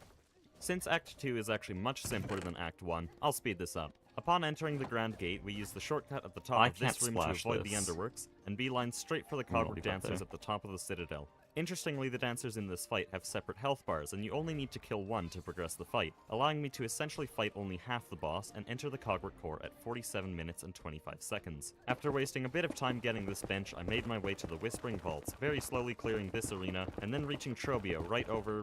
wait a minute. Ah yes, over here. And after eventually defeating Trobio, I entered the Underworks, died, entered the Underworks again, and got our last movement ability. Clawline, a grappling hook ability that is very useful for fast movement and combat, both of which we will ignore since I was still thinking about the original Hollow Knight, where grappling hooks are not an option. On my way out of the Underworks, I grabbed the first of the 3 melodies required to beat the game, the Vault Keeper's Melody, which is also by far the easiest melody, since these next 2 involve the most technical platforming and combat of the entire run. So then, to get the Architect's Melody, I made my way back through the vaults and used my new clawline to access Upper Cogwork Core, performing a few janky skips to reach the top, learn the Architect's Melody, and immediately leave. This leaves one last melody in the High Halls, which I slowly worked my way through using a lot of clawline and unfortunately a lot of gliding. Eventually I reached the High Halls Arena, one of my favorite parts of the whole game, but unfortunately a very difficult one when you only have 5 masks and 1 needle upgrade. So I died. After the second attempt though, Okay, I this learned is the Icy Conductor's Camp Melody, now. had an exceptionally slow fight with Lace, and finally fought the final boss, Grandmother Syl, dying once to her triple damage attack but coming back to deliver a final time of 1 hour, 37 minutes, and 31 seconds. This first run was mostly a learning experience. I got lost in vaults, died many times, often to the environment, and most importantly I had not properly learned the movement tech, or most of the various skips throughout the run, losing almost 20 minutes to bad movement. Despite this, I was very happy with the run. I didn't pick up any extra upgrades like Threadstorm or the second needle upgrade, and I had successfully performed the most optimal route at the time, with our full map looking like this. But above that all, I found this to be extremely fun. Almost as fun as my first playthrough, which I didn't even think was possible. And this motivated me to practice the route and its skips to deliver a 1 hour, 19 minute, and 17 second time. Holy shit, sub 120. This is why you Okay, don't I reset have to do dead all these runs. still. I was Greatly about to aided turn by off some the combat video. improvement in the High Halls Arena and Grandmother Syl, Oh, no. which were both beaten on the first try. After this 119, I realized that I not only could work for an actually good time, but that I really wanted to. After installing some practice tools and messing around with movement in vaults for a while, I started to get really addicted to the speedrunning grind, and began practicing every skip, every arena, and even individual rooms to see how far I could push myself and the game in the pursuit of a faster time, even spending 3 hours a day for a week just practicing this one jump in Blasted Steps. 2 days after the Dude, I really wanna 119, go play I got a Silksong 1 hour now. and 14-minute run with a very clean Citadel entrance, some optimized Cogwork core movement, improved Vaults navigation, and to finish it off, a gold GMS fight. Gold meaning that I had not only played faster than my fastest run, but also faster than Am I any obviously other looping? run of mine for that specific segment. Then after a solid week of dead runs and 4 hours of practicing each day, I finally got an actually impressive run. At the very beginning of the run, you could already tell I was taking things much more seriously, with a new mini skip to reach this platform without taking the long route above it, saving a few seconds along with a few enemy pogos, optimizing Moss Grotto to a 2 minute and 30 second time. Moving into the Marrow, I didn't lose a single second with a first try Beastfly pogo and some fairly clean pogo movement up to Silk Spear, bringing us already to the largest early game time save, the Bell Beast Quick Kill. To learn how this trick works, we're first gonna have to dissect the Bell Beast itself. No, don't worry, Aira, you're fine. Bell Beast only has 3 attacks we're going to be calling the Run Attack, the Jump Attack, and the Bell Attack. When it reaches half health, it will enter a phase transition where it moves to the middle of the arena, complains a bit, and disappears for around 10 seconds while raining bells from the ceiling. This phase transition is what we are trying to avoid, since it's a guaranteed 10 to 15 seconds of time loss, but the process to prevent it is rather difficult. First, we need to get Bell Beast very close to its phase transition, but not quite all the way there. Since Bell Beast is killed in 30 needle hits, this means we need to hit her 14 times, and in case you're wondering, a Silk Spear counts as 3 hits of damage, meaning we can theoretically use 4 Silk Spears and 2 needle hits to reach this same number. Once we've dealt those 14 hits of damage, we need to very quickly deliver the remaining 16 before she disappears from the arena, which can be done with 2 Silk Spears and 4 needle hits on her last attack, triggering the final appearance in the middle, where we hit her 3 times and finish with 1 Phase Silk Spear, to get us exactly 30 needle hits. The main problem here is that last attack, which cannot be the Bell attack since she isn't on screen long enough for the 2 whole Silk Spears and 4 needle hits. And even if we get a run attack, it is exceptionally difficult to fit in every hit before she either kills us or disappears. So what I would usually hope for is a pattern like this. 1 guaranteed run attack at the beginning for 7 needle hits, another run attack for 7 more hits, already reaching 14 hits, no Bell attacks in between, immediately a jump attack for easy 10 hits. 6 hits on the phase transition, boss is dead instantly. The pattern I got was slightly slower than this, with 1 extra jump attack in the middle, and unfortunately a run attack at the end, forcing me to do a much harder Silk Spear, 2 hits, damage tank, 2 more hits, and barely a second Silk Spear at the end. But did you catch that? Right before that final Silk Spear, I did a little hop. This may not seem very important, but it makes a mile of difference. You see, every needle swing you do, you get a short cooldown before you're allowed to Silk Spear, likely to prevent the insane fighting style in the original game that melted any boss if you knew how to keep your soul. But we can bring back this spell spamming with 2 tricks, landing cancels and Silk Spear turnarounds. Both tricks do the exact same thing, but are better for different scenarios. The landing cancel is done by performing a needle hit mid-air and landing on the ground shortly after. For some reason, this landing removes any Silk Spear cooldown, allowing you to immediately hand out your triple damage and continue melting bosses like it's 2019. The other cancel is even more straightforward. By simply turning the other direction and turning back towards the target, you once again remove any cooldown, but this version even works mid-air and doesn't require a lot of timing like the landing cancel does. And look at that, you can see me using both of them at the end of this Bell Beast fight. With that all out of the way, I quickly proceeded to pick up Sprint, where we can see our next major improvement, wave dashing. Very fast wave dashing. After a quick fight with Lace, I flew through far fields, did some very nice spine farming for the Drifter's Cloak, barely jumped out of the 4th Chorus Arena on my second try, and entered Greymore at 17 minutes. At this point you could tell my early game was starting to get very consistent. I had done the Bell Beast quick kill 5 runs in a row at that point, and refined the movement in each room down to the very last wave dash. There was still lots of improvement to be had, but I finally felt like an actual speedrunner. After rapidly making my way to the right side of Greymore, I performed cross skip successfully on the very first try, securing an easy gold split and validating the total of 11 hours I had already spent practicing that one damn room. This was followed by even more clean movement, a perfect Greymore arena, and finally, Morwing.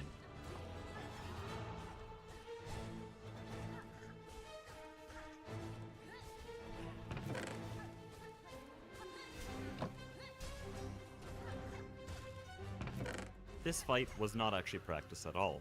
Still to this day, I have not practiced a second of the Morwing fight, and all of this speed was just downstream of the many other combat improvements I had made in later segments of the run. I was learning to stop upslashing to stay airborne longer, using Silk Spear whenever humanly possible, and avoiding unnecessary heals to save Silk for even more Silk Spears. In Shellwood, I had optimized the first room with a relatively tight jump to this platform, and an almost failed enemy pogo at the top to save a total of 30 seconds from the 137 run. Later in Shellwood, more optimization was found as I had learned the one taunt Garama skip, and learned a precise heal stall in the next room to skip the entire parkour course to the left. After defeating Widow and acquiring the Needle-In, I proceeded to the Blasted Steps, where I failed to hit the heal stall, and got blocked on the long jump by this annoying guy after failing it once.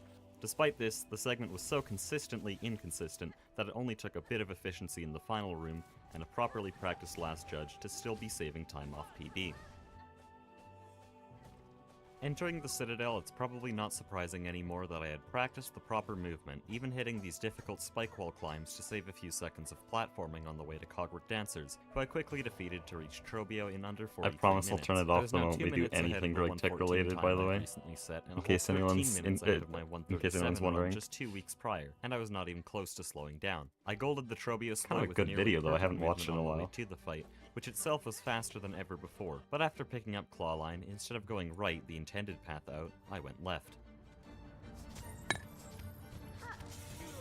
This skip combined with more smooth movement saved another 40 seconds by the time I finished the segment, and I began to consider the possibility of this becoming a sub-110 run. But for that to happen, I would need to play almost perfectly for the final 2 melodies. So I worked through Upper Cogwork Core, missing some of the new skips I'd practiced, but not losing any time as PB didn't even use them at all. After getting the Architect's melody, I reached 1 health as I had never actually learned a safe way to leave Cogwork Core, and I was forced to detour for a bench, losing 20 seconds. But I knew there was time to be saved in High Halls Arena, so I pressed on.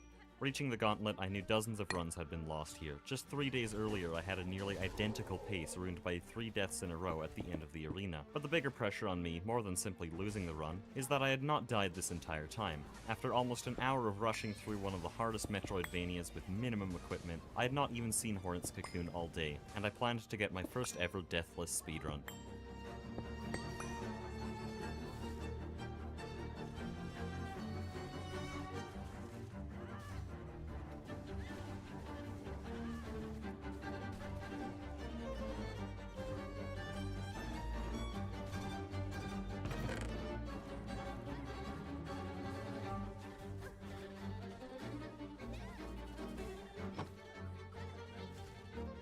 After recollecting myself for the final fight, I finished off this phenomenal run with 1 last gold, giving a final time of 1 hour, 9 minutes, and 33 seconds, breaking one of the last 10-minute barriers and placing myself in the top 100 in Silksong Any %. To make things even better, I made up for the various movement fails throughout the run just 2 days later, with a 107.21, the first run I ever submitted to the leaderboard, and the end of an age as I had squeezed out all the easy time save. There were no more deaths, no more extremely close calls losing minutes, no getting lost, and no more failing skips. From now on, it would be a bloody fight each run to get that last second out of each split, and I would need a lot of practice. 3 days after the 107, I had a wild run, bouncing between extraordinary time save and extraordinary time loss, ending only 30 seconds behind on GMS, but I greeted the final battle, losing the run entirely. Another rapid pace just a few days later was stopped dead by yet more greed at the end of High Halls Arena, losing that run as well. But finally, right before Project Singularity started, I decided to give the speedrun one last chance, delivering this run. I started off as usual, pogoing through Moss Grotto to reach Bone Bottom, not making a single mistake on my neutral pogos this time, allowing me to reach Bell Beast at 6 minutes. Due to the difficulty of the quick kill, I ended up failing the trick, extending the fight an extra 30 seconds and putting my time firmly in the red. But this is nothing to reset over, the late game had plenty of time to be saved, so I pushed on to Swift Step and Drifter's Cloak, only saving 4 seconds, which was soon lost to a sloppy climb into Greymore, but then the run started to change. I golded cross skip by half a second, golded Moorwing by 5 seconds, cut off another 4 seconds on Cling Grip, and finished off the early game with this extremely close Widow fight.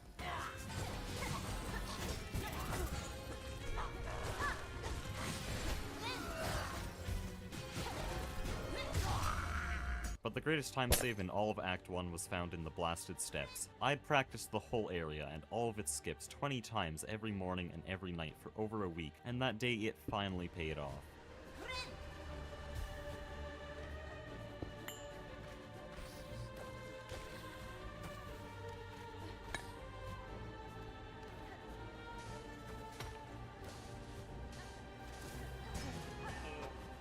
Not only had I pulled off the 2 hardest skips, the heel stall and the frame-perfect long jump on my first try, but I also successfully performed 3 back-to-back skips Dude, I that was had so been bad added at to the the runs game in a back then, combined good 30 grief. seconds. These skips were the Drisnet Pogo to skip up to the long jump without any parkour on the right, the Statue Pogo skipping a small tunnel along the roof, and the Judge Pogo skipping an even smaller tunnel in the same room. Combined with a relatively fast fight with the last judge, I entered Act 1 with the gold 52 seconds ahead of the 107 run.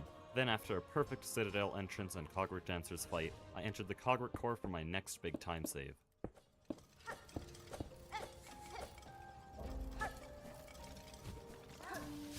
While it wasn't perfect, it was my first attempt at a fast Cogwork drop, cutting an additional 20 seconds off the timer, which I would keep all the way to the high halls 15 minutes later, where I performed a similar but much harder drop to finish the final room almost without using glide. But as you may have noticed, all of these improvements were movement changes, and I had not actually practiced combat since the 109, making the last 3 fights extremely rough.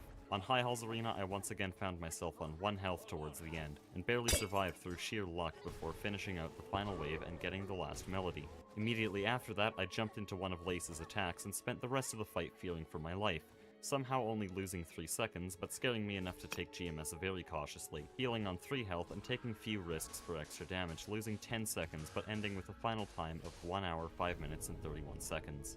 After this run, I had to take a break from speedrunning, not because of burnout, but instead because I had started Project Singularity, and needed to allocate the first 2 weeks of the server fully to recording and editing that series before I could allow myself to do another run again. This didn't mean that Silksong had stopped though, in fact I had still been playing the game every single day since launch, and between GTNH recordings I would end up practicing a few rooms for an hour before getting off to edit. But once Project Singularity was in motion, I decided I needed a way to make the speedrunning grind just that little bit more fun. One of the biggest problems many speedrunners run into is late game consistency, since if you fail in the early game, you reset and try again. This means that they get extremely good at early game, but not as good at late game, since they play it 5 times less than early game, and then you end up with Blue SR, who can go over a month without a single completed true ending run, since he never leaves the Moss Grotto. To fix this, I began a challenge for myself to beat the game on stream every single day, until the DLC releases, which meant that I would inevitably have to finish a Sorry, run my at stream's least once delayed, a I day. just heard So the on Blue very SR first thing. stream, the goal was simply to showcase and explain the speedrun to the majority of my viewers who didn't even know I was speedrunning Silksong. But this run was done almost a full month after the 105, and I had a lot of practice time in those 29 days. To explain every single tiny optimization would take quite a long time, so I'll give you a fast version. In Act 1, I had learned 3-cycle Bell Beast, Blasted Steps elevator climb, a fully scripted Shellwit arena, heelless 4th chorus skip, fully scripted Hunter's March arena. In Act 2, I had learned a fully scripted Vaults arena, better Cogwork drop, Underworks lava cycle using wave dashes, a fully scripted Clawland arena, High Hall cycle skip, upper Cogwork core drop, and most importantly, I had learned how to dash cancel, a trick that cancels your needle cooldown by using a mid-air dash. This often involves running into bosses, but if performed perfectly, you can have a lace fight that looks like this.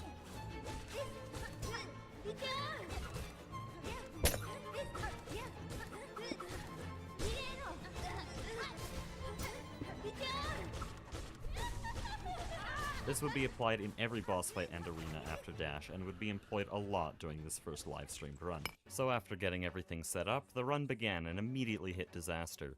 Nearly dying to Moss Mother, the tutorial boss, only barely surviving to fail the Bell Beast phase skip so quickly that I somehow still set myself ahead by 15 seconds. After that recovery, I made a few golds, and then lost it all to a rough Greymore split, leaving me at exactly 0.9 seconds ahead of PB. This was the least of my worries, however, because in Shellwood, I fumbled one of the many arenas I had scripted out, forcing me to take a much longer route towards Cling Grip, since one of the skips there requires a damage tank Yellow that and could go have down killed me. 3. This Do you like longer the route rest? had not Just ever 'cause been I threw the practiced potion because weird. of the skip, and so on 1 health, you can imagine how I'll this goes. change it, actually. It's a long way. Uh-oh. That is an embarrassing death. Okay, like I said, no resets. But yeah, any normal person would reset that. That's like 2 or 3 minutes. That's unrecoverable. After this, the run was basically dead, but for the first few streams I didn't want to let myself reset at all, so even the worst run would have to be completed. So for the rest of the run, I barely survived off back and forth gold splits and huge time losses, putting myself 2 minutes behind PB by the time I entered Cogwork Core. And so now we're getting the Architect's Melody, which is at the top of this giant parkour gauntlet. But since I'm a speedrunner, holy shit, I got that. we can just skip through all of Cogwork Core. with a huge series of skips. I'm not even gonna count them all, just watch.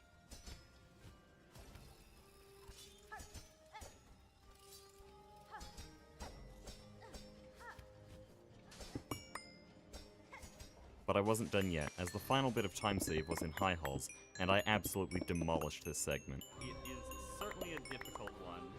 People aren't lying about it.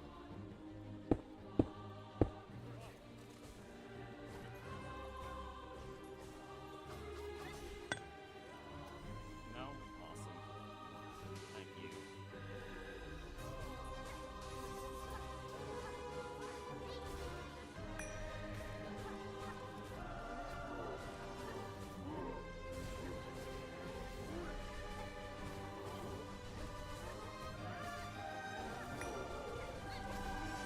Holy shit, he's already dead.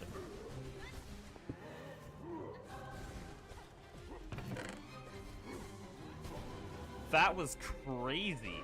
Without any practice on High Halls Arena, I had somehow managed to clear the gauntlet an entire minute faster than ever before, now only leaving me seconds behind PB, and with only Lace and GMS, my two most efficient fights left at this point. Nothing could stop this run now. Let's just open with the Silk Spear, why not? Sure.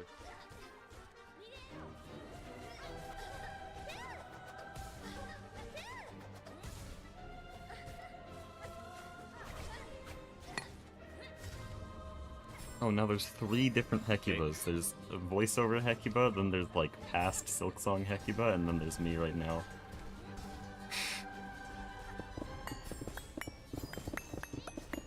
That was cool. What? Okay. Wait a minute. No! Wait! No way! This can't be right. I think that's PB. I had already resigned to the run, but I think that's PB. That's so dumb. Yep. GG! 16-second PB. This run was terrible. I failed 4th chorus skip, I died in Shellwood, I missed an extremely important skip after Clawline, and yet I still beat the old 105 by 17 seconds, clearly telling me there was a ton to improve. The next day I ended the stream with an even worse 107 time. As their counter top right, it's timing how long it takes me to get the basic section of the B setup done. Which is also why there's a video playing, because there's literally nothing interesting happening.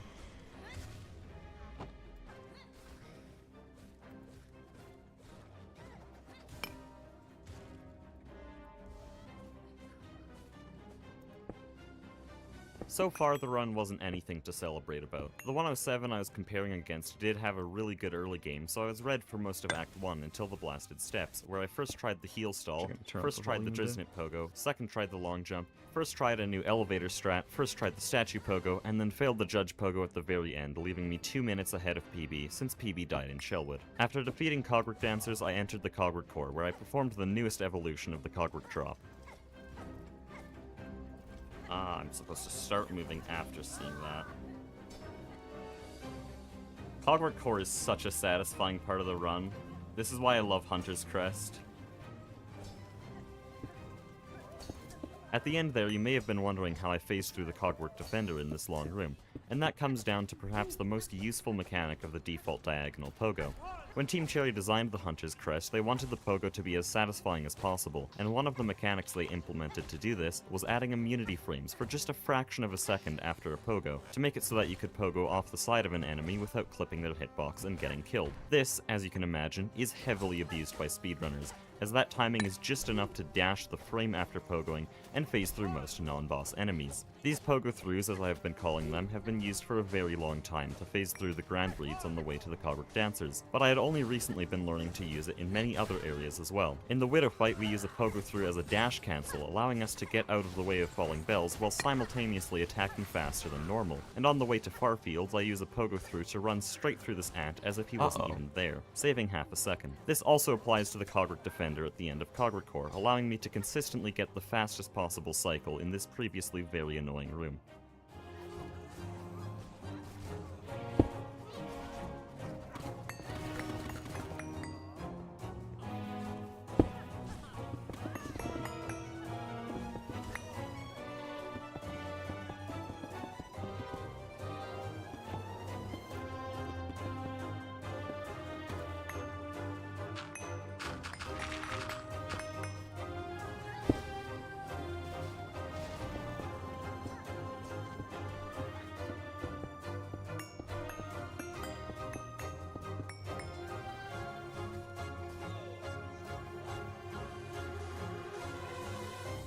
At this point, the run had not made a single major slip-up on any skip or gauntlet. The only skips I had failed were easily repeatable, and some skips that were previously too inconsistent to be viable had all been performed flawlessly, setting me ahead by a whole 3 minutes by the time I collected my first melody. This pace continued with a flawless upper culvert core, some fairly average high halls movement, and finally, high halls arena.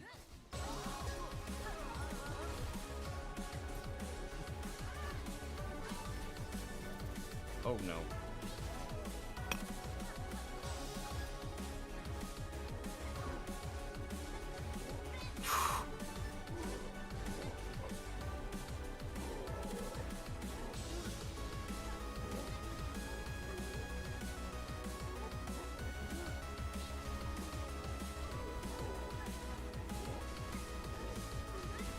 Holy shit! What was that? Am I Nebula?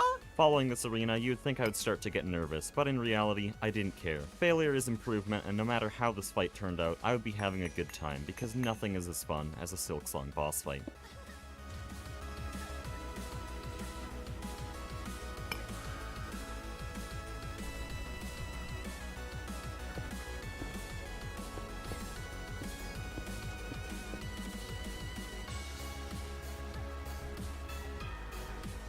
No way.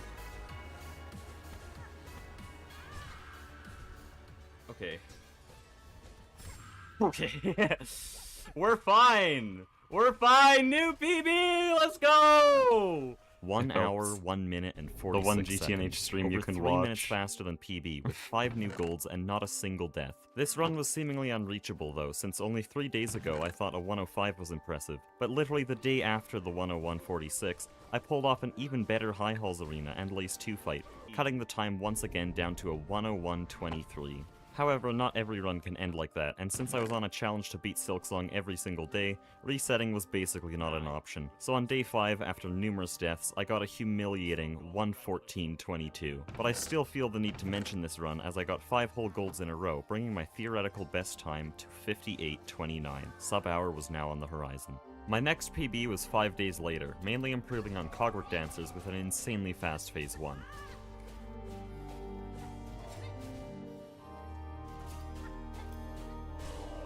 Shortly after this, I made another huge gold in this new Clawline arena.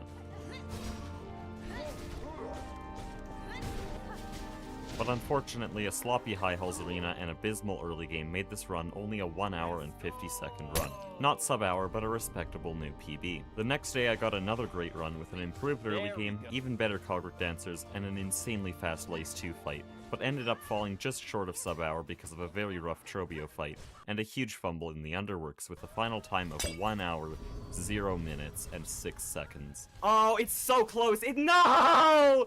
No! Really?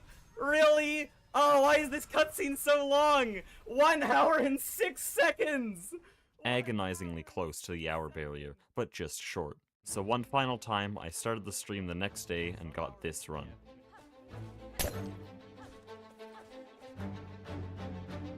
Alright. The first sign this would be a good run was in Shellwood, where I cleared the arena with relative ease and performed the fastest possible version of the Garuma skip, golding the segment by 7 seconds. This was then followed by an amazing Widow fight, perfect movement towards Blasted Steps, and a flawless performance of all 6 Blasted Steps skips, a fitting send-off for my favorite segment. This allowed me to enter Act 2 in a record time of 31 minutes, saving an entire 43 seconds off my personal best, and practically guaranteeing this run its sub-hour time. But unfortunately, I knew this fact, and because of it, I lost almost 30 seconds to overconfidence on Cogwork Dancers, which was just barely made back by a clean Trobio fight, only to be ruined again by an extremely rough Cogwork core, leaving me at 20 seconds Do I let of it time keep save over playing? PB. For, like, But PB is just to wrap exactly up 6 this part, seconds 'cause I'm behind the basically hour done, I barrier, just need to meaning check almost the anything PBs. could break that final milestone. So my only mission for the rest of the run was to not throw the pace. We're at full health, here we go. No High Halls bench. Get rolled! Holy shit, we're gonna get sub-hour.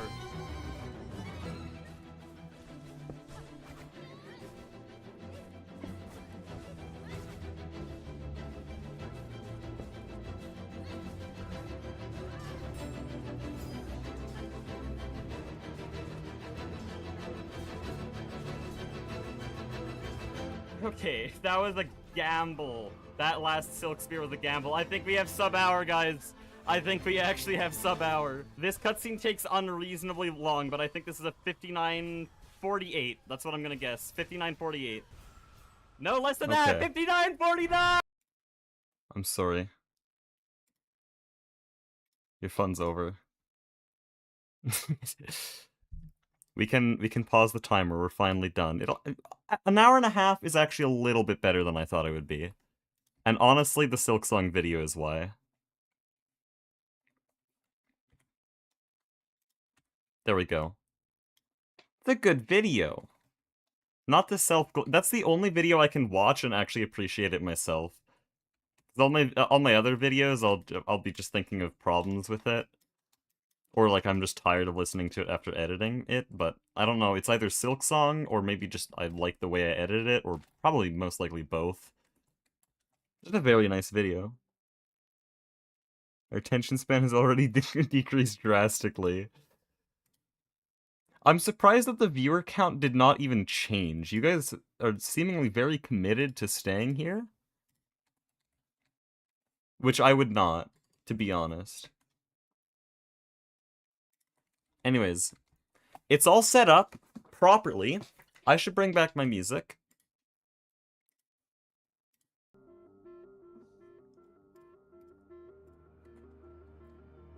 We have it all color-coded. So, vanilla concrete powder is arid, and then chisel concrete powder is normal, and then chisel concrete, not powder, is damp. And then we have the hellish thing here, because there's no hellish normal or hellish damp, and so there's just one hellish apiary in the corner here.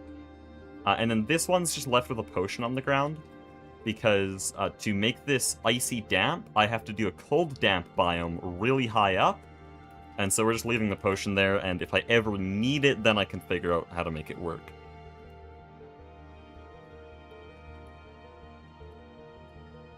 But yeah, then for colors, we have orange for hot, yellow for warm, green for normal. This one doesn't actually have a potion, because our default biome is normal. Red for hellish, and then light blue for cold, purple for icy. And so we have every single climate we could possibly want, all organized in this base. The bee system we already have is warm arid here. This should all be working. If you look in the top right, very tiny text says Oak Savanna. It's actually compression probably kills it.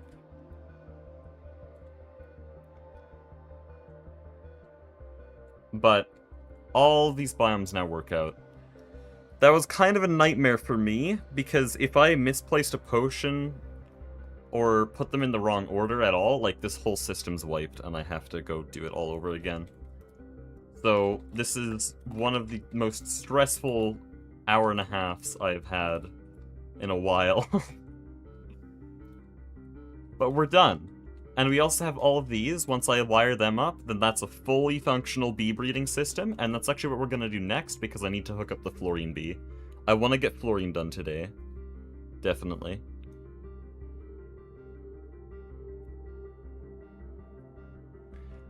Are we gonna finish a goal this stream? Hey, we did actually get one goal, which was the starting goal of yesterday's stream, but we did get one goal done here. And that is the samarium line, the rare earth line. It actually works, I think. I actually haven't verified this. No, it takes too long to stockpile, so there's still no samarium, and we have no way of knowing if it actually works. I could change the circuit and it would run 5 recipes right now, but no, I'm gonna wait for 9 buckets.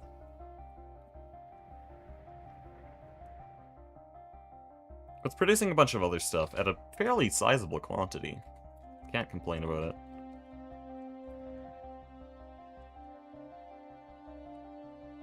Okay, once again someone has misheard me. It is samarium, not scenarium. Or scenarium. I pronounce it scenarium to like, separate them. No more building? I mean... Yeah, no more building. I don't know why I said I mean. I don't want to.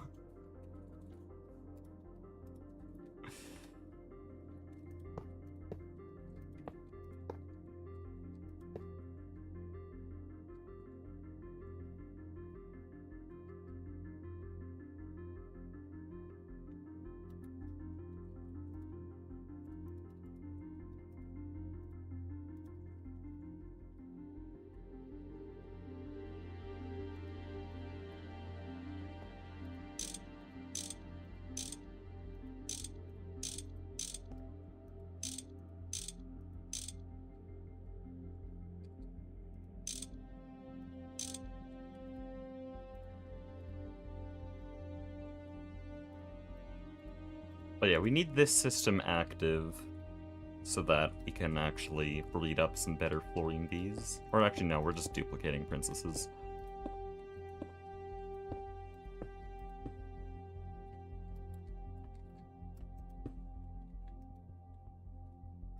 Oh, that could be dangerous.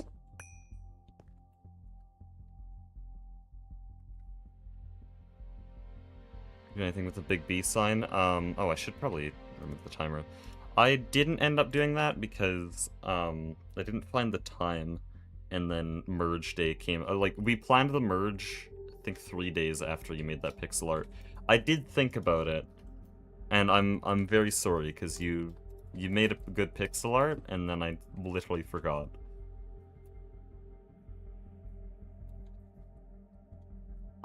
You know what? I might be able to put it on this building. Because there's going to be plenty of flat space. It's a tall building, so I can probably put it on this building.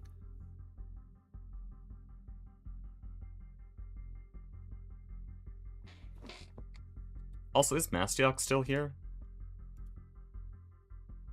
He is, but he hasn't said a word in like an hour.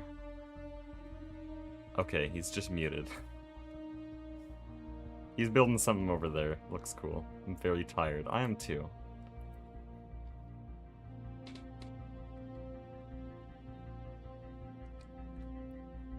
Right, we need power here.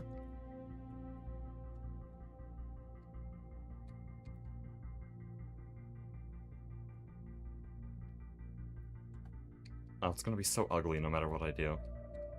Let's use covers.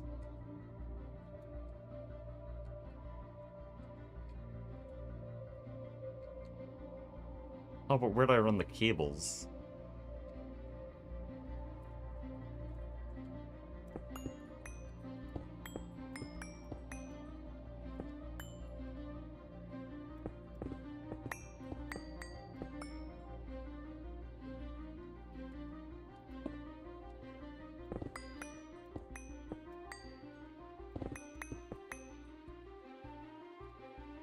Oh wait, I don't need to do it like that.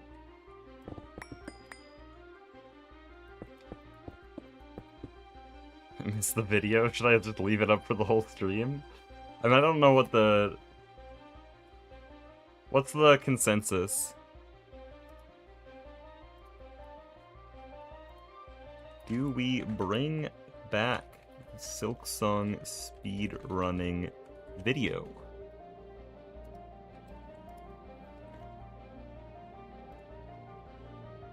I wouldn't mind. Honestly, that had me locked in like I've never had on a stream.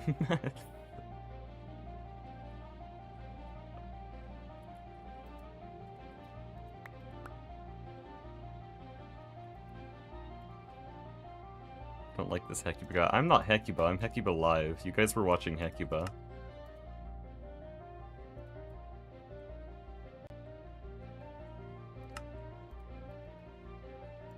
Why would I make cable anchors like that?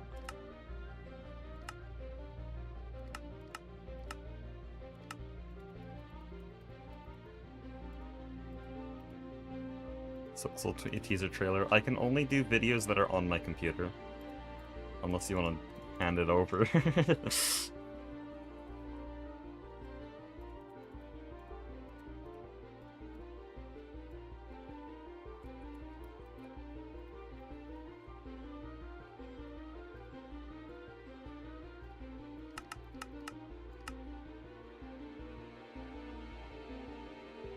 Person who edited it is asleep. Come on.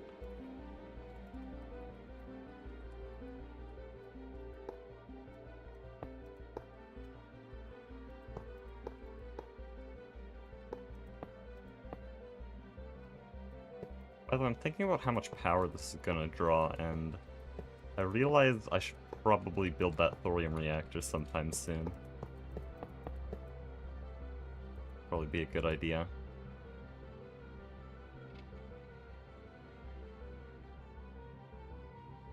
Okay, I'm actually shocked by how many people want the video back. Like, it's a good video, but you guys watched Greg Tech. Let's go. If you have played Silksong before, you probably know that it is a... Give me a sec. Pause. We need to set it up. It is so weird to control a video in here. It should be around here.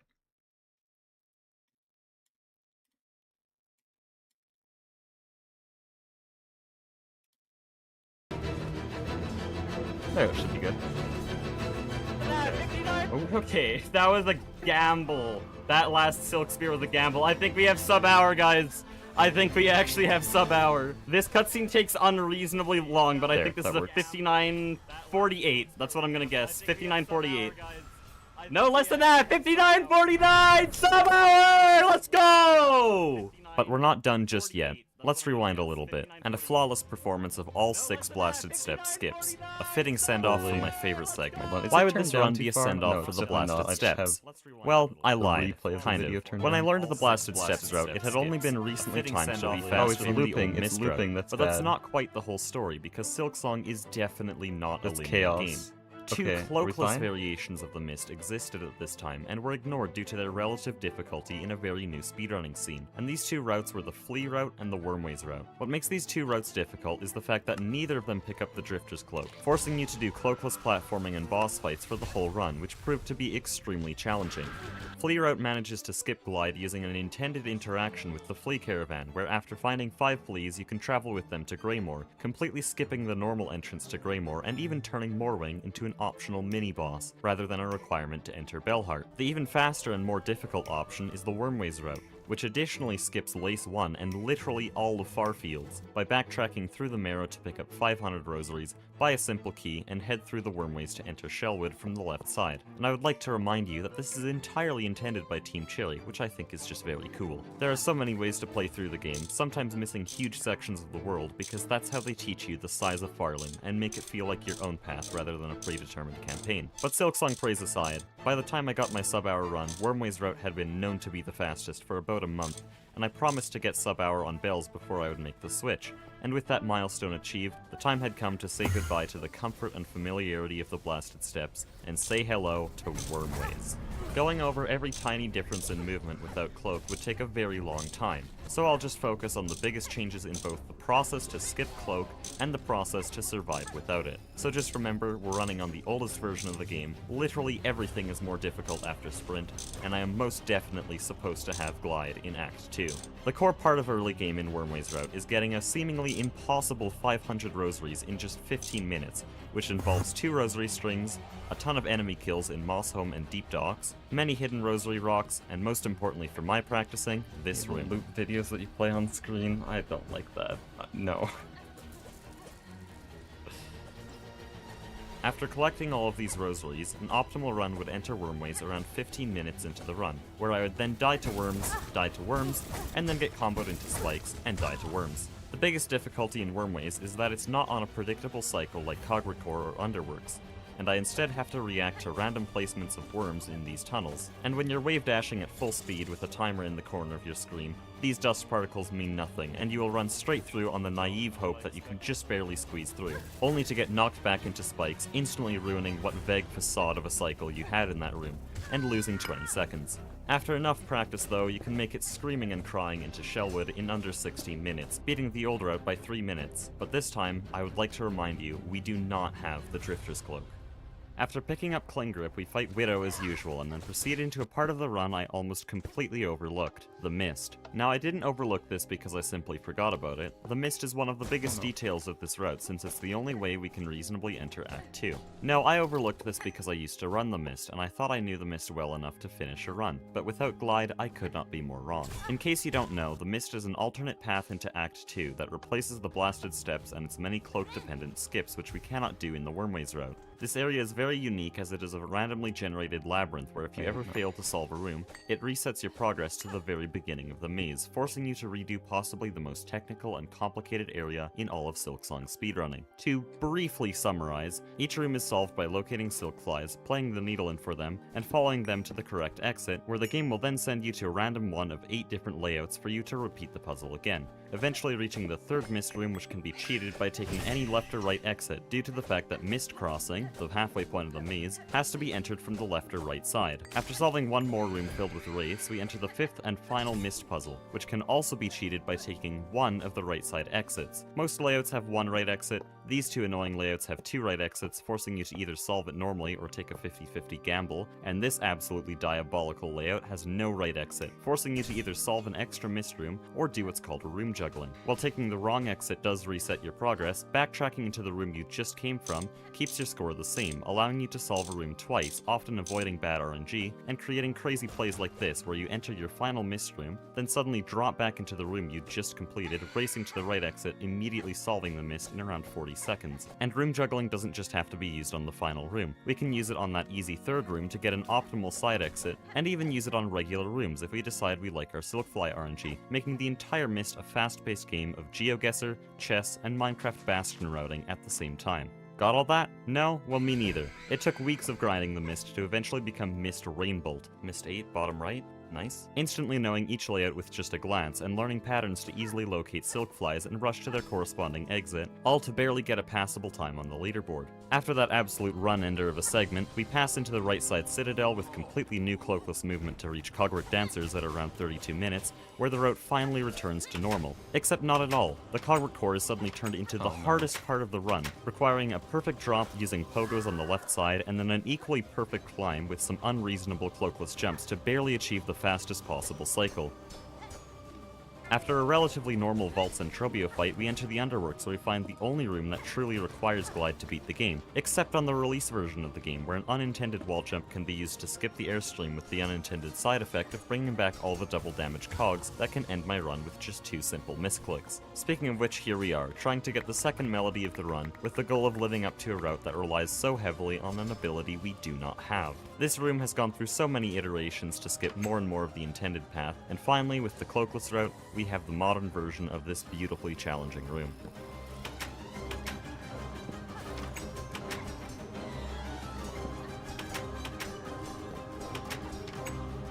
Oh, the Thor's really ruined it.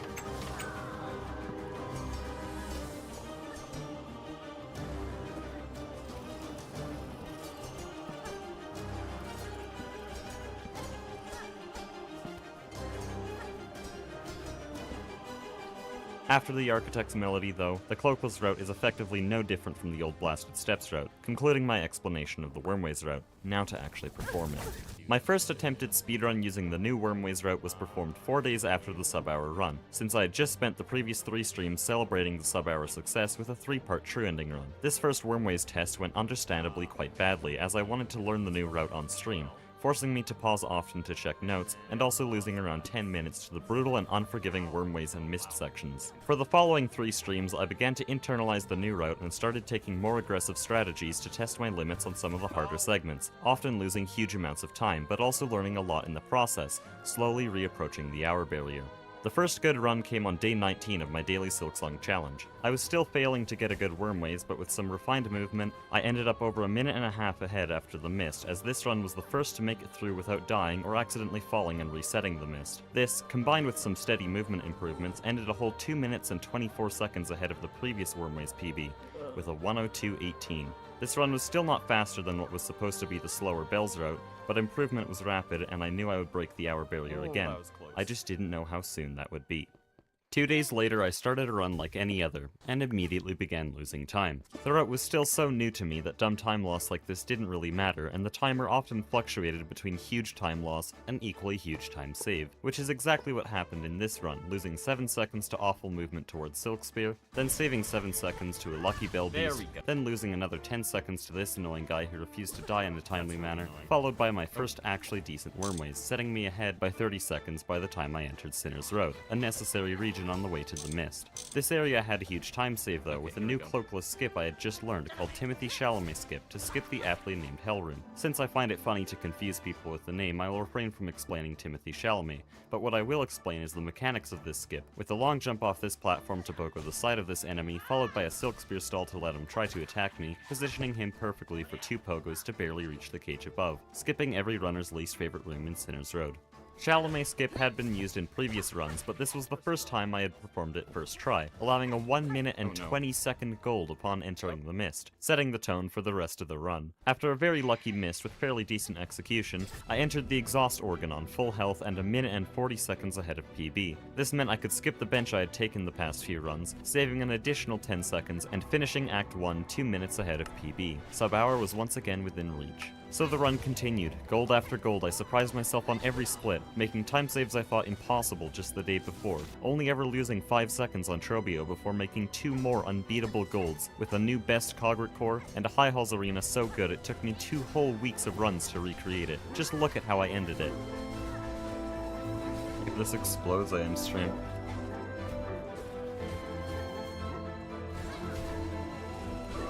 Holy shit, he's already dead. And I've hit them both with each silk spear. Okay, it's functional. Holy shit, that was a fast. So with a pace so good, I doubted the possibility of ever beating it, and the weight of almost 300 hours of playtime and 2 months of practice and dedication on me, I made it to endgame once again with one mission: do not throw.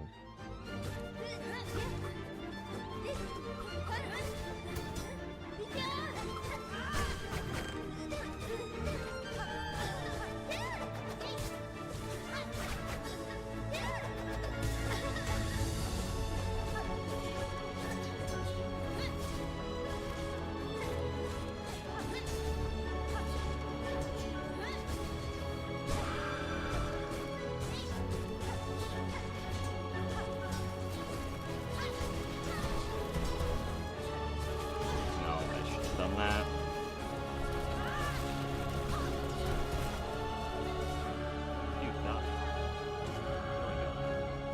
Holy shit, wait, that's actually crazy! That's a crazy time! No way, this might be full PB!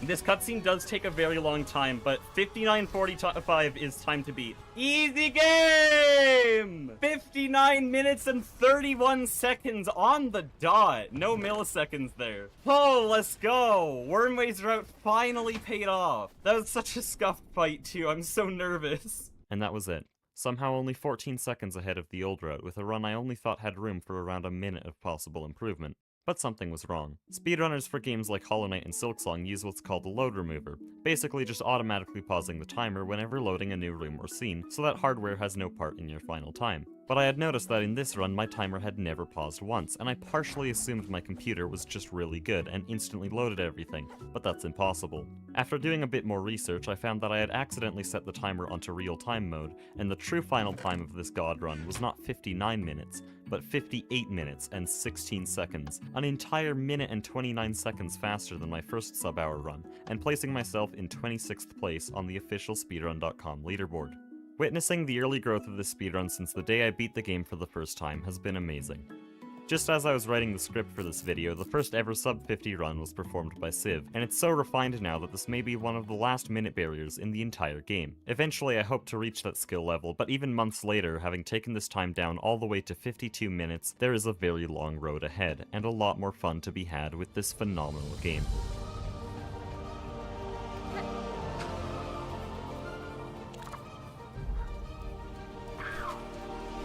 Just put this segment in for fun. Felt like it.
Somehow don't have sound.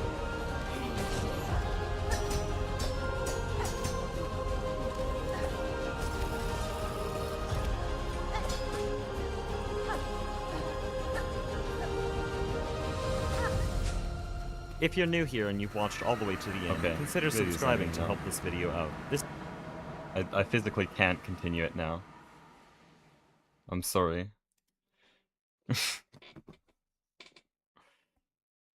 Okay, for real, this time we're switching back to the music. We're not going back. Oh, the audio's looping. There we go. There we go. We're normal again. Crazy. Next video, please. I don't actually have interest in watching any other videos, sorry.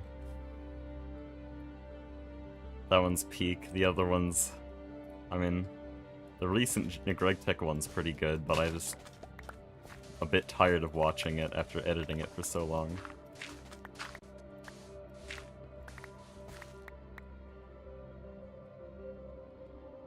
Only with the Silk Soul teaser trailer. It's like not even 2 minutes long. They can watch it themselves.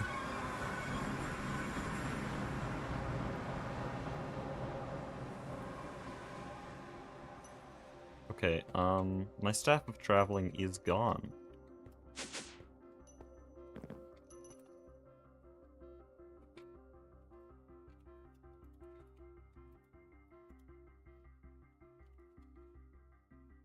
There's no cactus in storage. How is this possible? We have no sand, no cactus. Shit-ass base.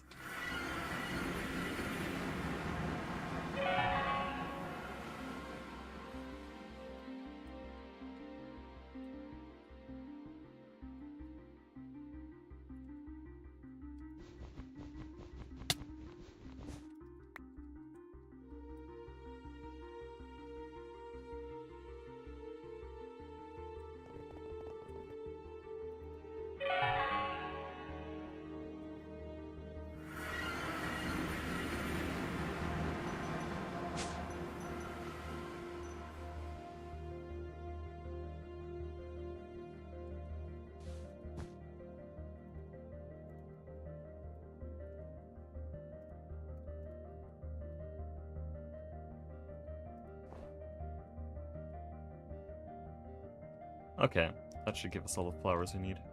Oh, this thing is looping perfectly. Double Ivy World Excel. Look at how fast these bees go. It's actually the conduit that we're limited by.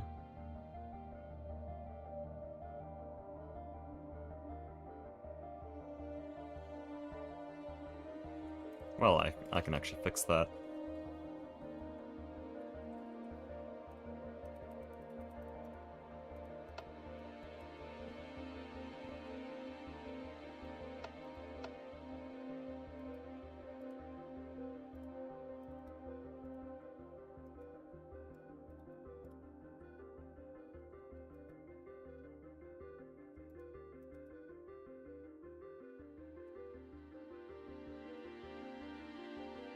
Okay, that is the bee breeding area done. We have everything we would need for a bee breeder. This is actually better than the breeder we had at my old base, because all of these have World Excels pre-installed, everything's color-coded and easy to find, and they're actually all already potioned. So, the old one only had, like, a desert and swamp and rainforest and then a nether biome, and that was it. We have all the biomes here. So this is just the ultimate bee breeder. And now, with that all, we have 2 Fluorine Princesses here, we have 2 more here, that means we have 4 Fluorine Princesses. These are jubilant in what climate? Actually, I just realized, this is a very funny realization to have. They don't need to be jubilant. It's icy normal. They don't need to be jubilant because their main output is fluorine comb, so why would you need jubilant?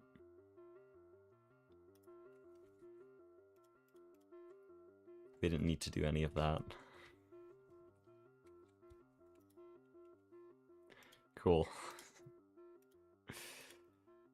Okay, fluorine's a pretty simple bee. It makes fluorine comb. It goes into an extractor, so we'll make a multi-block extractor.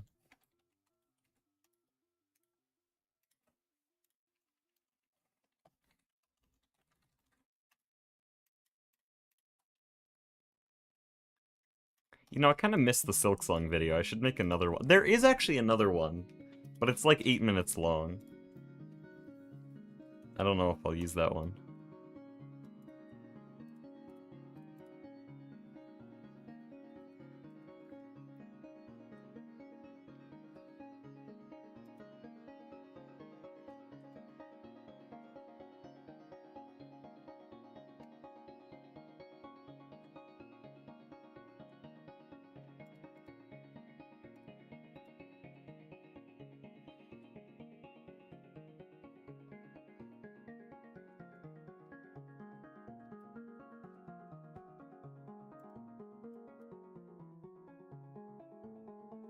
Yeah, this is 8 blocks tall.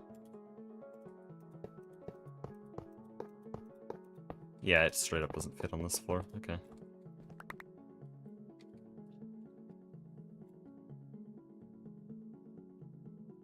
Pull up a VOD of your current best speed. I don't have to do a VOD. I exported it. I don't know if I want to do that though, because it's like kind of a bad run.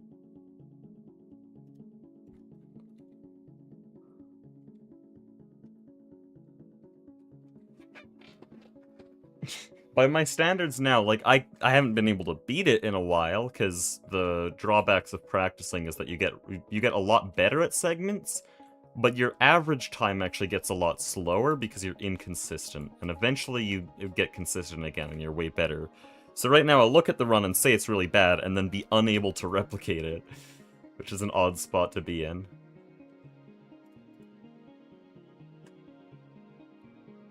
Turn the stream into a PB React stream. I need to build now. It's not even the witchery slop anymore.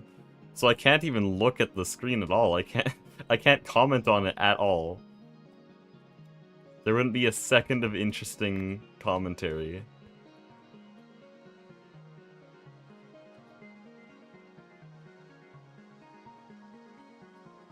If there was an appropriate time, maybe. But, like, right now we have actually interesting things to do. Scary. GTNH with actually interesting things happening.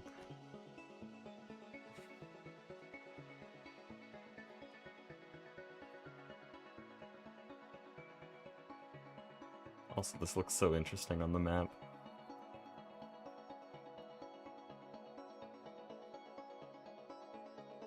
But yeah, I don't know where to put this whole system. I think I'll just have it up here.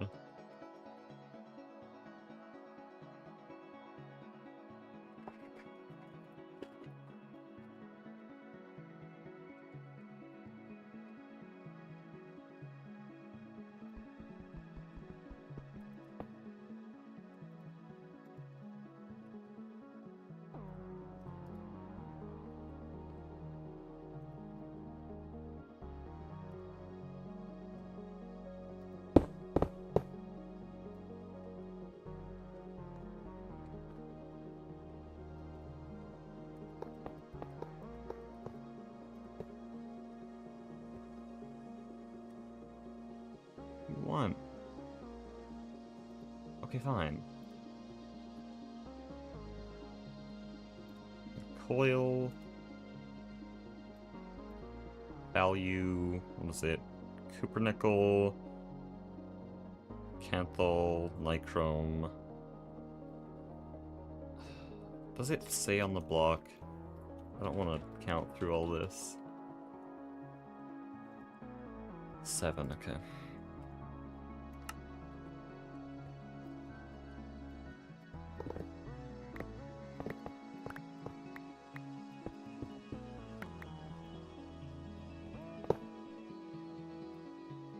What do you mean you're stuck? What are you stuck on? What do you want? Oh, solenoid. Me. Oh, shut up. This is solenoid 4.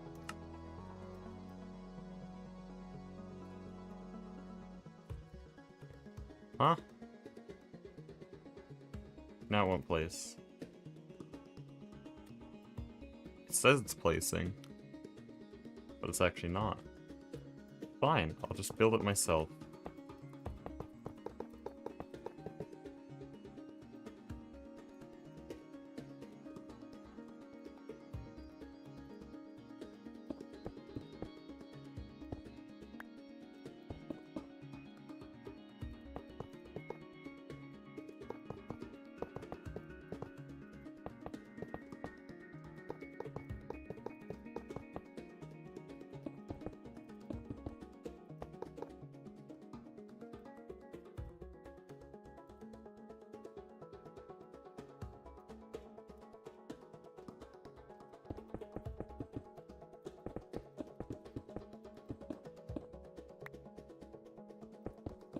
This multi-block's so big. Don't need it that big. Honestly, if I had just leveled this thing up enough, I could probably route all of the fluids in the entire building into this. Or all the combs. We'll do that, actually.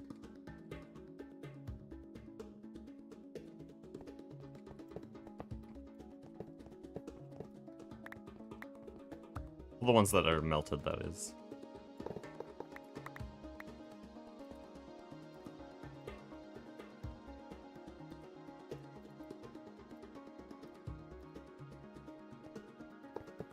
So I'll input comb goes in there. And then I'll need to filter the outputs. That's annoying.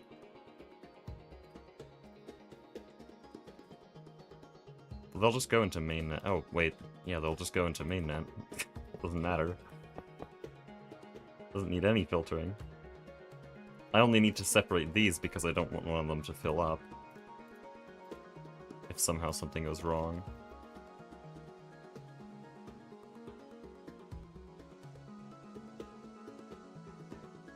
Oh wait, that wouldn't even happen. Never mind then. We'll just...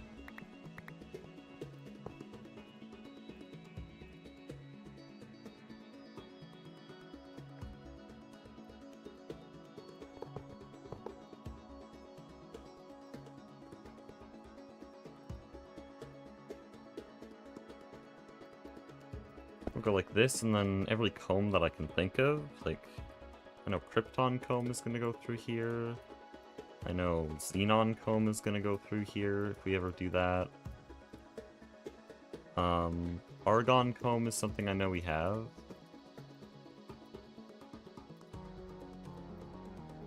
Neon comb. If this bee is ever jubilant, it's gonna have oxygen comb. Send that in there. I don't know how we'd end up with hydrogen comb, but it might be a thing. Nitrogen comb. There it is. And then there's, of course, oh, here it is, fluorine comb. I think simmering comb gives lava when extracted. Oh, no, it has to be centrifuge first. And has an item output. Well, that's dumb. Probably end stream in the moment fluorine's set up. This is an average GTNH mode. We're gonna do so many bees! The stream is just witchery.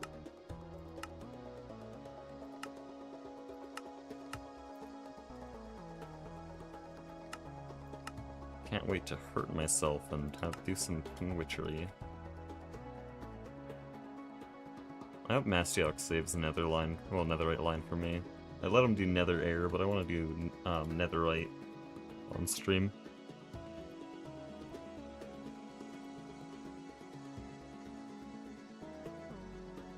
Can do it later. You go ahead with nether air. Looking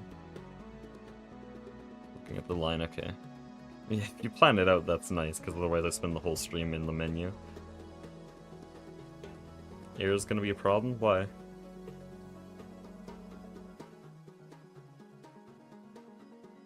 It's not that slow, actually. I had a system that was just Eevee, and it produced around 20... Oh, yeah, it's pretty easy to do that. That was my main bottleneck. I only needed 4, though, to handle my EV system, so... If you're doing it like LUV, then you'll need 16.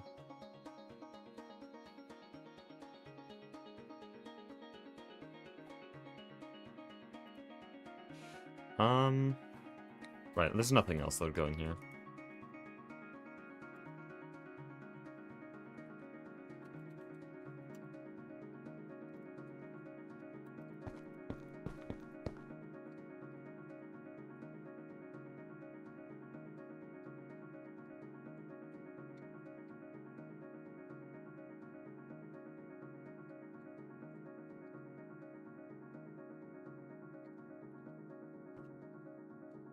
You have extra air intake hatches? It's right outside my portal.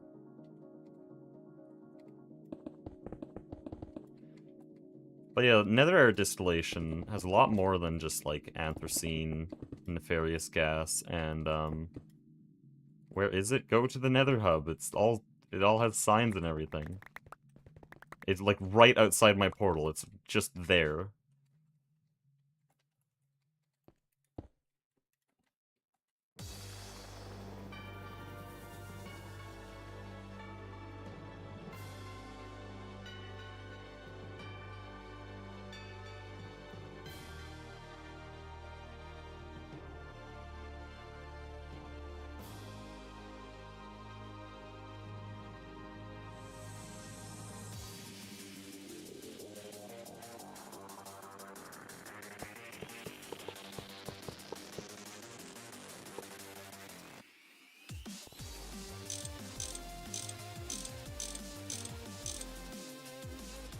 Anything can be cool if you put a nice soundtrack on it.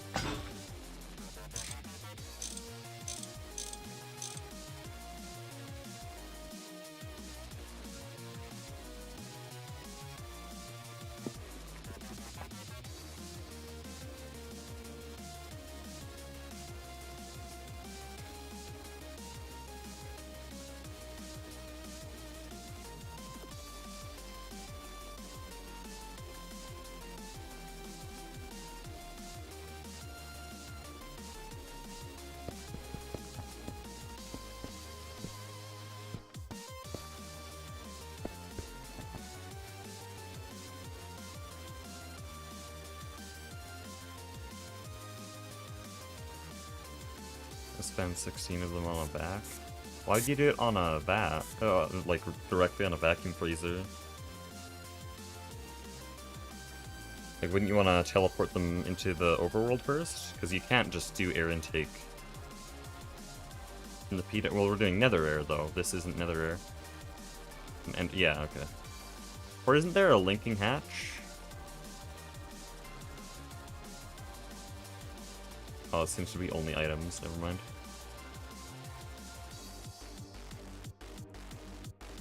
What's next Star Trek episode? I don't know. Asking a YouTuber that question is the most, like, are we there yet question ever. I don't know.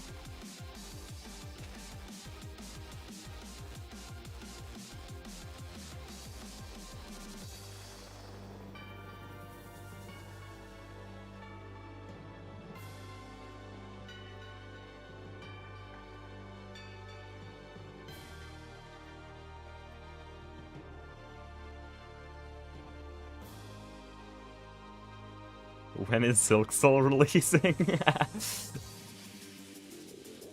That's significantly worse, because you've like made it very clear that this is basically a project almost as large as Hollow Knight. So it's gonna take a while. And it's impossible to know exactly when.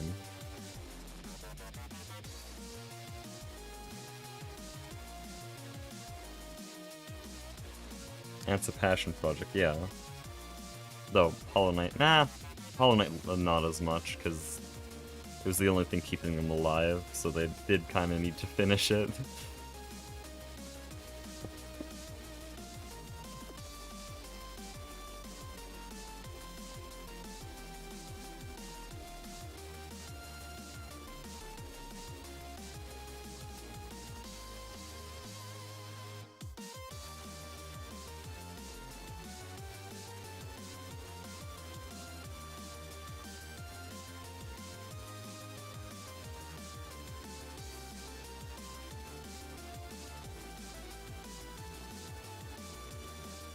Okay, I don't know where I want the apiaries. I could probably just pile them up here. Where'd I put the cables? Cables are there. Oh, well, that's kind of inconvenient.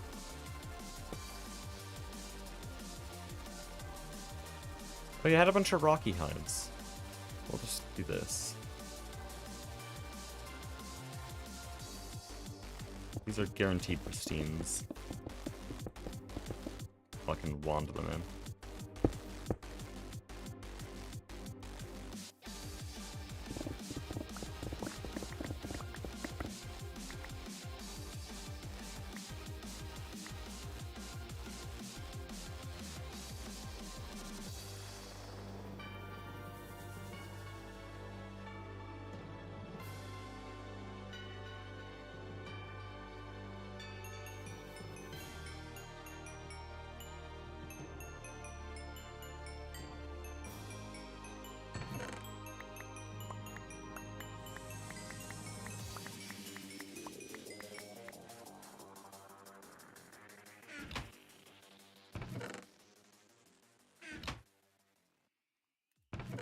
Okay, that's a bunch of new pristine bees, so I can just use this hyper-accelerated apiary. Oh, it wants rock flowers. Just searched up cogs, Silksong mentioned.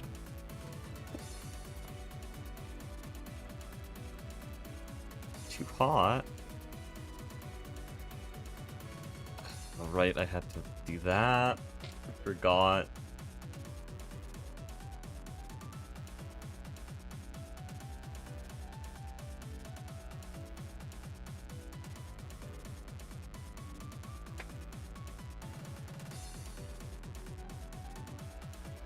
I do not have the ME terminal binded to a key. I do. One. Most easy thing ever. Maybe there's another key, but one is pretty damn easy.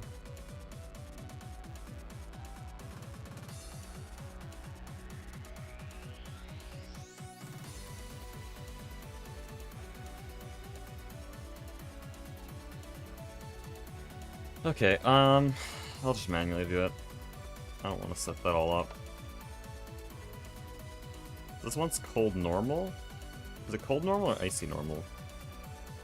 I think it's icy normal, actually.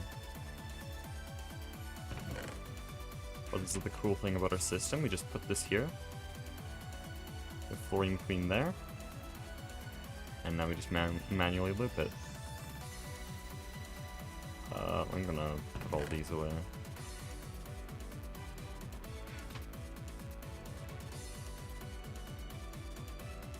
Honestly, different princesses are very likely to be more cooperative, so put that in there.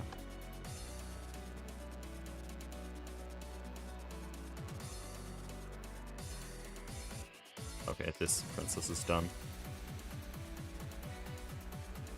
You also broke, really. Rocky bees probably have really bad defaults. For tolerance, it's probably like 0 tolerance.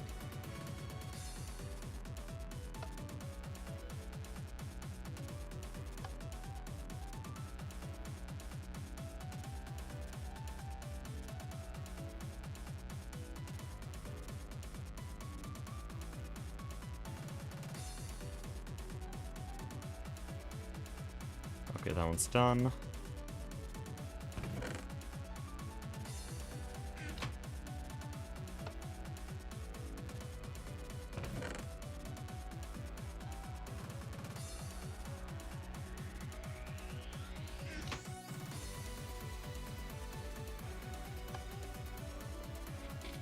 You suck. Fun.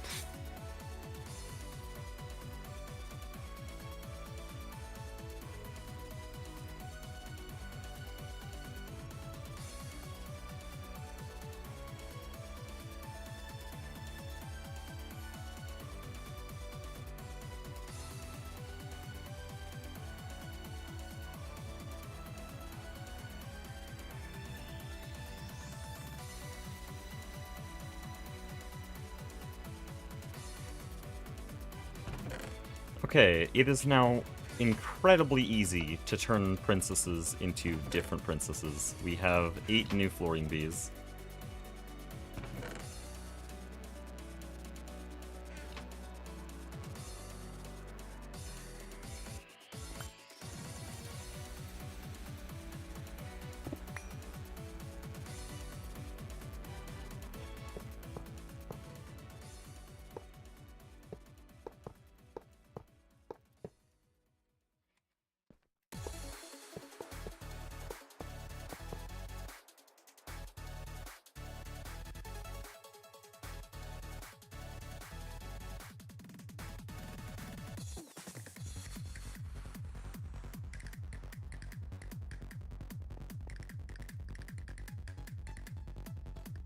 That's already connected, I don't want to do that.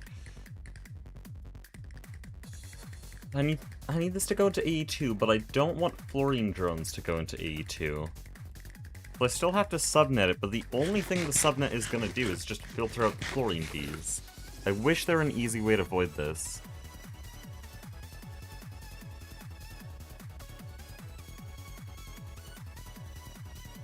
How about this?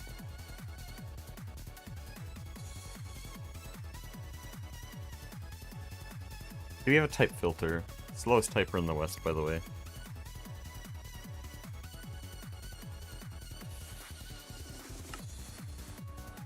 We'll do like an HV type filter.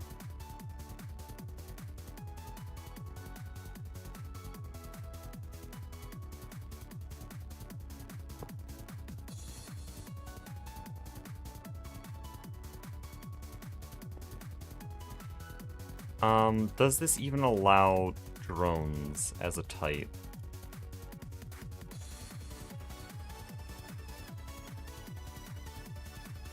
Actually, I don't need type filters. What are we doing?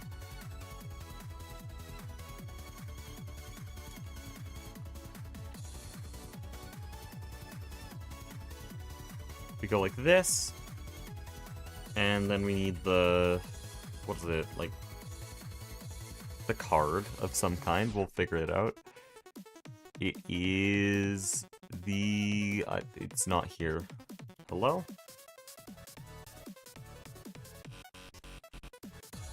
Or dictionary card, isn't that what it's called? Here, or dictionary filter.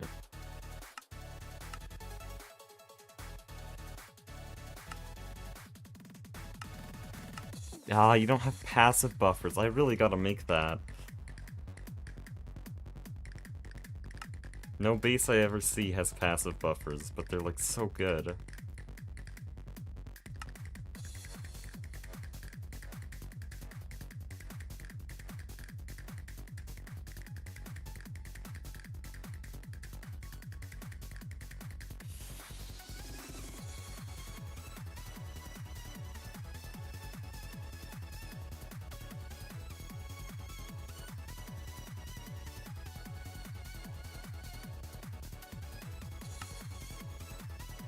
Wait, what does it say?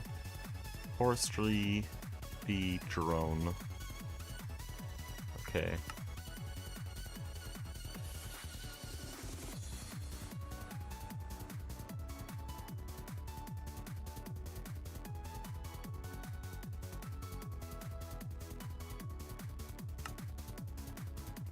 And then because this is very dangerous, because I'm storage busing onto a trash can on mainnet, this can go wrong in, like, basically every way.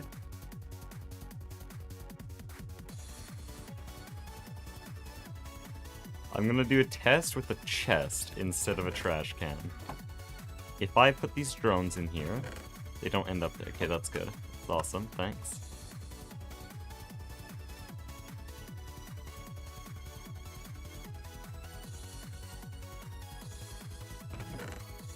And so, what are we doing?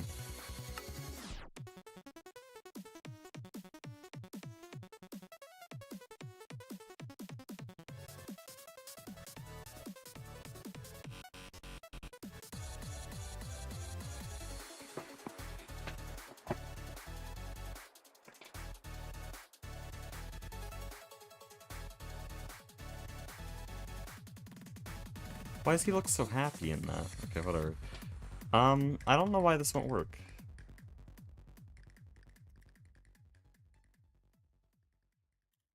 Is it the sticky card? No.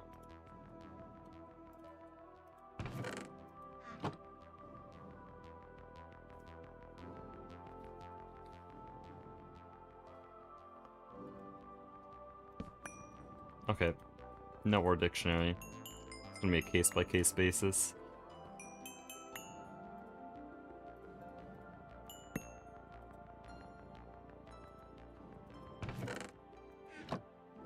Need infusion for netherite. I might die. Genuinely, I think it's over for me. Okay, I don't get why you don't work. We're just gonna start this up.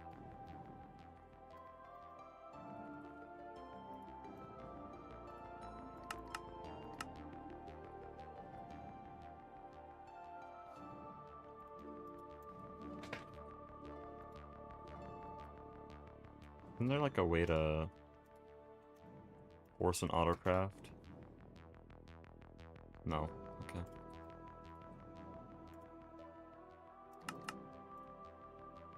We can't make integrated CPUs because we don't have that. Okay, well, that's fun. Please tell me I don't actually need that many. Okay, good. Oh. Wait, I need more than that. Shit. Fine, fine.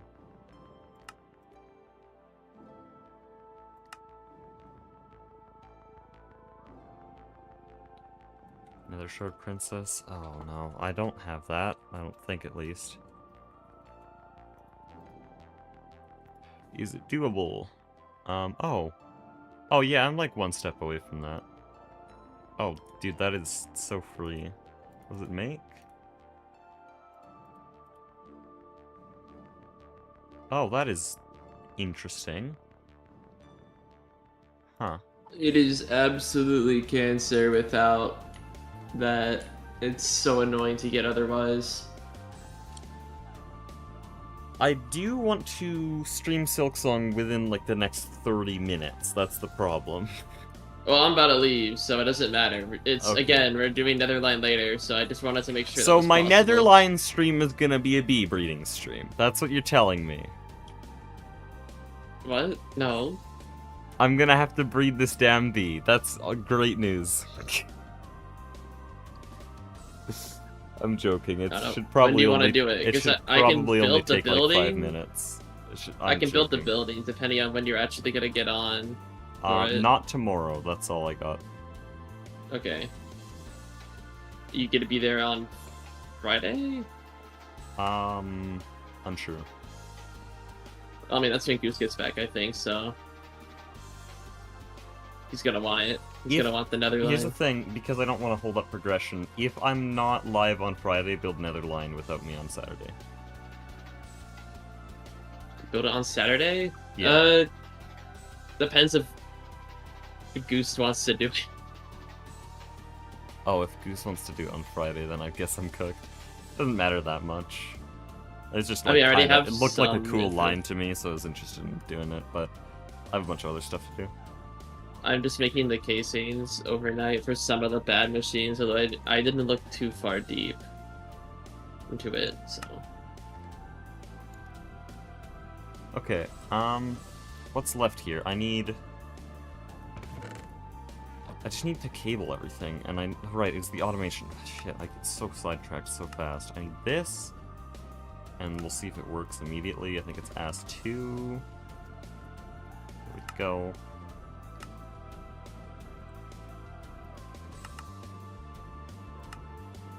Okay, good.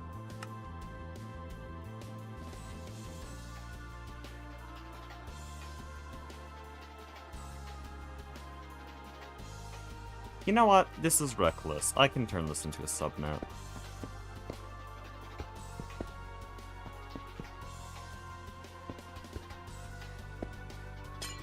I was gonna try to sticky card the fluorine drones onto a trash can, but it's reckless and it uses less channels to just do a subnet, so why not just do a subnet? I'm missing phosphorus. Interesting. Really? Well, go to my base, I have like 200k.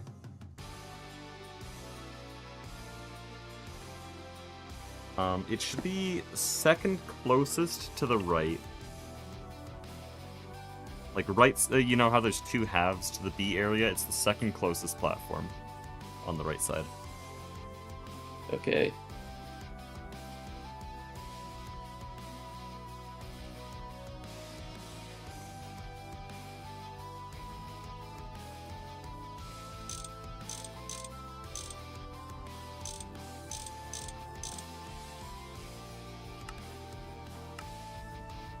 Shouldn't I be dropping everything in here while I'm doing this?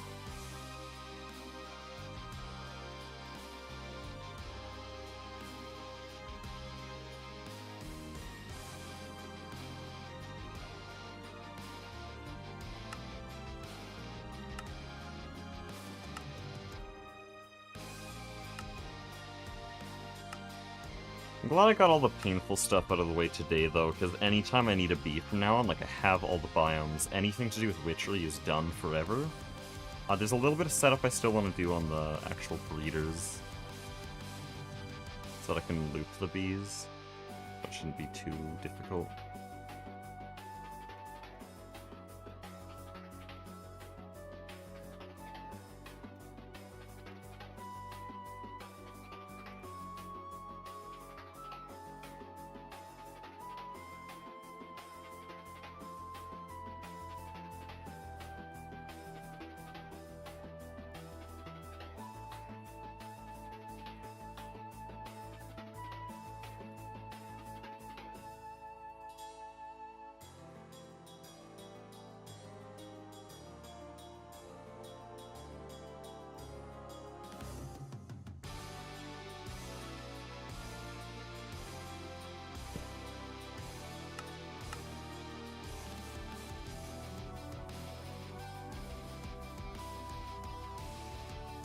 Oh, I can't do that.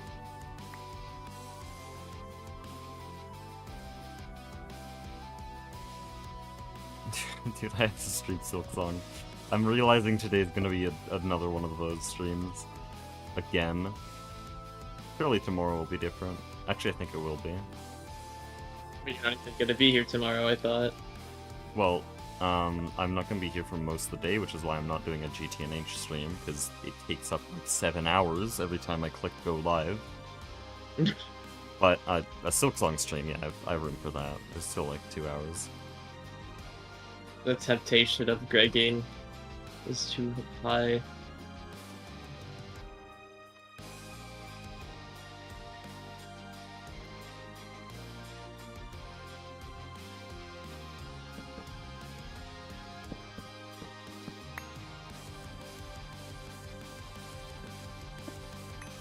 Dude, no, I wanted to switch the mode.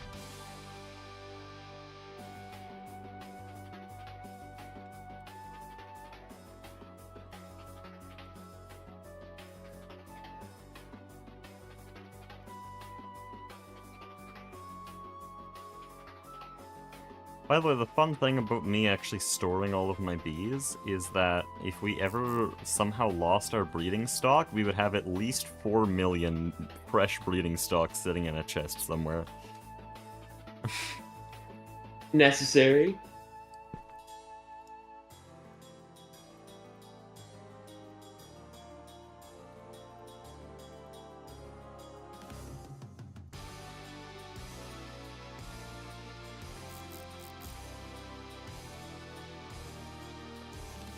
Oh, I didn't give this system power.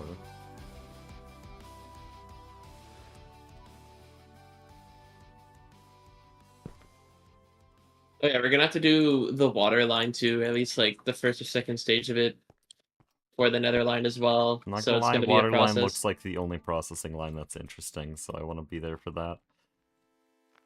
I don't know, maybe do I merge the buildings and have it like a clash between like red and blue? Uh-oh, I've made a mistake, because this is... Yeah, I don't have Or is that channels too here. much? Oh, what? Do I like merge the buildings and have like a clash between red and blue? Oh, that could be interesting. I thought we were gonna put it in the chemical building, right? The water line? I mean, we could. Yeah. I think it could be either or. I'll So think about it when dude, I'm that not red tired. and blue would be sick as hell. It doesn't really make sense if you think about it, like why, but at the same time, you're right. Red and blue would be kind of sick. I don't know, when you got blocks like this, and like really like out there blocks that are blue, you can make it look cool. Azure and reds would be crazy. Yeah.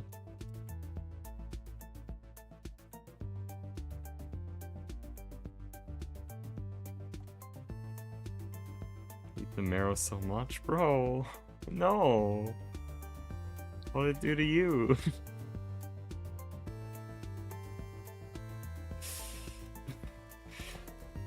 Silk Soul dev crashes out about the design of Silk Song. Like you can do like that in this or something, and blend it in with like orange somewhere else.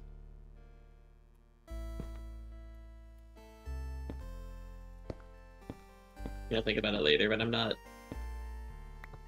really tired. I'll see you later. Alright, I'm basically done. Oh, what Good the hell? night. Yeah, good night.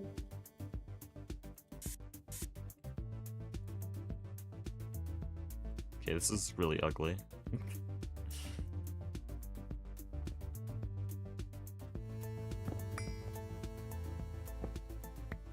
Is it working?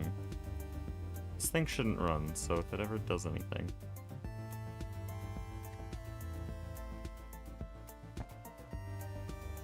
Oh, wait, no, that storage bus is down here.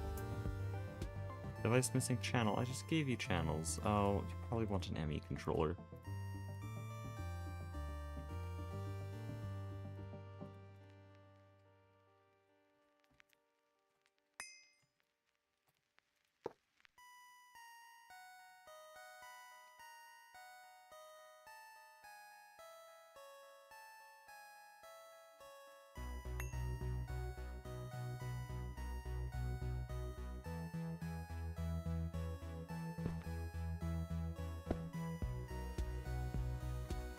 There, that makes all the channels go nicely.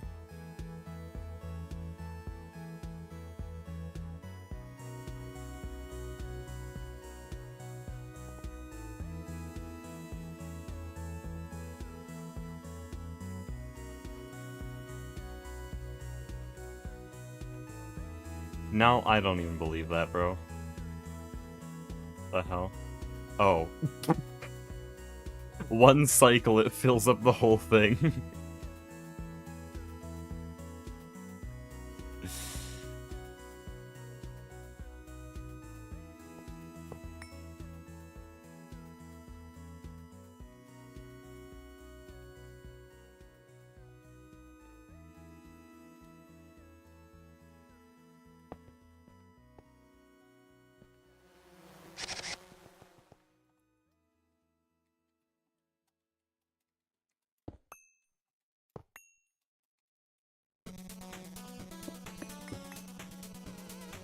Wait, surely I can finish before playlist ends.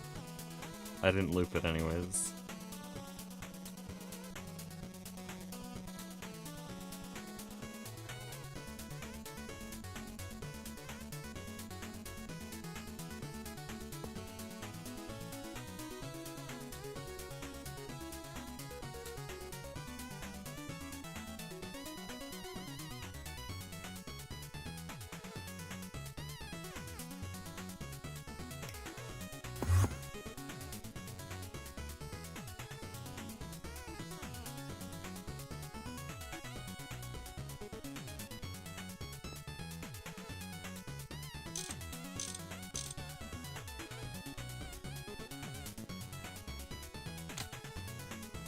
Okay, that's fluorine. Do we have something to compact fluorine? It looks like we do, because there's already 32 mil packets.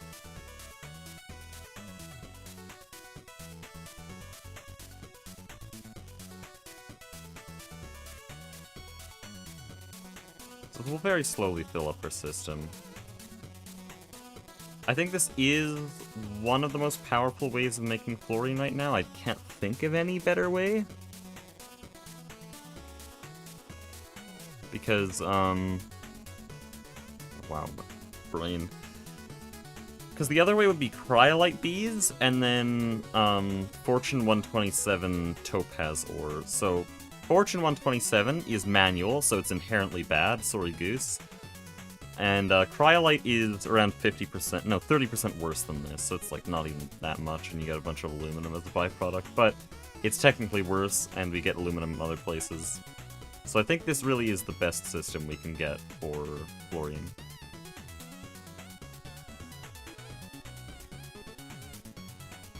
So we're starting to lay out a B area. These markers won't stay here forever. They'll probably be embedded in the floor in some more subtle way, or be put in the roof with the same colors, but they're in the roof, so it's, like, less bright. And then there's still a few modifications I want to make to the breeding area, but that is a good breeder. Are you powering the team base? Right now, I'm pretty sure we're still running solely on solar. So in the nether, there's a bunch of fire-infused solar panels that generate a total of 128 amps of IV. but that's not really enough. So, Goose is building a bunch of nuclear reactors there, and this building is going to be our thorium reactor spam. I actually didn't show this. This is crazy. Mastiox made 120 thorium react. Well, what am I saying? No, 20, just 20 new thorium reactors, 600 more shield casing, 1,500 reactor casing. This can now make 40 thorium reactors, and so this outline I have here, just double it. That's how much we're making.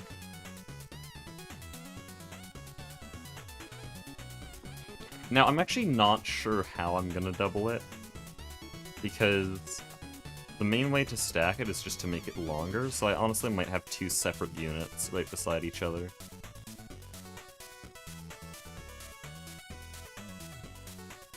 Extreme power stream? No, there's still so much bee stuff to do. But the bees now are going to be working towards that power. In fact, I think the only thing I still want is a thorium bee. No? You know what? Actually, next stream might be a power stream. It's either netherline or power. Because fluorine was one of the main gaps, and now it's not there. It will require a lot of prep, because we need uranium hexafluoride to be able to start our system. Eventually it'll produce its own, but for some reason this stuff can't be made chemically. It is only a waste product, which doesn't make sense. And so I'll have to make LFTR Fuel 1 and run it long enough to get some uranium hexafluoride to run LFTR Fuel 3. Oh, I didn't realize that was an option. I keep looking at this hoping there's another way, but there really isn't. Like, here's fluorinated uranium hexafluoride. Surely that works. Nope. It's only waste fuel that does this. You have to recycle waste fuel. So I at least have to make LFTR Fuel 1 before I can do that, and that's just a hassle, but we'll get that started up as soon as possible, just so that we stockpile enough. But yeah, anyways, we got something done. I want to see if Samarium did anything. If it didn't, then I guess next stream. No, it still has 3 more cycles left before it can actually do that. It's a lot of tantalum, though.